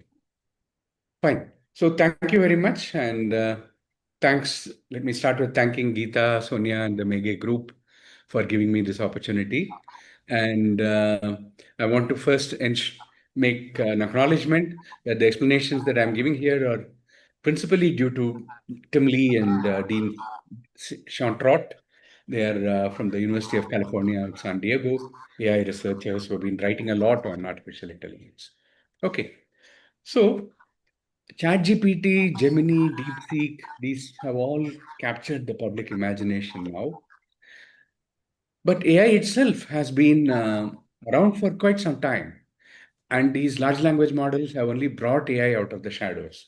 AI has been working in the shadows for a long time. When you use your mobile and do texting and it does autocorrect, that is AI software. When it does autocomplete, that is AI software. So it has been around for quite some time. But large language models have completely changed the way we think about AI. It's going to be much more in the near future.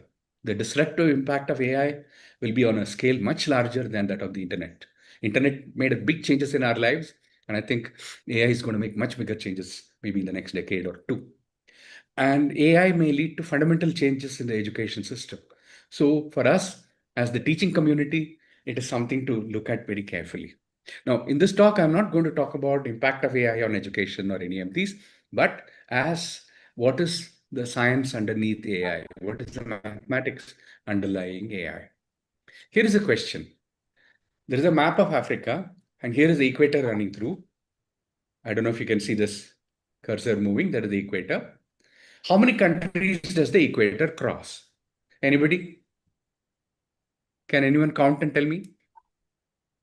How many countries does the equator cross?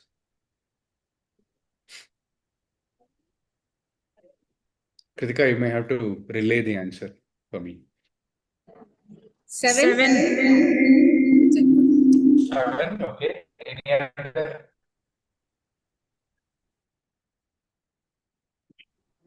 Jam, can you hear us? Yes, tell me. So the teachers are saying 7. 7, okay. Actually, there are 6. I think it could be because that blue is the lake that is being counted. So it's actually 6. But the point is this. Nothing less than a miracle occurred when you gave the answer. What is going on? The miracle is I communicated with you through language and you understood the question I asked. That was your language system. It commanded your visual system to execute a program that involves scanning across that line, counting as you go.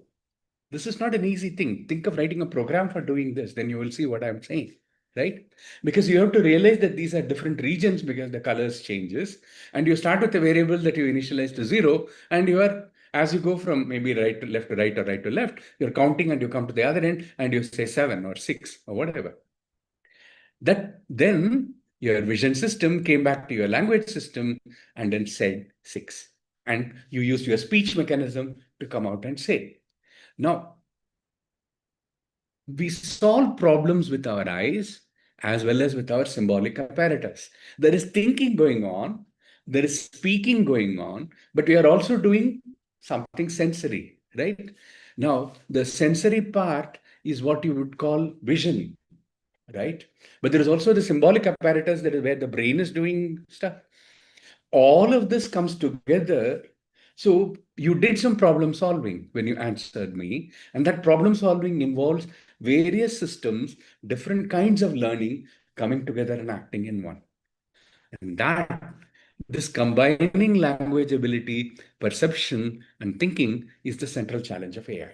So what we are talking about is artificial intelligence are systems which have certain perceptive abilities, certain thinking, equivalent of thinking, some analysis capabilities, and some language ability. Language ability means to hear and understand, and then give an answer again in language, right? Speech and hearing, vision, so all kinds of perception and thinking. All of this brought together is what we call artificial intelligence system. How does AI work?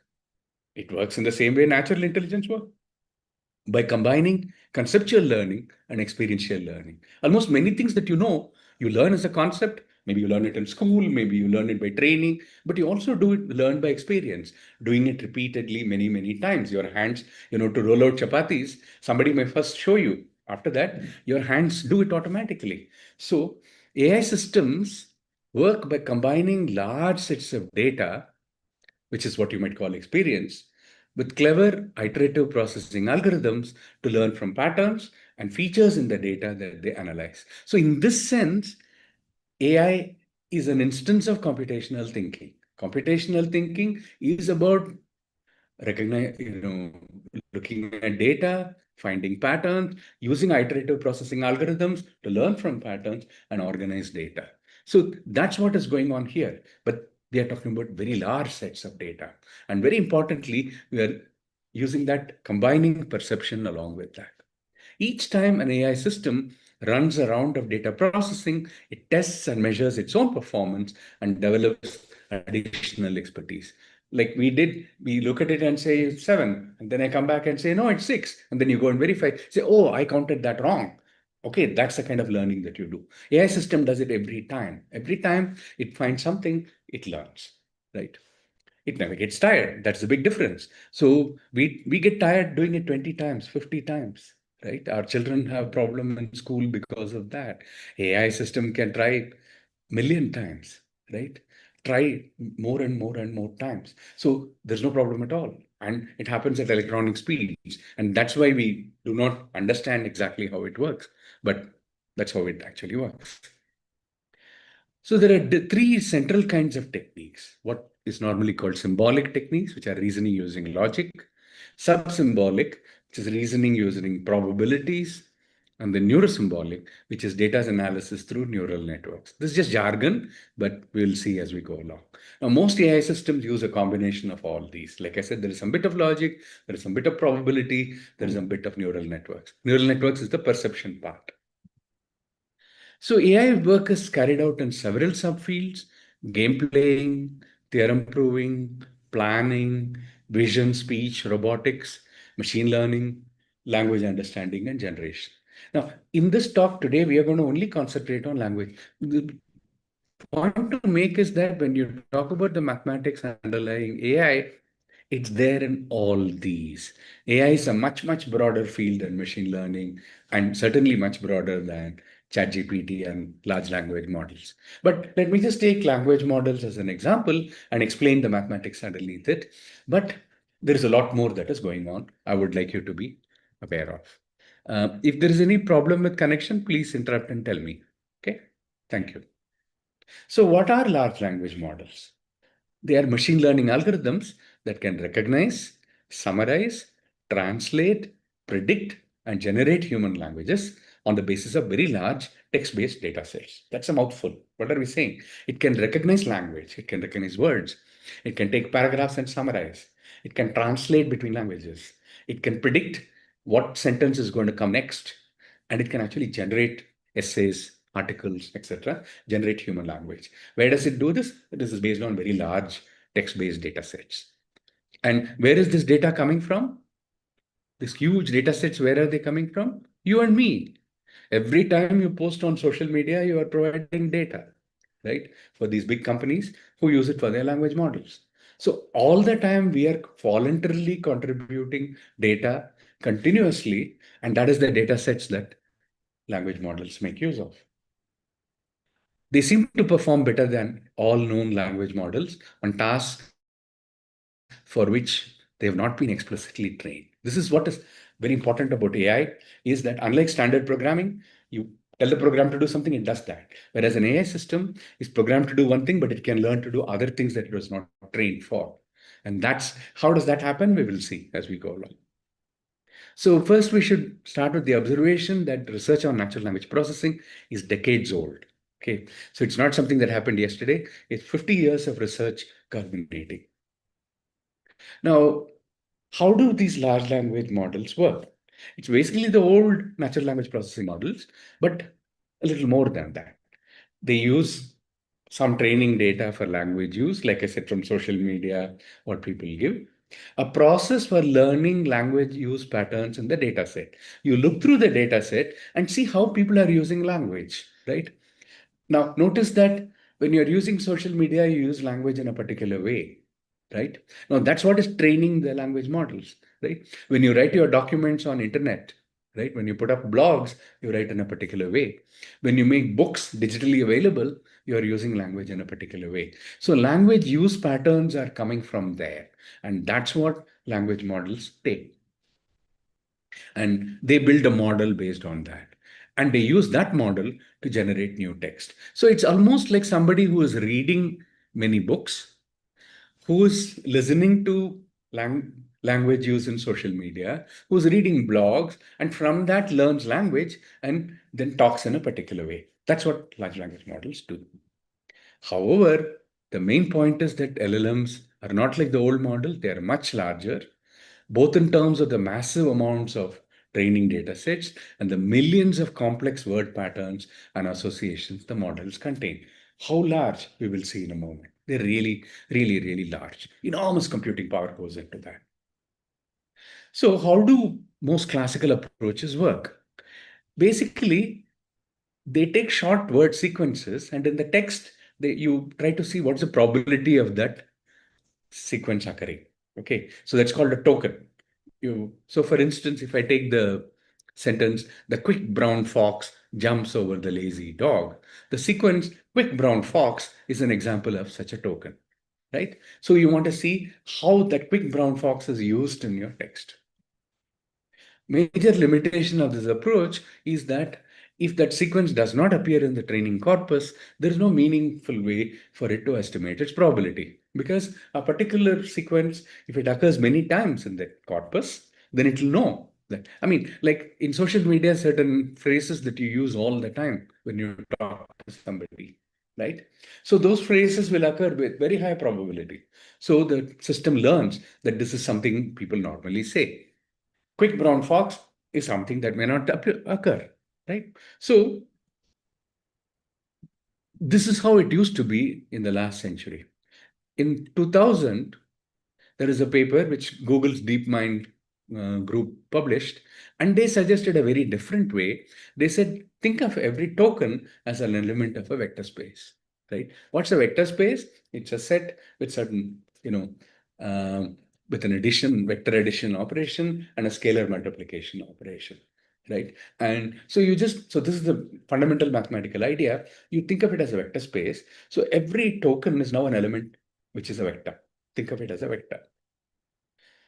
So for instance, in GPT-2, old one, I could have for instance, I want to talk about a cat.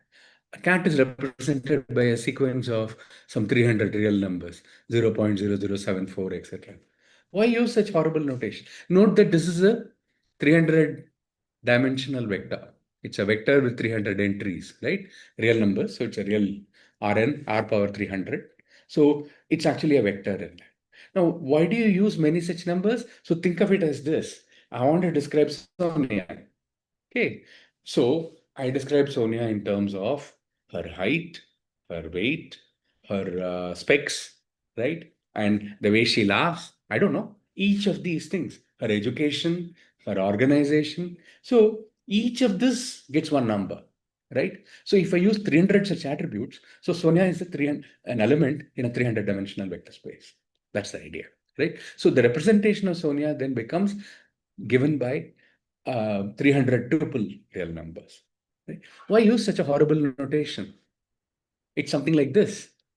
Supposing I write for Washington, D.C., 38.99177.3, New Delhi, 28.7177.12, London, 51.51, 0.13, Paris. What is going on here? Right? Well, 38.99, one says it's north, it's latitude. 77 says it's longitude, and 3 says it's west. So it's notation for saying 38.99 degrees north, 77 degrees west. Delhi, on the other hand, is 28.7 degrees north, 77.1 degrees east, 2 and 3 being used there, right? And when you see now London is 51.5 north, 0.1 west, right? Yeah, because it's just to the west of the Greenwich Meridian. Whereas if you look at Paris, it's 48.9 north and 2.4 east. It's to the east of Meridian. So the numerical information actually can carry a lot of information. Now, what is very nice is that by comparing numbers, you can immediately see that Paris is closer to London than Washington, D.C., right? And just the numbers tell you, right? So use of real numbers for representing attributes of words allows us to compare them and make inferences. So this was a very important thing. This is called vector embedding and word embeddings in vector spaces. So, for instance, I find the words closest to cat and find that they are dog, kitten, and pet, because the representation gives you some measure of distances. Is this clear? So, words are elements of a real vector space, therefore we can do arithmetic on them. And this was Google's word to vector project in 2010, and they analyzed millions of documents harvested from Google News. It's not long ago, it's just about 12 years ago, right? And this was totally realized that now you can do vector arithmetic. So you just do math on these representations, and that gives you language information.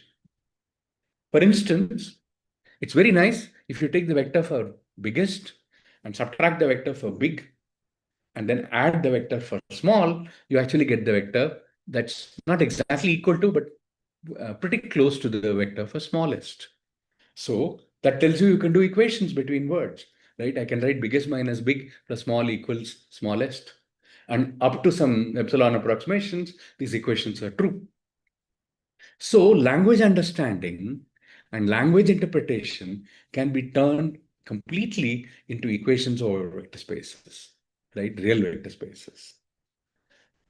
So it allows us to infer relationships such as unethical is to ethical as possibly is to impossibly, but also man is to woman as king is to queen, right? Because the representations will give you the similarities. Watch out. 2013, they also showed that that model also gave doctor minus man plus woman, and it gives nurse. That's because it's training data set, right? If it's somebody in the medical profession and it's a woman, it thinks with a very high probability it should be nurse, right? So this is what is the danger with this kind of language models, right? That it will perform inferences, but it'll perform inferences that you don't want to also, right? That's because the meanings of the world that it has, it doesn't know the world. All it knows is from the data set. And if people speak in a particular way, write in a particular way, and that is why in the data, that is how it understands. So the biases inherent in our language use in this thing become explicit when you see it in language models, because they inherit all that bias. So one problem you can say is not very good because words have multiple meanings. For instance, if I use the word bank, it could mean a financial institution or it could be the land adjacent to a river. the banks of the river. Which do you mean in a particular context? Linguists call these two unrelated meanings homonyms, right? But consider Sonam picks up a newspaper as opposed to Sonam works for a newspaper. In one case, the newspaper is a physical object. And in the second case, newspaper is a company, right? And these are very different meanings. Linguists call this polysemy. So words with different meanings come in different contexts. How is a program supposed to understand this? So LLMs like ChatGPT are able to represent the word not as one vector, like I was saying so far. Actually, it can represent it as different vectors depending on the context in which it appears. In the first, so for the same word bank, in one word, in one context, one vector representation will be used. In a different one, a different vector space, different vector representation will be used. So both kinds of this multiple meanings are actually handled by the simple idea that you are talking about vectors and vector spaces, but the vector representation can be different for the same word depending on context. So how is that context to be figured out? So what is very interesting is that they use more similar vectors for polysemous meanings than for homosemous. Okay, don't worry about it. That is a technical detail. But how is this possible? We'll get into this, right? How does it even figure out, right? For now, first point to understand is that vector representations are fundamental to understanding how language models work. And for people interested in computational thinking, that's the only way we think of vector spaces. They are just lists of numbers, right? And vector arithmetic is simply list processing programs, right? Okay. Now, in the sentence, the professor asked the student to improve her written work. Whom does her refer to? Now, you look at it in common sense, tell you that her means the student. But nothing in the sentence itself changes, right? In principle, it could be the professor, a female professor, showing her written work to the student and says, can you help me improve this? Why not? Well, we have some probability attached to this, but that is not part of the sentence. That is in your head. It's the knowledge of the world, right? So it's not enough for language learning or language interpretation to know the structure of the language itself, but you should also know the world, right? You should know the properties of professors and students out there in the world. So this requires understanding facts about the world. It involves learning. So think of context for a word vector as the dimension of the vector space. This is another crucial idea that comes. You not only use vector spaces, but the dimensionality of the vector space becomes extremely important. So GPT-3, if we look at it, does in a particular way. It is organized into a dozens of layers. So what happens is that each layer takes a sequence of vectors as inputs, one vector for each word in the input text. Okay, if you've got 5 words in your sentence, 5 vectors are input. The same 5 vectors are input to each layer. Now, it adds information to help clarify the meaning of that word and better predict which word might come next. So by the way, it's called predicate transformer. And what is this idea of the GPT does only one thing. It's a transformer. Its job is given a sequence, it tells you with very high probability what is the next word in that sequence is. So you give a partial word sequence, it tries to complete by adding a new word. That's the only job it does. In the process, it's able to do many things like text generation and so on. The most difficult part is to figure out which information is important, right? Because when you read the text, there's all kinds of information there. But somehow to figure out exactly that important point that is being made is the really comprehension, right? So this is what was done by the transformer architecture. It was 2017, very, very recent, right? A generative pre-trained transformer published again by Google DeepMind. It was 2017.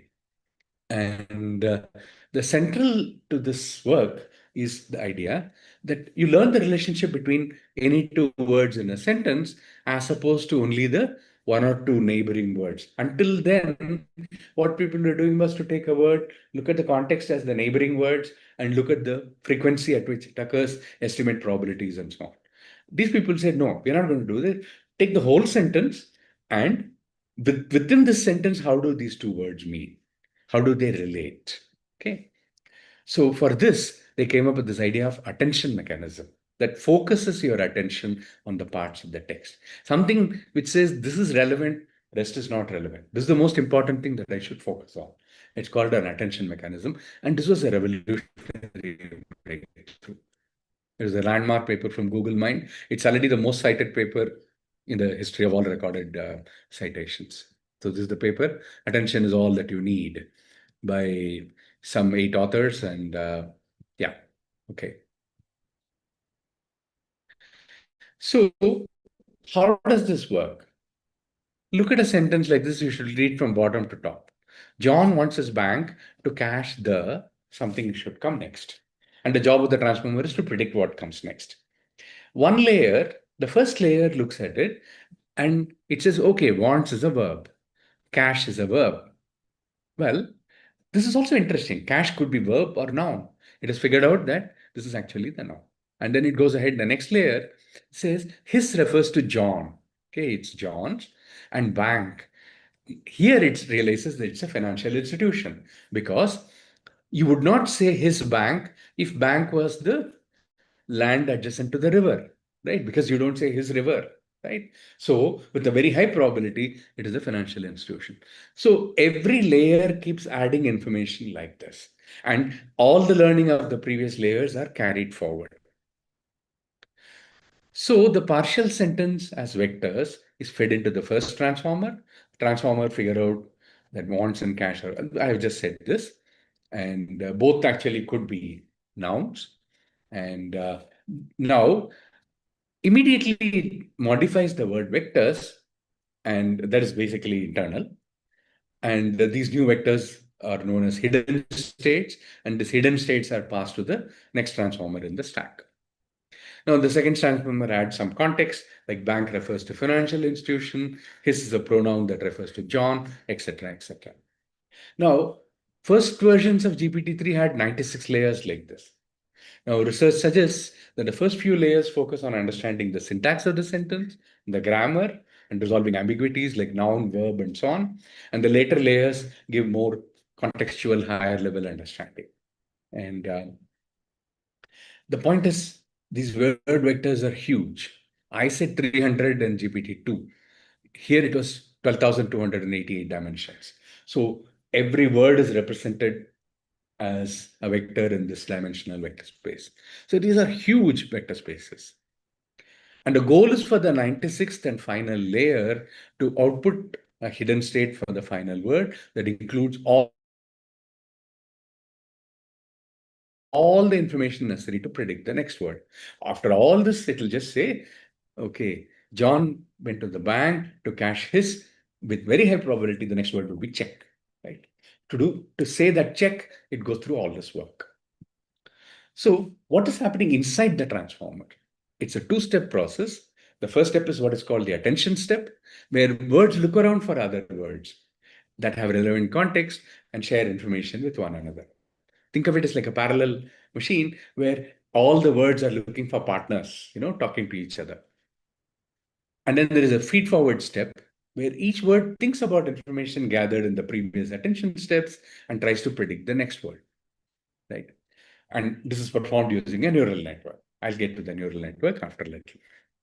So the main point is that transformers treat words or other vectors rather than entire sentences or passages as the basic unit of analysis.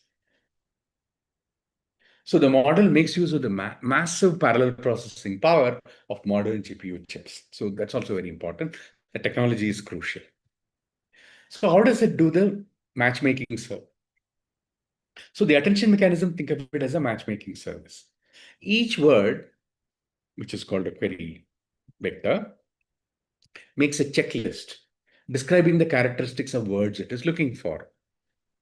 And each word also makes a checklist called a key vector describing its own characteristics. And the network, what it does is to simply compute the dot product. For those who know vector spaces, given vectors, you can define the dot product, and the dot product will give you a number, and that is maximized. That is the best match. So once it finds the match, it transfers information from the word that produces a key vector to the word that produced the query vector. So there is a match, so that information is transferred. So for instance, if you take our example, John wants his bank to cash the query vector for John says something like, I am seeking a noun describing a male person, because it says his. The key vector for John will be saying, I am a noun describing a male person. Now, you take the dot product and this maximizes it, and therefore the network detects that these two vectors match and move the information for the vector for John into the vector for his. This is exactly how GPT is understanding relationships between words within your text. Now, each attention, I talked about one attention, right? But actually every layer has, it's like a Hydra or Ravana, right? Many heads, which are all simultaneously doing things. The information swapping process happens several times in parallel in each layer. One head might match pronouns with nouns. A head might work on resolving the meaning of homonyms like bank. A third attention head might link together two words like Donald and Trump.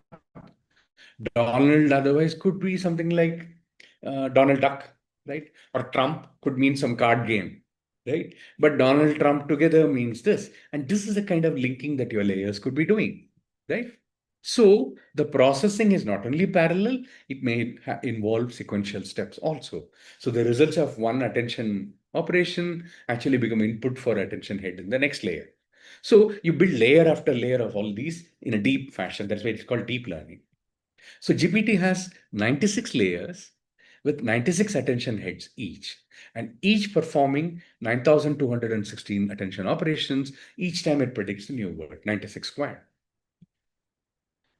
So for every word, it's doing that many operations. And that word itself is an element of a 12,800 dimensional vector space. So it's huge. So after the attention heads transfer information between word vectors, a feed-forward network tries to predict the next word. It analyzes each word in isolation, but it has access to all the information that it has got in the previous steps. So what makes this powerful is its huge number of connections. So the network looks like this. You have the word vector, and that's the input vector that you see below. That has 12,288 values. And then there is a hidden layer, so-called neurons. I'll come to that. About 50,000 neurons. Then the output layer, once again, has 12,200. And then there is an output vector. So this is how neural networks are built. So you have to look at the numbers a little bit to see how huge these things are. So there are 49,152 neurons in the hidden layer with 12,288 inputs and 12,288 weight parameters. So if you actually look at the calculation, what you will get is 1.2 billion weight parameters, right? With 96 layers, we get 116 billion parameters. So when people talk about multi-parameter model and so on, traditionally people mean, 20 parameters, 100 parameters is a huge thing. But this thing is 116 billion parameters. And this is the power of computation, right? Once you come up with computing techniques, scaling happens, right? And the scaling can be in billions. There is no problem at all, right? So what you need is computing power. So GPT-3 has an overall total of 175 billion parameters. And just this part of the network that I explained is 116 billion, right? So these are really huge. And yeah, this is another famous one. It tells you how it does vector arithmetic. So Brown University researchers found that feed-forward layers use the same kind of vector arithmetic that we used earlier. When you give the prompt, what is the capital of France? Paris. What's the capital of Poland? And then they looked at what happens inside. For the first 15 layers, the top guess was a seemingly random word. I mean, capital of Poland, it says Delhi, it says anything, right? But between the 16th and 19th layer, the model started predicting that the next word would be Poland. What is the capital of Poland? It says Poland. Okay, that's a little better. But by the 20th layer, the top guess changed to Warsaw. And by adding a vector that maps country vectors to their corresponding capitals.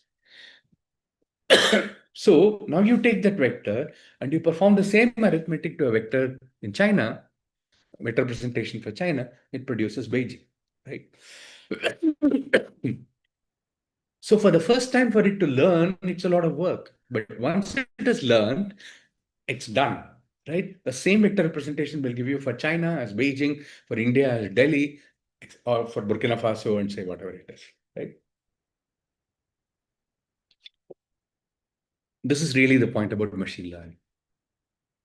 And then, of course, with prompts, you can guide it. Let me skip that. So training the model. So the prediction of a newly initialized language model is essentially a random number. And as model sees more examples, hundreds of billions of words, the weights are gradually adjusted to make better and better predictions. Suppose you have a new shower that has unlabeled directions for hot and cold. You start in a random direction and you keep adjusting by testing the temperature. This side is hot, that side is cold. Oh, this is too hot, this is too cold. Same thing happens. This sounds easy. But suppose that there are not one faucets, but 50,000 faucets. And also there is a maze of interconnected pipes. And these pipes also have a bunch of valves on them. How would you do? Well, my image is you dispatch an army of intelligent squirrels to trace each pipe backwards and adjust each valve they find along the way. So basically there is a forward pass, exploring, and a backward pass, correcting for every such example. And computers can actually do this in scale, right? In human testing, it sounds very silly. Why would you do it? But actually, it's something that an algorithm can do. So OpenAI estimates it took more than 300 billion trillion floating point calculations to train GPT-3. Okay, it's for ChatGPT in particular, right? So the compute power that you're talking about is enormous. So how do you do these neural networks? Well, this is what 1982 John Hopfield showed, and how neural network can model associative memory. It's a little bit like hearing a song, you remember an event, right? And he gave us a formula that uses values at all nodes and strengths of all connections. He got the last year Nobel Prize in physics for this. But how does network act as memory? See, it's like this, walking down somewhere, through the open window comes the smell of something cooking. That triggers childhood memories. This is the idea of associative memory. Hopfield used to work on magnetic spin, and he applied the same idea on neural networks. When nodes get values, the strengths of all connections get adjusted, and the configuration codes up a memory state, and this memory is retained. So anytime the network comes to a state similar to that, automatically that memory is revoked. This is the idea. So neurons affected by a smell and those by a song can trigger each other. And let me skip the way these things are built. The mathematics is fairly simple using threshold networks. But the question is, how do you determine the weights? Here is another example. Input layer, let's say, is pixel from a camera, image of a baby in a pram. Now we want exactly one neuron to fire to recognize a baby, another for pram, another for the lamppost the pram is next to. On another picture, one neuron for cat and none for the baby. How do all the synapse weights get set? By training, right? In a training mode, you say, okay, this is correct. Oh, this is baby. Yes, it is correct. This is cat. No, that is wrong, and so on, right? So in training mode, you send signals back through the output towards the input, saying this is what I found. And that's called back propagation. This is the feed forward and backward propagation. But back propagation leads to something very clever. Run the neural network backwards. Now, you put in signals at the output layer that correspond to a car and a baby, and you get a pixel configuration of a baby driving a car. This is what we call generative AI. Your AI has produced an image that was never presented to the network before. It was not part of training data. It has learned something completely new. And it produces something like that. And you say, oh, it's creative work. The machine is generating art. It's not generating art. It's actually using combinations that. But the thing is that you're working with a billion trillion parameters, right? So the experimentation is phenomenal. Trying all kinds of combinations that you can do. right? This is what we refer to as generative AI. This is much, much older than GPT and so on. So when we speak of imagination and AI, the underlying process is something like this. I'm making it very, very simple, superficial. There's much more that goes on, but this is the general central idea. Now, as it turns out, some states are more likely than the others, and it depends on how components can coexist. So here's where probability comes. And this is done using an equation by Ludwig Boltzmann. And 1985, the Boltzmann machine was proposed by Geoffrey Hinton, and he got the Nobel Prize for physics last year as well. Okay, so the idea is that your learning is not by getting programs as instructions, but just by giving examples like the baby and the pram, right? So learning from examples, we see very young children do that. No diagrams, concepts, explanations. It's like you enter a room and you immediately know something has changed, right? Nobody's telling you anything. This is the kind of learning Hinton brought in, and the idea is that something has happening in a hidden layer. There is not only a visible layer and a hidden layer. So you meet a friend's sibling and you immediately say, oh, she must be related to my friend. Okay, let me skip all this. So deep learning works with many, many layers. Yeah, so one layer might detect a face, another about eyes, nose, and mouth. Another says that these features indicate a face or not.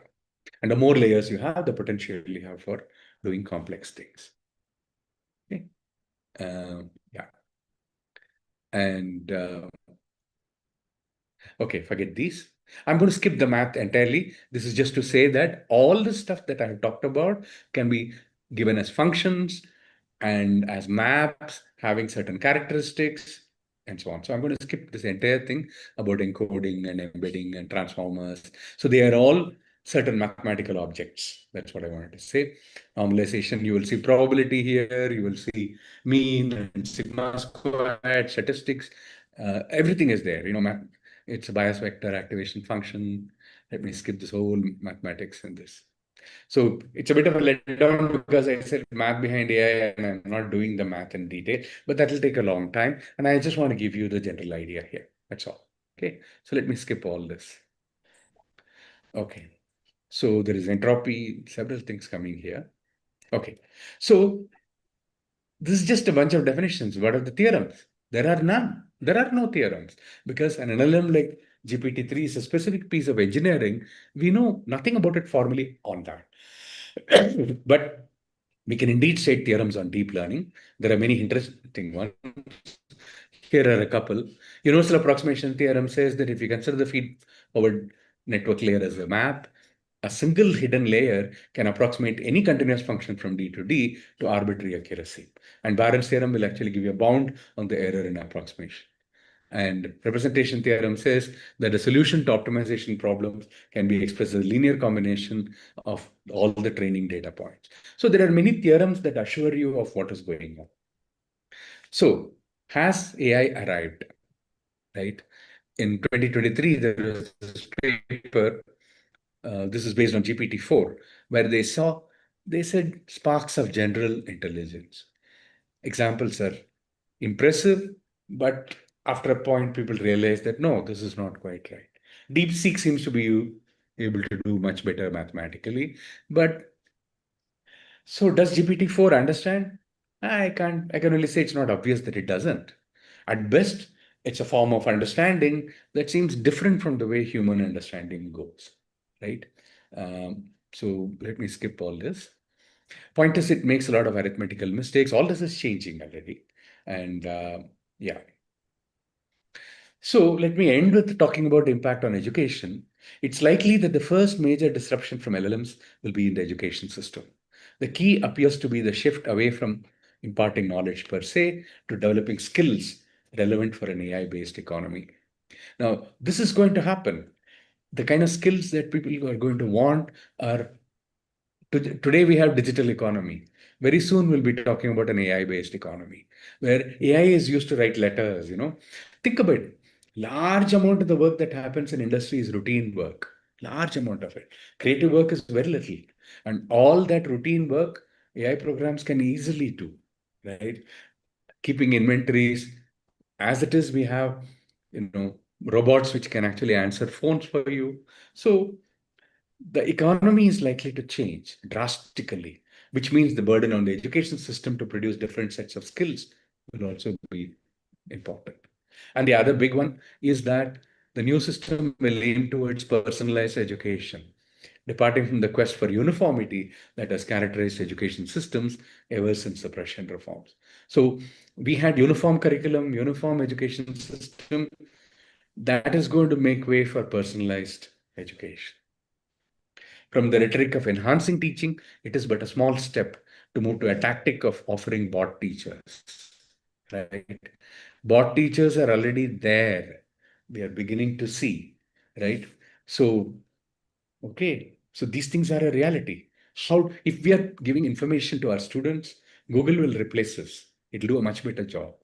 If, on the other hand, we engage with children's thinking and we interact with them at an emotional level, at a cognitive and affective level, that's something we can do. We can do much better. And remember that LLMs do not come from the state. It comes from the market. It's produced by companies. They have no allegiance to any particular curriculum or national goals or any of that. They depend only on the market. Their interest in personalized education is to directly deal with the student, right? It's a huge market. Every student is data. You and I are data. So companies come to you with very, very different purposes. So we need to have a serious discussion on implications for school education. LLM interfaces are already being developed for tools like GeoGebra and Mathematica and so on, and they're excellent. I mean, I've really seen some of these things being developed. They are very high quality. They are being used to add interaction capability to teaching videos. The kind of teaching videos that we have got so far are pathetic. The new videos that people are developing actually talk to you. They talk to the students, right? It's not some start-stop thing like Khan Academy so far has been doing, right? So these things actually interactively talk to you, discuss with you, and it can actually take input from you and continue and do different things. Personalization bots are being developed for teaching calculus. I have seen one bot for doing calculus. It's amazing. I mean, it explains L'Hopital's rule, it explains limits, it explains, different aspects of calculus and gives practice problems. And says, if, okay, this you find difficult, then I let me give you a different problem and so on. See, I mean, I'm taking math examples because this is what I know.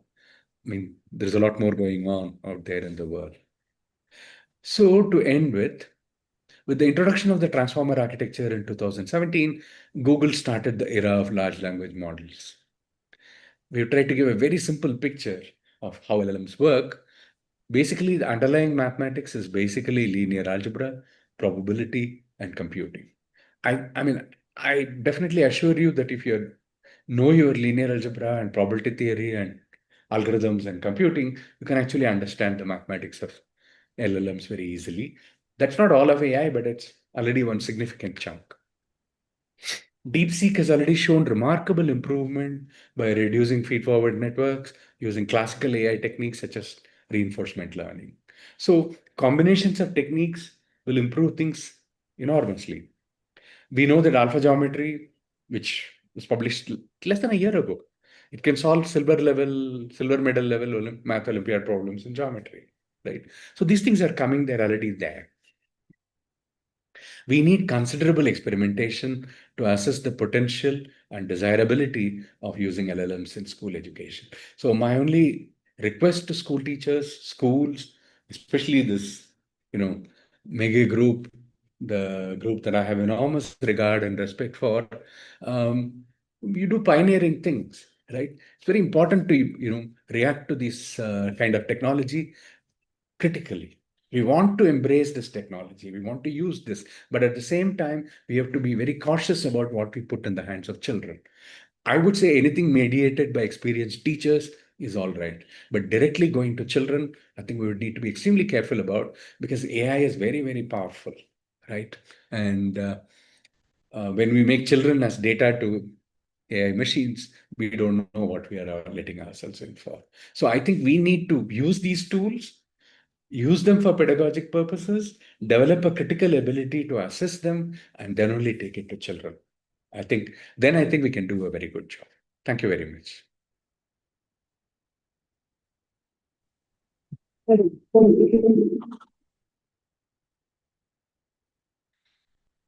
Any we type them in the chat box for that because of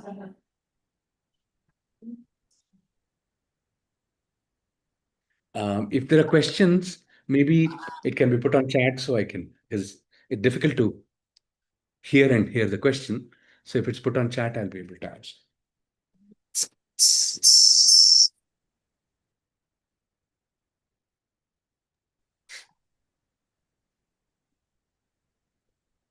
Do we have any questions? You can ask me then.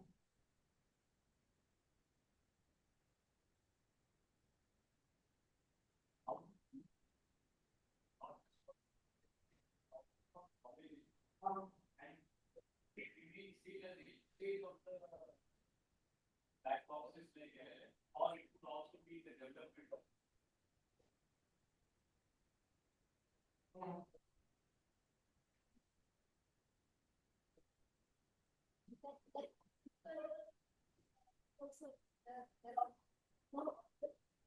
How to use these tools? How to use these tools not just for schools but also for college education. Okay, yeah. So I have been use of some AI tools in education in colleges, but so in fact I was particularly referring to the kind of AI interface, Mathematica especially. Wolfram AI has been able to integrate AI with existing math tools, right? So where you are using digital tools for mathematics, AI can make a big difference. The calculus bot that I told you about, for instance, is able to offer many examples, answer many questions. Now, that's quite important because, see, you think about it. In your class, you can do 5 problems. Student comes to you, you can do 5 more problems in your office. You can do 10. The bot can offer 50 problems, 100 problems, 1,000 problems, right? And another very critical thing, that bot is available at 1 o'clock at night, at midnight. You are not as a teacher, right? Now, remember, students are awake at 12 o'clock. You are not, right? So, the kind of interaction capability that it brings in is enormous, but it's also very seductive and very addictive. So there's also there, somebody has asked what care has to be taken by the teacher while using AI in classroom. Please remember that this is very, very seductive technology. It's very addictive technology.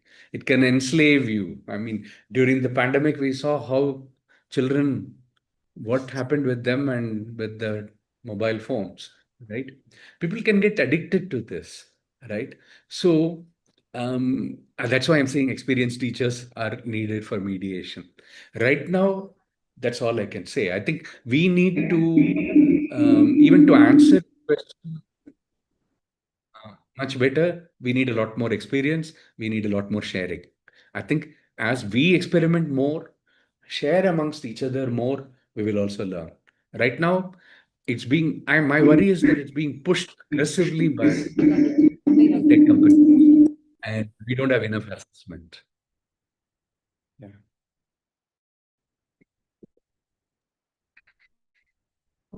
Hi, Jam. There are no more questions, it seems. So, Meghe group of schools and the entire organizing team, teachers, everyone want to thank you. Yeah. Thank you. Thank you you all. so much. Thank you very Thanks. much. Yep. Thank you. Thank you. Bye-bye. Okay, then I'll say bye and wish you all the best for a wonderful CETUS. And hope to see you all in Pune. Bye-bye. Thank you. Bye-bye.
Okay.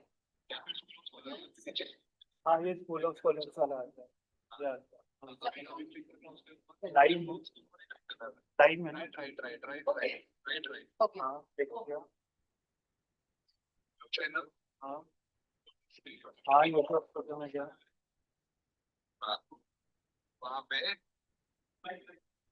Content में जाओ content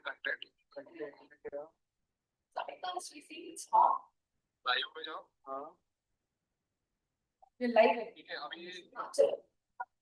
ठीक है अभी wait करो थोड़ा सा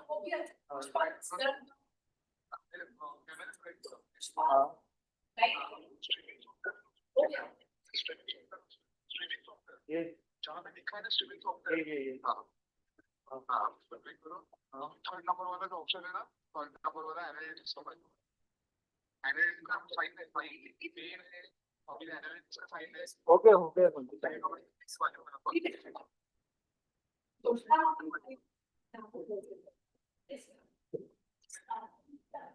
Good afternoon. My name is Geeta from My abstract topic is computational thinking and coding.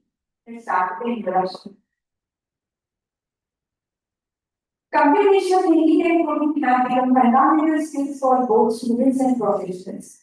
Coding or programming involves writing instructions for a computer to perform specific tasks. By learning to code, the students not only gain the ability to create software, apps, and websites, also practice computational thinking by applying logic. Then decomposing and break down the problem, decompose it, and developing efficient solution. So in essence, coding is a vehicle through which computational thinking comes to life.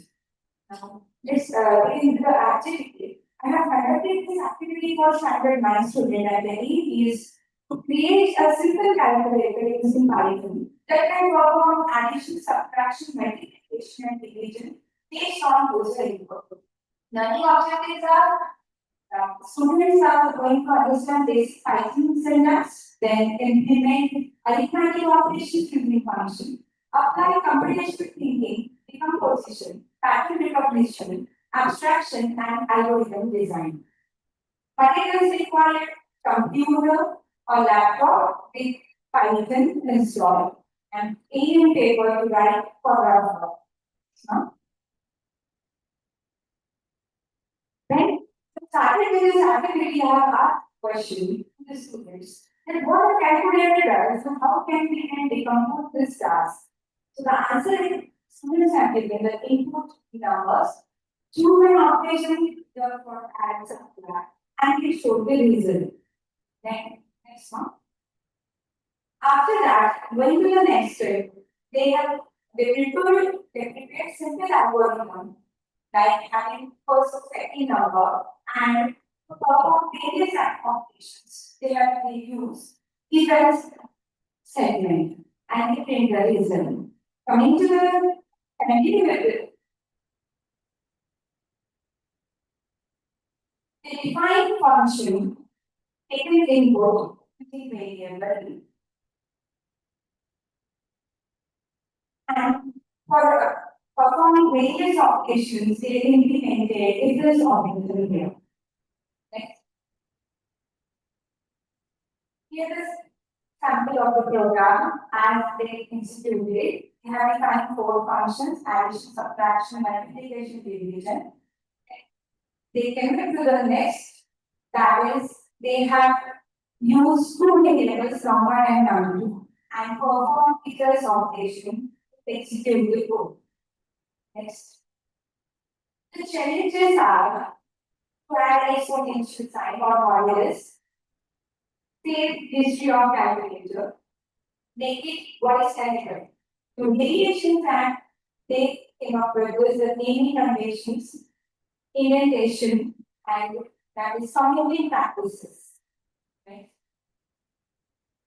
The impact after this, they have this impact that they develop a real world problem solving skill. Then strengthen the computational thing like decompose the problem first, then algorithm thinking, abstraction, debugging, etc. They have hands-on Python experience, like students get comfortable with Python syntax, function, conditional statement, and user input. Encourages care, encourage carefully, they have encouraged by using this coding. They have shown their creativity and innovation. Next. In students improve communication and collaboration, while they have done executed this coding, so they share their in a group, they share their experiences together. So they enhance their peer learning and communication. Students explain the logic to others and improve verbal reasoning. Then last, they have built the confidence that they can execute something that is learned. Thank you.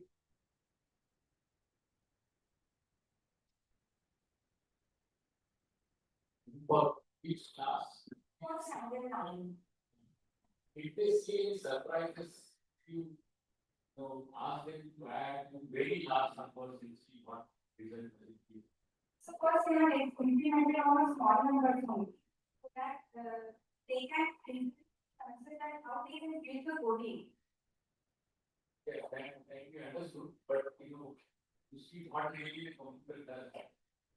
Multiply to large numbers or add to large numbers. Yes, they have added. They have added some numbers like 6 digits, 7 digits. They have worked on it. And so did they get any surprise? that I think this as the input flow variable we have in, so they got the output in different decimal form or integer. So they have not get much surprise, but they have asked me that. Yes, decimal. Even there, if you take Yes, they got calculated. Like divide by 0 got that numerical value we have user defined load to integer enhance. So they have not used double and this that's why they were surprised about error. Like why the calculation is not going to add number of graphs is it here.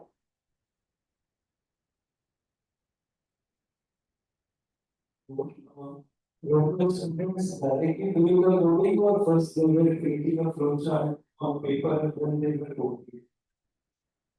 They just got like showed the algorithm they have drawn, the flowchart, the basic logic and how the step-wise the coding can be executed. Generally, the first have the gateway example, like how we can convert in the same way the gateway example convert into a coding. Like for example, this for this addition.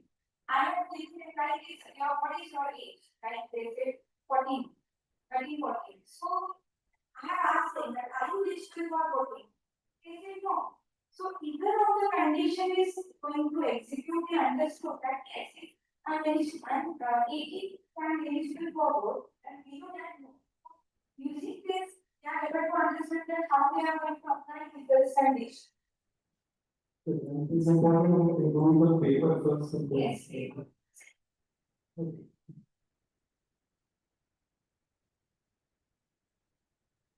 Thank you. Thank you, ma'am. Next, we have the Sanketa Zalke and the Shadul Sangare from Mahatma Gandhi English Medium High School.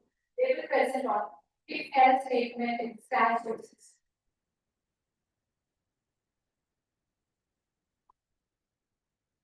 Good afternoon, my name is Thank सारे Mahatma Gandhi English Medium High School and College Bangalore. We are going to present presentation on the topic equal statement statutes. Now let's go towards the implementation. To introduce equal concept, we shall begin with the real life activities such as designing whether to be and work based on the web. This helps students to relate conditional logic to everyday situation.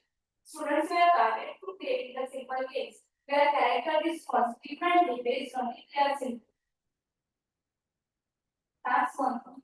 If it is ready, the strike is taken umbrella. Yes, strike is saying for the sunshine.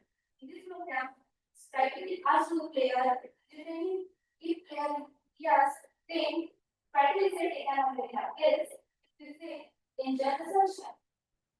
In task two, student have in task two, if student says for tomorrow, the strike will say wake up at 6 a.m. and the strike will say enjoy your hobby. In this task, first strike will ask the question to observe a student. Do you ask for tomorrow? If a strike will say yes, then strike will say wake up at 6 a.m. or strike will say enjoy your hobby. Task 3. Find the greater number among the numbers with a equal set. In this task, student may use specific statement in which writing asks to return three different numbers after entering the three numbers. Condition will check. If the first number is greater than second number, then second condition will check. If the first number is greater than third number, after satisfying both the conditions, strike will say first number is greater, hence the strike will say third number is greater. If both the conditions are false, then third condition will check. If second number is greater than third number, then strike will say second number is greater. If strike will say third number is greater.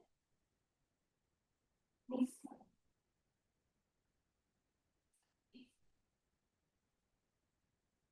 Now those all are the practicals served by our students. As you can see, they have used different slides and they have performed different practicals in using a computer. Seriously using tasks. First one is algorithm. Designing a step-by-step process in which algorithm to solve the problem. Second one is decomposition, in which breaking down the task into smaller parts, taking input, then storing them in variables, comparing them and display the result. Third one is logical reasoning, in which using conditions and decisions means sequence law, deciding which number is greater. Then fourth one is abstraction, in which focusing on the relevant information only, ignoring the other sense code and comparing values using only greater than.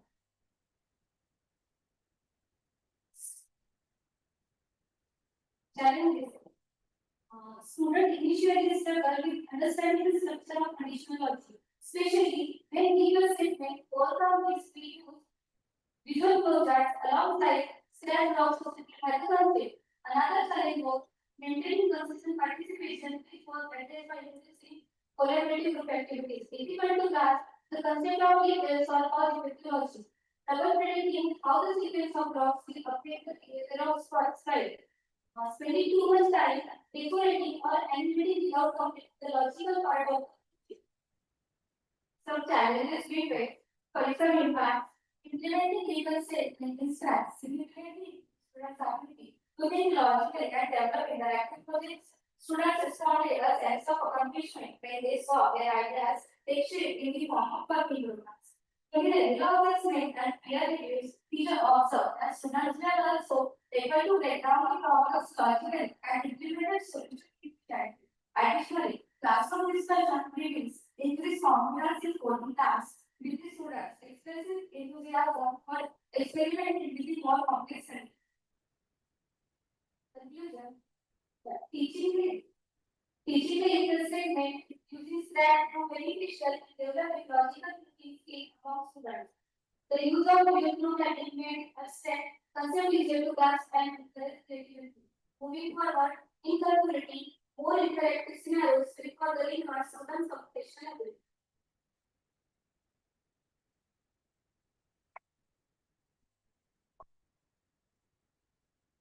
That's students the scientific question.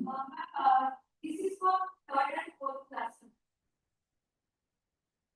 So what was the most complex program? Sir, actually, find level of actually, they are having basic logic like if a statement whether if the condition is true, you can go to the school, otherwise enjoy your activity. They are having this basic condition. But we have like this extended activity, we have taken during that class, like find the level of so it is more complex example they have done. Right. To like the leaves, high base player or the highest score, which Yes, sir. We told them like you can develop your own projects also, as you told, like I would like to expect one more extended activity like my students have done in that during computer grade. Like I was teaching in math, but she was interacting scratch by her own. She was done. So she has created a that is already involving itself. And she made a really that also rotating around the sun and itself.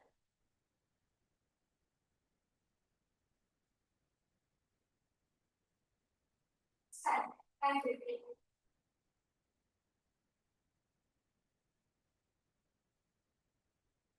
Thank you, ma'am. Next, we welcome Ms. Shifanju, Ms. Anisha Sompur, Dr. Scholars after now.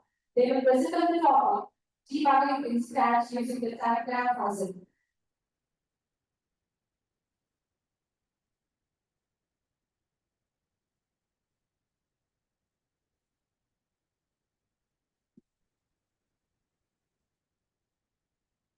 Everyone is here. I'm Shifanju. Today we are presenting an abstract on topic debugging in Scratch using diagram puzzle for scientific students. Diagrams are introduced to children from the early grades. So here we are building on their prior knowledge by using diagram puzzle for debugging in Scratch.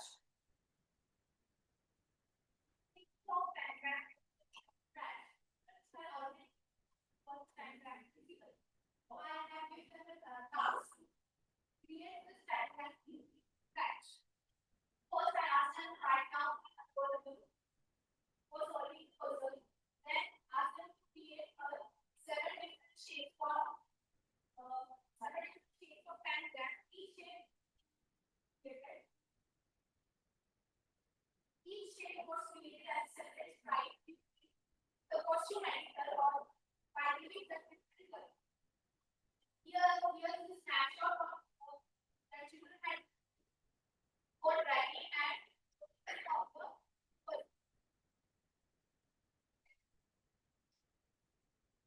so while executing diagram puzzle in Scratch, student encountered the design error and placing a kind of since functionality was then getting the piece to move and rotate properly. Some effort also including the overlapping of shapes on the screen was another challenge. Shapes gets overlapped with each other and rotating over the screen. Throughout the process, various works were encountered which was settled using debugging techniques. After encountering the errors, it is difficult to make a square shape the diagram pieces. First one is debug design. We use grid and vector code. In the costume method, to create perfect shapes with accurate language. Here we draw a grid who places the shapes accurately. While creating split face error in rotating.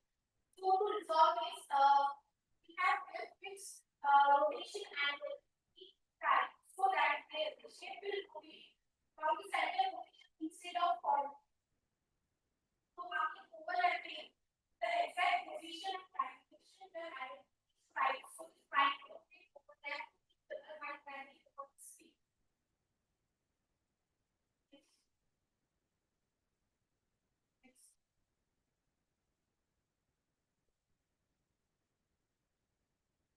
The impact of creating puzzle from scratch is that there are special techniques that makes the activity like function together.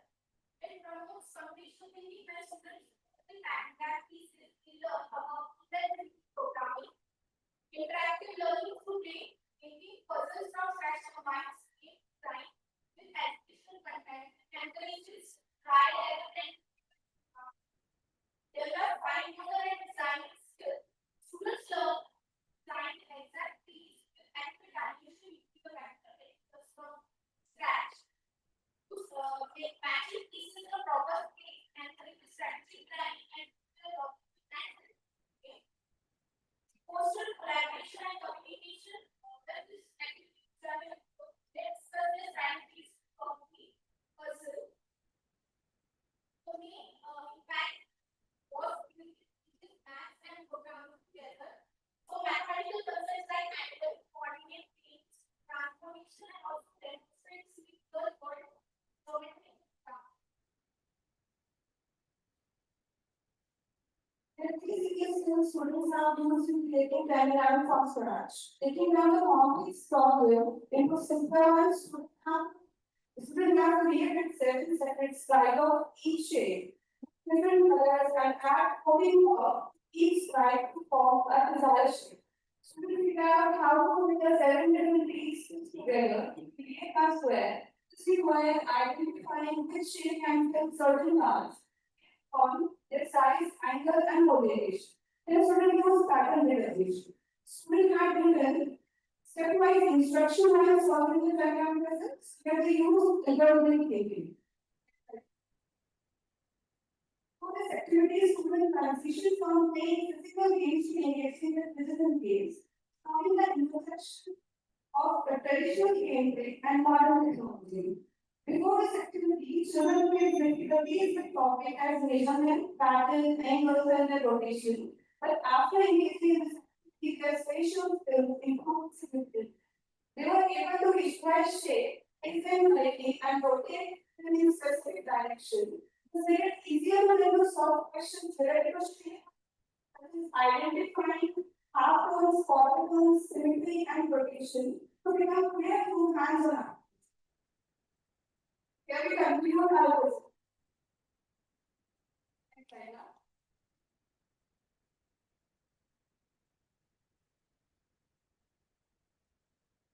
So what do you think they solve that? We took the pieces and solve the program itself solve the diagram or you use layer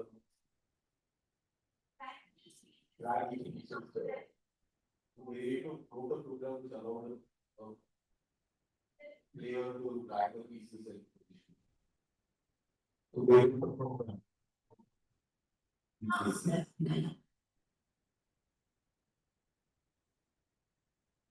Then figure out when it was solved.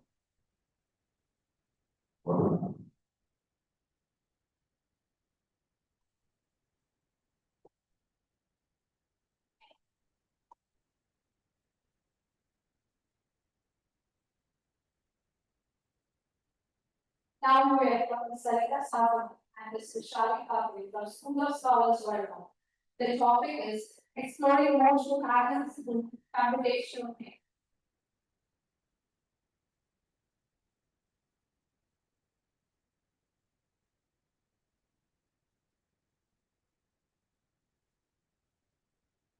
Good afternoon, everyone. I'm Vishali Kavri.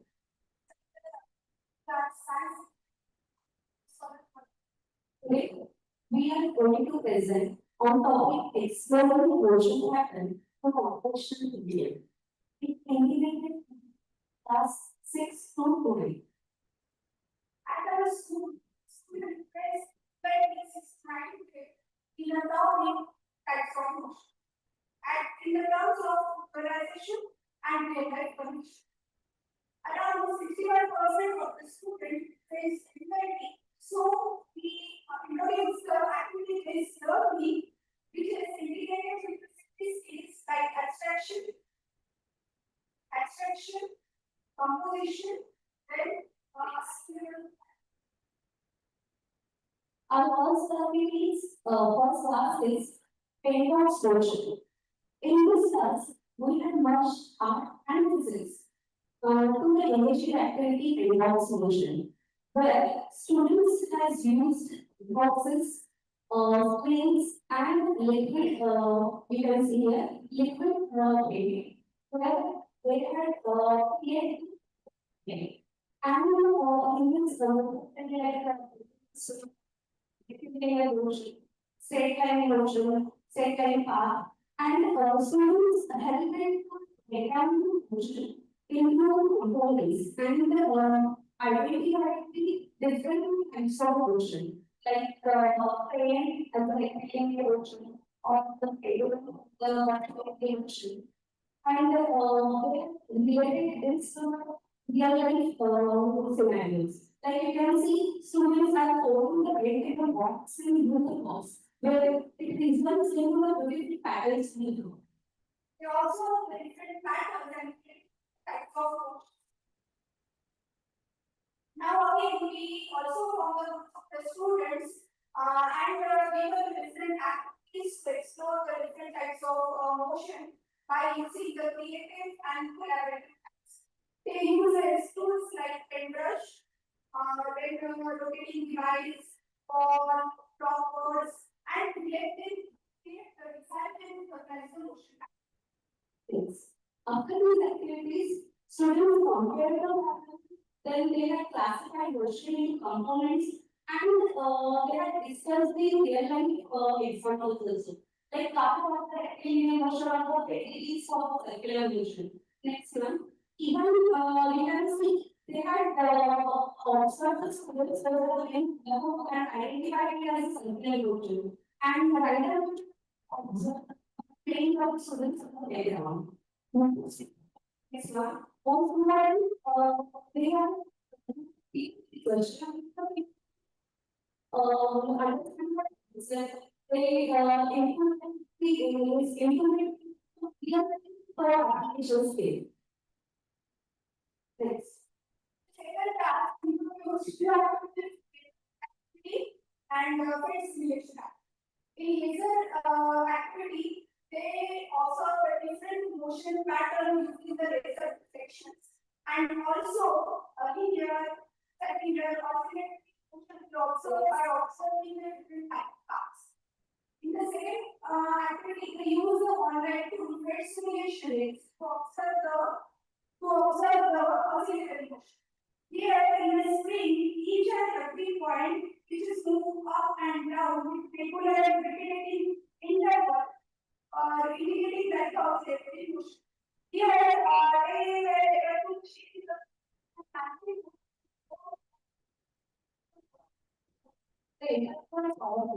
where activities has shifted students and auxiliary to the active exploration, where conceptual activity has rose from the 35% to 55%.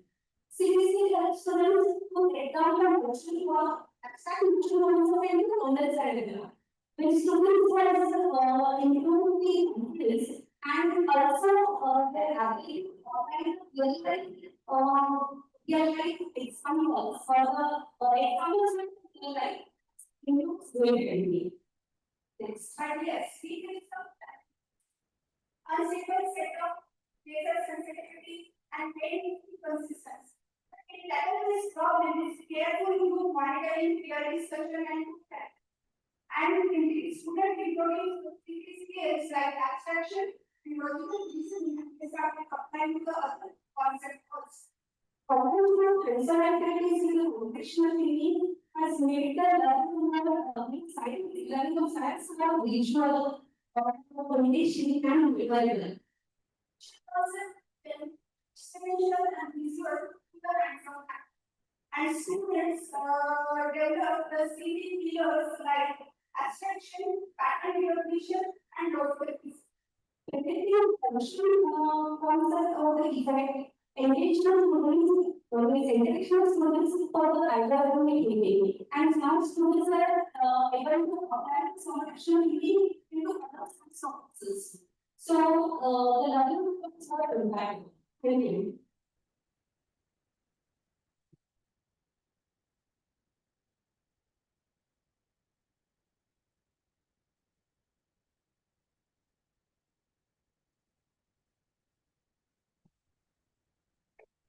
So, how do you measure whether it was very, how do you measure whether this informed understanding? So you connect some worksheets, and with the worksheet students has a peer discussion also, and with this students concentrate more. Please.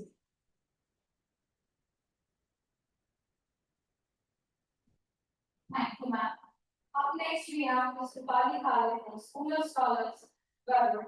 She will be presenting her work on determination of variance for class method.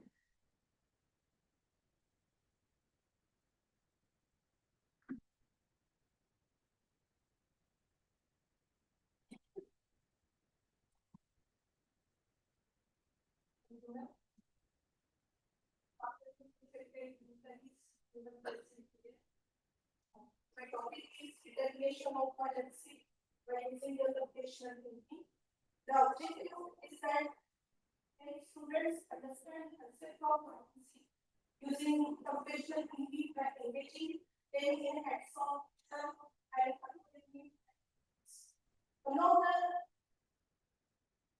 one of the important activity which I conducted in the class is introduction of valency to and octopus of impacts, which relate with the human arms. So, in decomposition, students get down the concept of conformation parts, and they define that what is valence electron, how many bonds can each atom form, and then in pattern recognition, students found the pattern of number of arms and number of bonds and atom can form. Here, students learn how different elements follow the same bonding. For example, hydrogen always form one bond and atom always form four bonds. Then by trying creation, repeating the logic, students observe a pattern. More arms has higher valency and more bonds are possible. Then to the abstraction, octopus and creatures act as models to explain the abstract idea of valency. Then to algorithm students follow the logical sequence to represent the actions. And right next, by using the statistic, learners made valency chart also.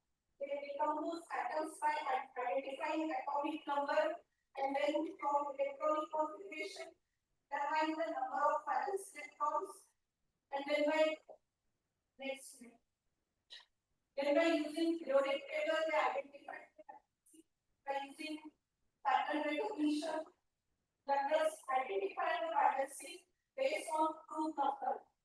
Group number 1 is having a valency 1 element which has group number 1 has valency 1 and group number 16 has valency 2, group number 17 has valency 1.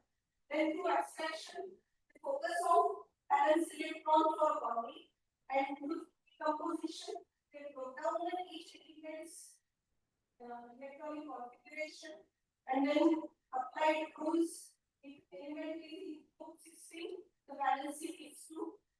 Then the data aggregation, they created charts to categorize elements and theoretical valency. Next, valency chart by using octet rule. So here pattern recognition is there. Even without counting the electrons, students predicted valency on the basis of loss or gain of electron atoms, alkali metals as well as C1 as they lose one electron. Like this. Then atom model making this activity. Next. This activity not only supports subject files, learning but also centers logical reasoning, pattern recognition, and structured problem solving. So we are also all pillars of then next, how to calculate your LLC by using algorithm and abstraction. Here, I am going to step-by-step makers to calculate the LLC. This study how water is formed by using the sleep decomposition, then pattern recognition, abstraction, then strengthen. I provided them interactive worksheet, uniforms, etc. And whatever the models they made, they presented in front of the class and depended on other learned and constantly balances. Next. When challenges and variations, students always struggle with the abstract concept of balancing and the bonding and electrons also. So through analogy, atomic model meetings, as well as interactive worksheets and digital to software give their concept. Then impact on their learning, they show more interest, understand currency better, and they become more confident and reflect how currency concept becomes easy for them. Intensity for learning currency, engagement and meaning. Instead of they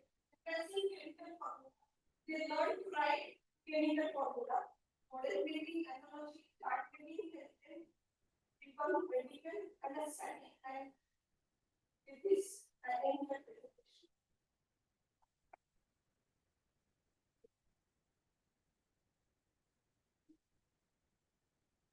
I think you mentioned and the thinking book seems to be essentially the same. The difference in this and basically this will be the valency. That's how you are showing that in other thing. Same thing is there in pattern recognition. Is there a difference between them? We consider the alkaline group as valency 1 and alkaline metals as valency 2. So by using the different color, they can identify the valency. Suppose they ask them to color the alkaline metal with orange color and alkaline metal with blue color. So they form the patterns in it.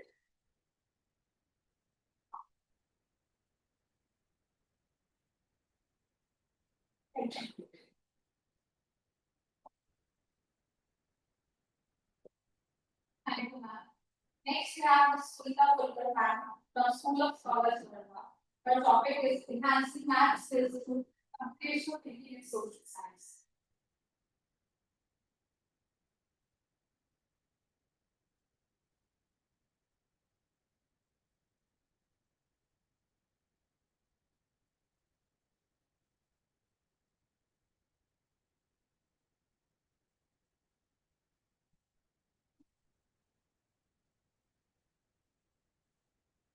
Good afternoon, present all the people from the state and all the teachers.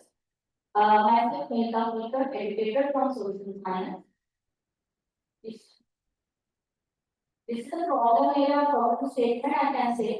When I was teaching in standard 10 in 2024, 25 batch, that was a shocking experience for me that when I started math work, so students were unable, about 3% students were unable to tell me states of India. So that's that was out of the hobby.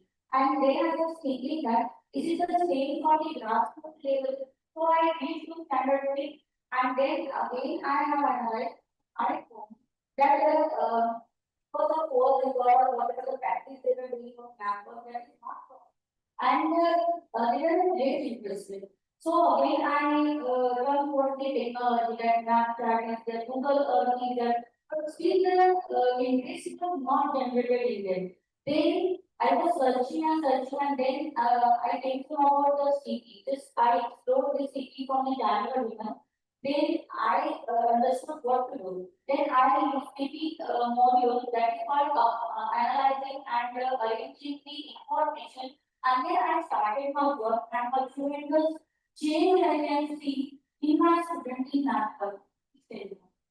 So the last one I did that I had one the map in the classroom and I gave some flashcard to the student where A to Z labels were written and one land map given to them. First of all, I told them write down whichever states you know. After that, you can see the map which is hanging in the classroom, and then you can feel the particular states. You can feel the part of the pencil pattern. Where you are getting the flashcard of that particular period, and then distance. They feel that work, and then they came to know that from A later 3 states are there, from young later 5 states are there. In this particular, in a systematic way or in arranging matter, they would learn all the Indian states. And then I decided that I will use this mapper as a weapon as Mahatma Gandhi used Satyagraha. That is a weapon for bringing independence to the country. And then I accepted the challenge, and then I means I took review from all the students, and they were taking the mapper problem. Then I turned towards next start. This is the new way I took up, that is the creative storytelling. So, Lemon is the youth over here, that storytelling, interactive storytelling, or life-oriented storytelling, I used over here. That photo has started his journey from the West Coast area. So, first of all, he reached the garden and he found salt field over here, and then we see the same broadcast. Then again he turned towards Mumbai, where he found tall buildings and the gateway of India. Again he turned towards southern part, and they found Manala Road, and he found over there on the island board was shipping over there, and like musicals over there. Then again he turned towards south, so he found cashew nut as well as whenever the coffee was being transported. And then he turned toward the Kochi, where the most of the we can say Chinese name was using for the fisheries. So in that way, whichever the characteristics are there in the particular part of India or coastline. So information plus mapper. So in that way, student can learn with a very light-hearted story, and then they can learn all the concepts. Such type of concepts used in the class work, students were forming their own stories and they were writing on the board. They were telling and they were writing. In that way, the movement was starting the classroom, and they themselves only made their money based on the information on stage, and the other students identified which is the particular state it is.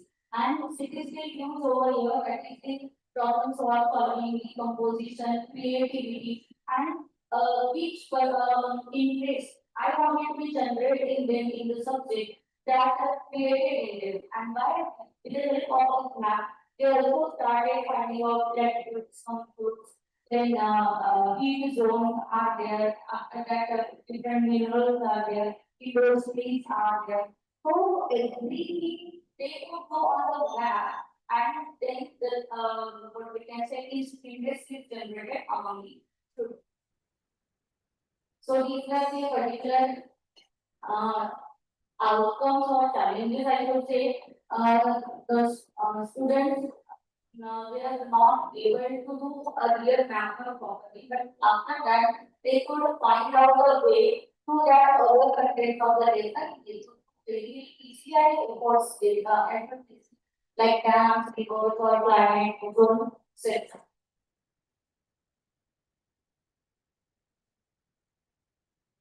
So these are the challenges I face. The main challenge of time management, because If I found that in 9 and 10 standard, more than 75 contents are there, as well as 81 contents are there in 10 standard. So, in the daily 35 to 14 minutes period, only few chunk of the math can be done. But if we generate interest in them, definitely they come up with so many ideas and so many riddles, mnemonics, and small videos statement. And through that, they could able to generate their own interest in the subject area, because already we know they take interest in math or science, but they don't take interest in let's just say social science. So that's why my main focus was to generate particular interest in them. Thank you.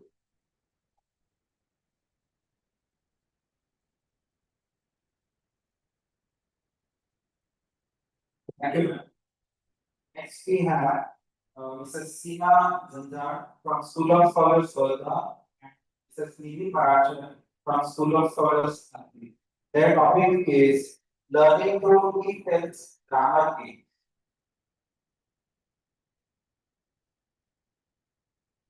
Thank you, sir. I am Mrs. Devika.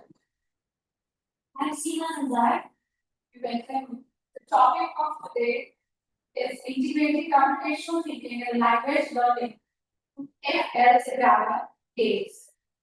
The objective of our presentation is to understand and identify the key main types of conditional sentences. They are type 1 real, type 2 imaginary, and type 3 past familiar. To apply grammar rules of our conditional sentences in real life and imagined context, to enhance sentence construction skills, logical and structured thinking. This was for 6 standard. Now the implementation. We started the pre-test.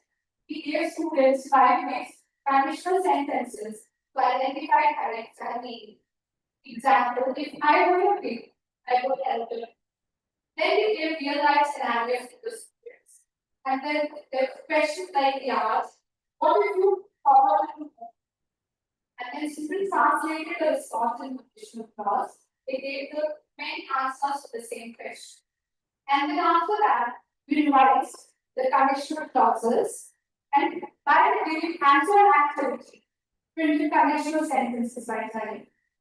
And the CT skills which are involved in the process were decomposition, breaking sentences into logic units, and pattern recognition, solving grammar pattern. The second step was grammatical logic. The basic concepts regarding conditional clauses were clear. Later on now, the second challenge was how to convert a natural sentence to logical with the help of key-flex logic. So, we introduced key logic logical structure. The way computers read earphones for all outcomes in the same way. Conditional clauses also require a structure. Like all grammar, they have a particular structure. We wanted to get the same thing to the students. And the statistics which are included over here was abstraction, sequencing, and algorithmic thinking. Later on, the third step, that is testing and development. Students created interactive stories from scratch. They used key-flex blocks to control their characters' response. They listed each other's scratch projects. They observed what others are doing. They were free to move in the class so that they can check what other children are doing in scratch. After that, they were allowed to ask questions that what went wrong, which block needs to be fixed. Then they were given allowed to ask reflective questions. The city skills used over here was divided. They were allowed to fix logic and language reading. Logical reasoning was also used over here so that they can match out of the language. The fourth step of the process was students' presentation and feedback. Students are allowed to share their scratch projects in group. They explain what kind of additional logics they use with the help of the grammar terms. Even they are allowed to ask various questions to the peers. At the end of the activity, a post-activity quiz was conducted so that to understand how all the students have understood about type 1, 2, and 3 problems. And the same skills which was usable was pattern recognition. The challenges and variations are activity work. Challenges. New users found scratch computer. Make space for brothers, required close guidance, and tackle and grammar useful launch. Variations in document was shifted from textbook drills to story-based scripting, use data sets and sentences mapping code blocks, visualize grammar rules for interactive tools. The impact of the activity were increased engagement in both English and ICT, peer collaboration encouraged, applied grammar in real world and coding context, created own stories using if-else logic. 70+ students showed better grasp of conditionals. Better understanding of conditionals enhanced logical thinking, creativity, and collaboration. And the conclusion and takeaways of this activity were CT skills support language comprehension, grammar can be found when integrated with technology, a model that can be adapted across levels and topics, and encourage creativity, logic, and collaboration.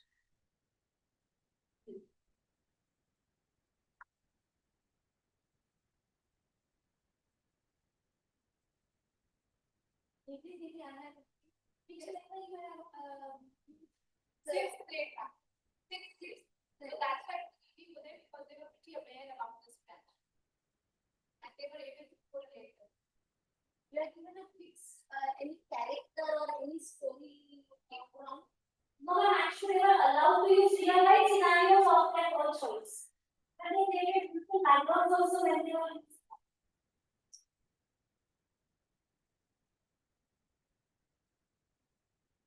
Thank you, ma'am. Now it's a pleasure to introduce Meghe from School of Scholars of India. She will present on computational thinking and teaching thinking our way, elaborating how CT can enrich language learning even in regional context. Big round of applause for Meghe.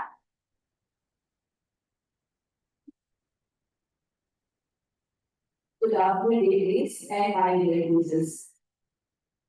जैसे कि आप मैं Seema Bhani school of scholars of India से मेरा विषय है मेरा समझाई स्थिति का से जैसे कि हम जानते हैं कि एनईपी 2020 में 3 भाषा सूत्रों को बनाया गया है जिसके अंतर्गत जो हमारी राजभाषा है हिंदी इसका भी महत्व सुधार गया है मैं ऐसा समझती हूँ कि कंप्यूटेशनल थिंकिंग का भाषा से गहरा संबंध है क्योंकि भाषा में सभी विषयों की जननी है मेरा टॉपिक वैसे आपको यहाँ पता है दक्षिण में ऐसा पाया गया कि छात्रों को मामले के सटीक दिखा रहता और उसका वाक्य करे इससे कठिनाई होती है तो इसके लिए सीधी अप्रोच से इसे कैसे समझाया गया है ये आपने मैंने करने की कोशिश की जैसे कि रक्षा में एक मुहावरा लगाया था और छात्रों में उसके पूछे गए थे तो छात्र अपने अनुसार शब्द के अर्थ को जानते हैं लेकिन उसका वास्तविक अर्थ क्या है ये उनको समझने में लगी हो गई है छात्र यानी छात्र जो है मुहावरे के करके शब्द का अर्थ खंड करके प्रस्तुत करना तो यहाँ पे वो सिटी हम लोग देख सकते हैं कि वो डीकम्पोजिशन का प्रयोग कर रहा है इसके उपरांत मैं नेक्स्ट करें शब्दों के अर्थ को अलग करना यानी रेडियो और तरह की डीकम्पोजिशन कहलाता है इसके अतिरिक्त अर्थ का विश्लेषण करना यदि हम किसी वाक्यों के समूह के शब्दों का विश्लेषण करते हैं इसका मतलब है कि हम उसको डिकम्पोज करते हैं तो यहाँ पे स्थिति अर्थ लिखा जा सकता है इसके उपरांत ये पाया गया है कि अगर एक मुहावरा है तो उसका वाक्य में प्रयोग किस प्रकार से किया जाए तो जब है तो वो इसको समझा है, उसके बाद उसका ग्रहण किया है, उसके उपरांत वो एक मिशन पहुंचता है, यानी हम स्टेप बाय स्टेप जो है सेकंड का वो किया जाता है। तो यहाँ पे लिखने बड़ी लिखा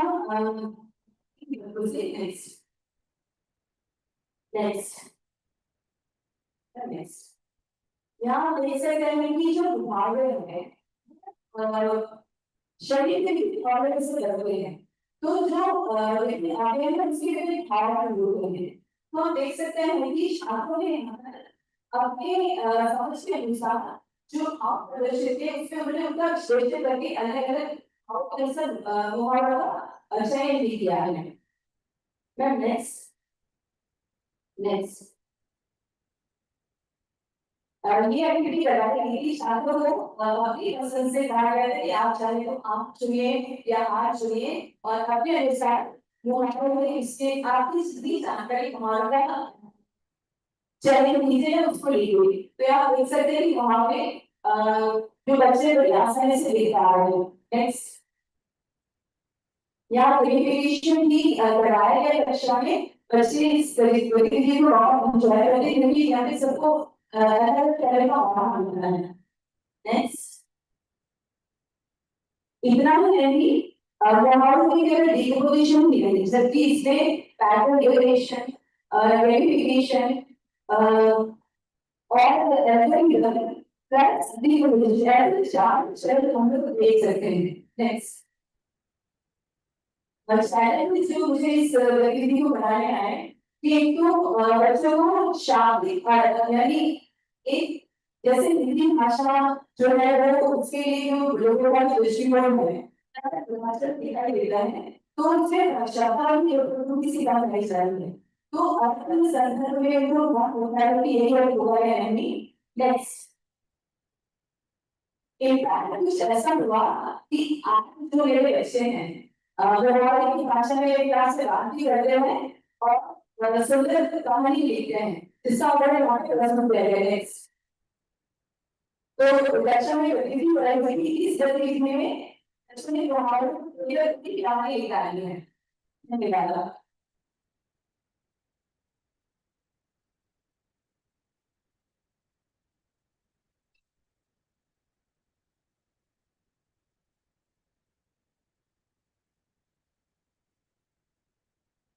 Next, we have the Sanita One-Theory and the Smarty One-Third from School of Scholars There Telugu. The topic is Computational Thinking and Story Mapping.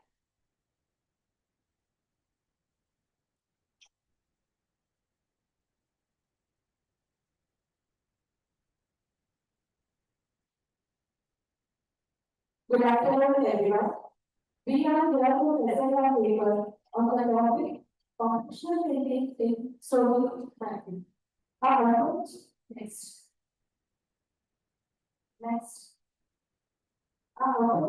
Is not related to this. We are into English learning activities. Next. For economic city in English language learning, we provide students with a powerful tool to enhance their language skills.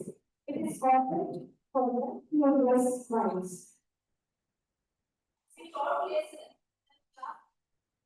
Next. As we taught lesson in the classroom, we noticed several learning gaps following the correct sequence of events.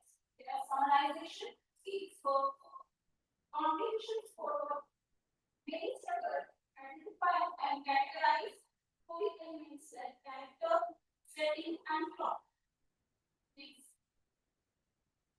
To address these challenges, we selected a lesson number 10, for grade 2 students. Next. So we need a new approach in our teaching learning process. So we learn facility, integrating with story strategies. So we conducted a comparative study across 3 sections of grade 2. In grade 2, we covered a specific traditional method and in grade 2, graphical formalizers were used. And in grade second C, visual mapping with CD elements we have used. Each model explores the same story through a different instructional lenses. So while teaching in grade second C, we was slowly with problem solving. So before preparing this activity, we provided a printed copy of the story map for each student and guided them step by step. So this is the step by step approach. So first, seriously we use decomposing.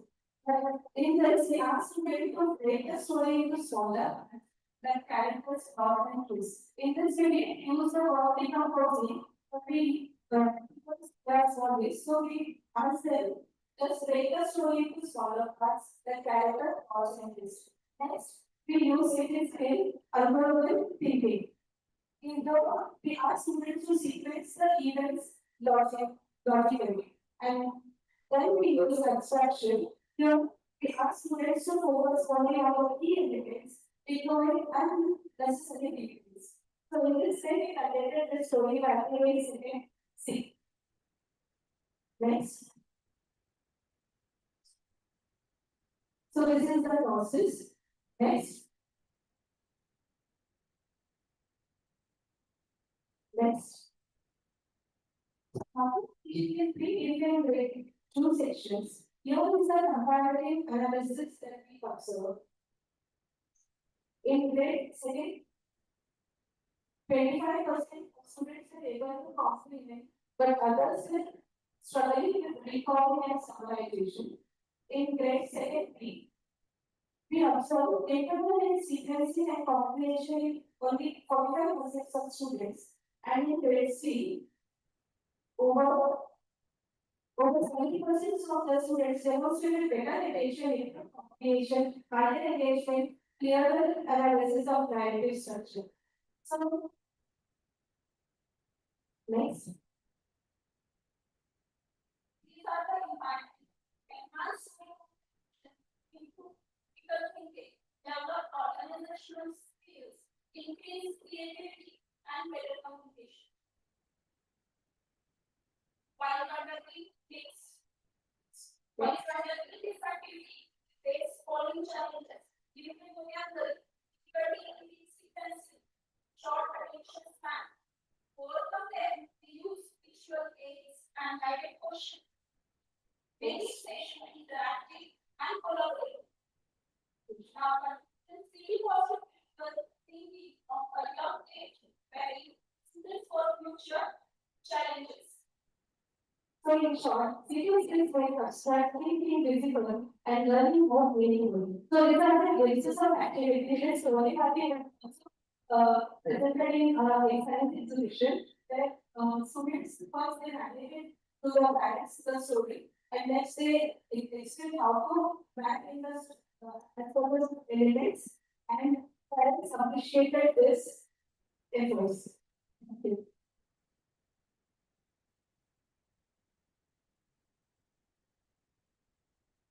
Grade C was 70%.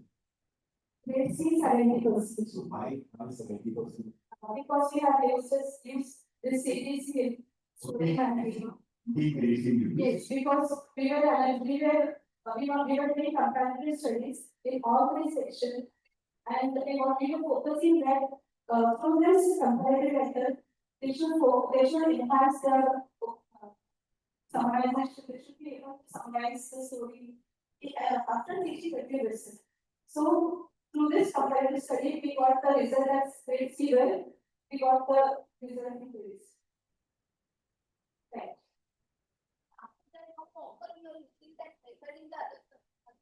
In first, it was a little bit difficult. Like I can management and explain to the students, but then because we observed that they were able to comprehend well. So we implemented this in all those sections of standard 2 and in the new lessons we used to we provided the printed worksheet to them. So and in few students they had just we asked them to make a story map and they use it and so this was the effective result we got. Okay.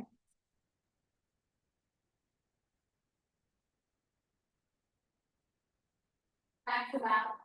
Last but not least, the circulation behind school of scholars of India. So will present on the topic automated seed sowing and crop planting machine.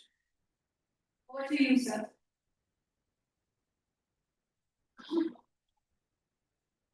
Hello everyone. My name is Mr. Devika.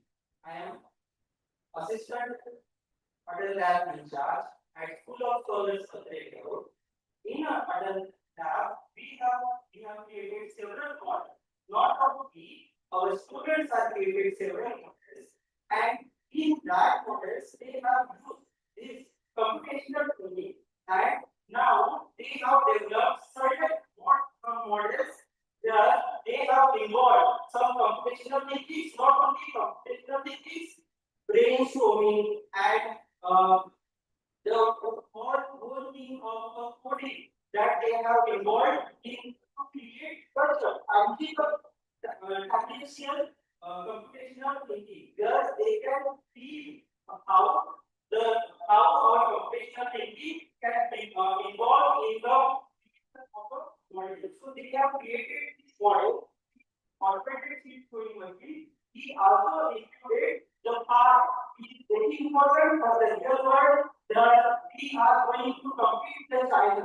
China is always including this type of computational thinking in their real life and to teach the students, and so that they are reached at certain point of in the education where we are not able to reach till now. So we are planning such a thing in our area where students can create such a models where they can implement more the knowledge of their subject in the creation of a such model.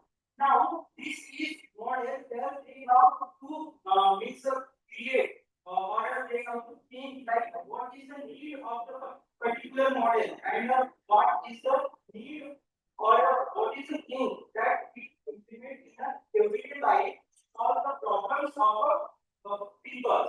So they are solving the problems of students. That they have think at what are the data and how this model is implemented or how this model is used for creation of a better to themselves. So now here, firstly, so this is our area lab. There are several experiments are there, and there are some small models. So that's which is easy to do, and it is very easy for the student to attach them and create some models, so that they got some type of excitement, so that they could use the all the parts that they are understand in their classes. So and this type of data means like engineering students, they are studying type of data creation means and they move from the things that they can't create. Our students have created some type of data from the real type of a model. They have created the seed sowing machine. From that they implemented that and they create one type of a demonstration. They have created such type of a data where they found the real time result, and from that they have created some type of a data where they are finding the interesting result from that. And so we have created such type of data which each teacher can implement their classes, so that he could also involve this type of a teaching in their every school, so that we have what we have to do to just follow these methods, so that you generate such type of curiosity in your students also. Now, what are the challenges that they have faced in a type of creation? So they have faced certain challenges. They are not getting the things as they are finding as an ideal things that they have to do. But in this process, they learn the things are not offered as ideal. It is the time create such type of a real time model, or we are using the real world problems so that they are understand. Iteration is the key when we are creating a model. So iteration process, that is the process of a critical. They understand abstract, they understand here, they have implemented the model, they are again algorithm part they have understand, and that they included several to safely and they got final result. They are also encouraged by the Meghe scientists so that they be motivated, and now they are implementing such type of the project. Here they are also writing here so that they will also create such type of matter. Thank you.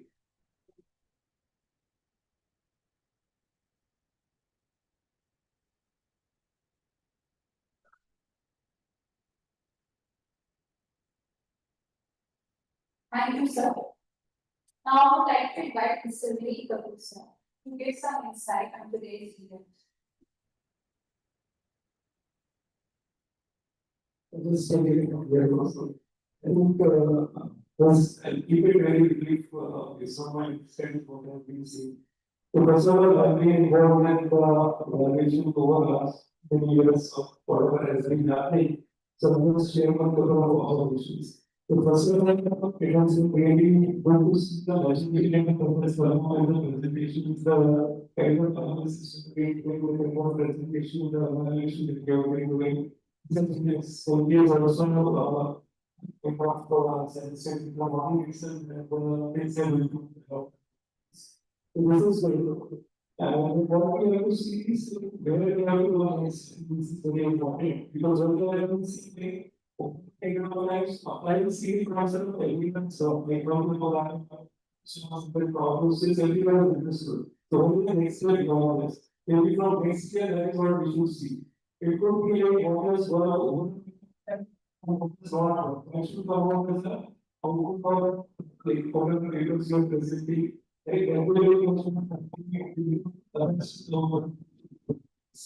And second, it could also be you can bring some external on person. But what others can be try also we can try what can be given some analysis. Like that would be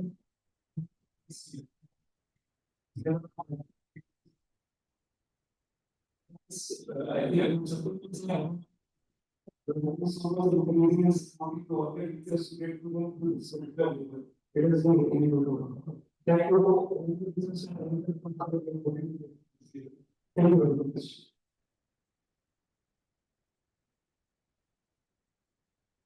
Thank you, sir.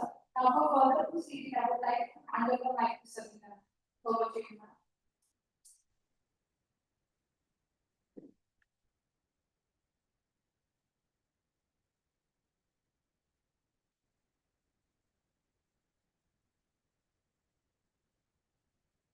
Very good evening, respected man and all the other dignitaries. It was a wonderful day, lot of enriching ideas, sharing of ideas, and as we mentioned rightly in the beginning, it is also a capacity building where we learn from each other. Saying this, we are the 7th year of implementation, and we have come a long way. As and we had just mentioned. But then there's a long way to go for us. A very long way because these are small boxes what we do. But with all of you know the competency-based questions that come in. So for our child to answer these kind of questions in the classroom as we teach, we need to see how this pedagogy can be. So maybe from now on when we take over in the classroom, the pedagogy of how to teach them all these the work leaders can be thought of. That is really going to help, especially in science. We have the thing sheet, we have other things. So to solve those kind of questions, absolutely, these 4 pillars are used. I'm sure our students will be able to solve it, even the ones who are like below average. Saying this, I know we are very short of time. We go to the vote of thanks on behalf of Meghe group of schools and School of Scholars update layout. We thank ACM Media chapter, ACM Nagpur chapter, CS Pathshala for this wonderful opportunity for all our teachers and for us to go through it. A special thanks to all the reviewers, Dr. Umesh, Devika, Dr. Geeta, and Meghe for taking out the time and Dr. Reviewers. For taking out the time, actually assess our teachers, choose the paper, because it's not an easy job. So choose them, guide them, and your remarks will definitely help us. We also thank the agency, AAA, who has been helping us in going live with the YouTube, and also the UCN to coming down here and taking the right. Last but not the least, SOS Apply for the lovely host taking care of each one of us right from the entry till we leave. So thanks a lot for all of you. I think we need to clap for the host for the wonderful. So thank you all of you. We're going to have a good talk and by that. Or we have the national anthem. We have the national anthem. We will follow kindly united. I think and followed by and so request all the participants to kindly collect the certificates from the registration list.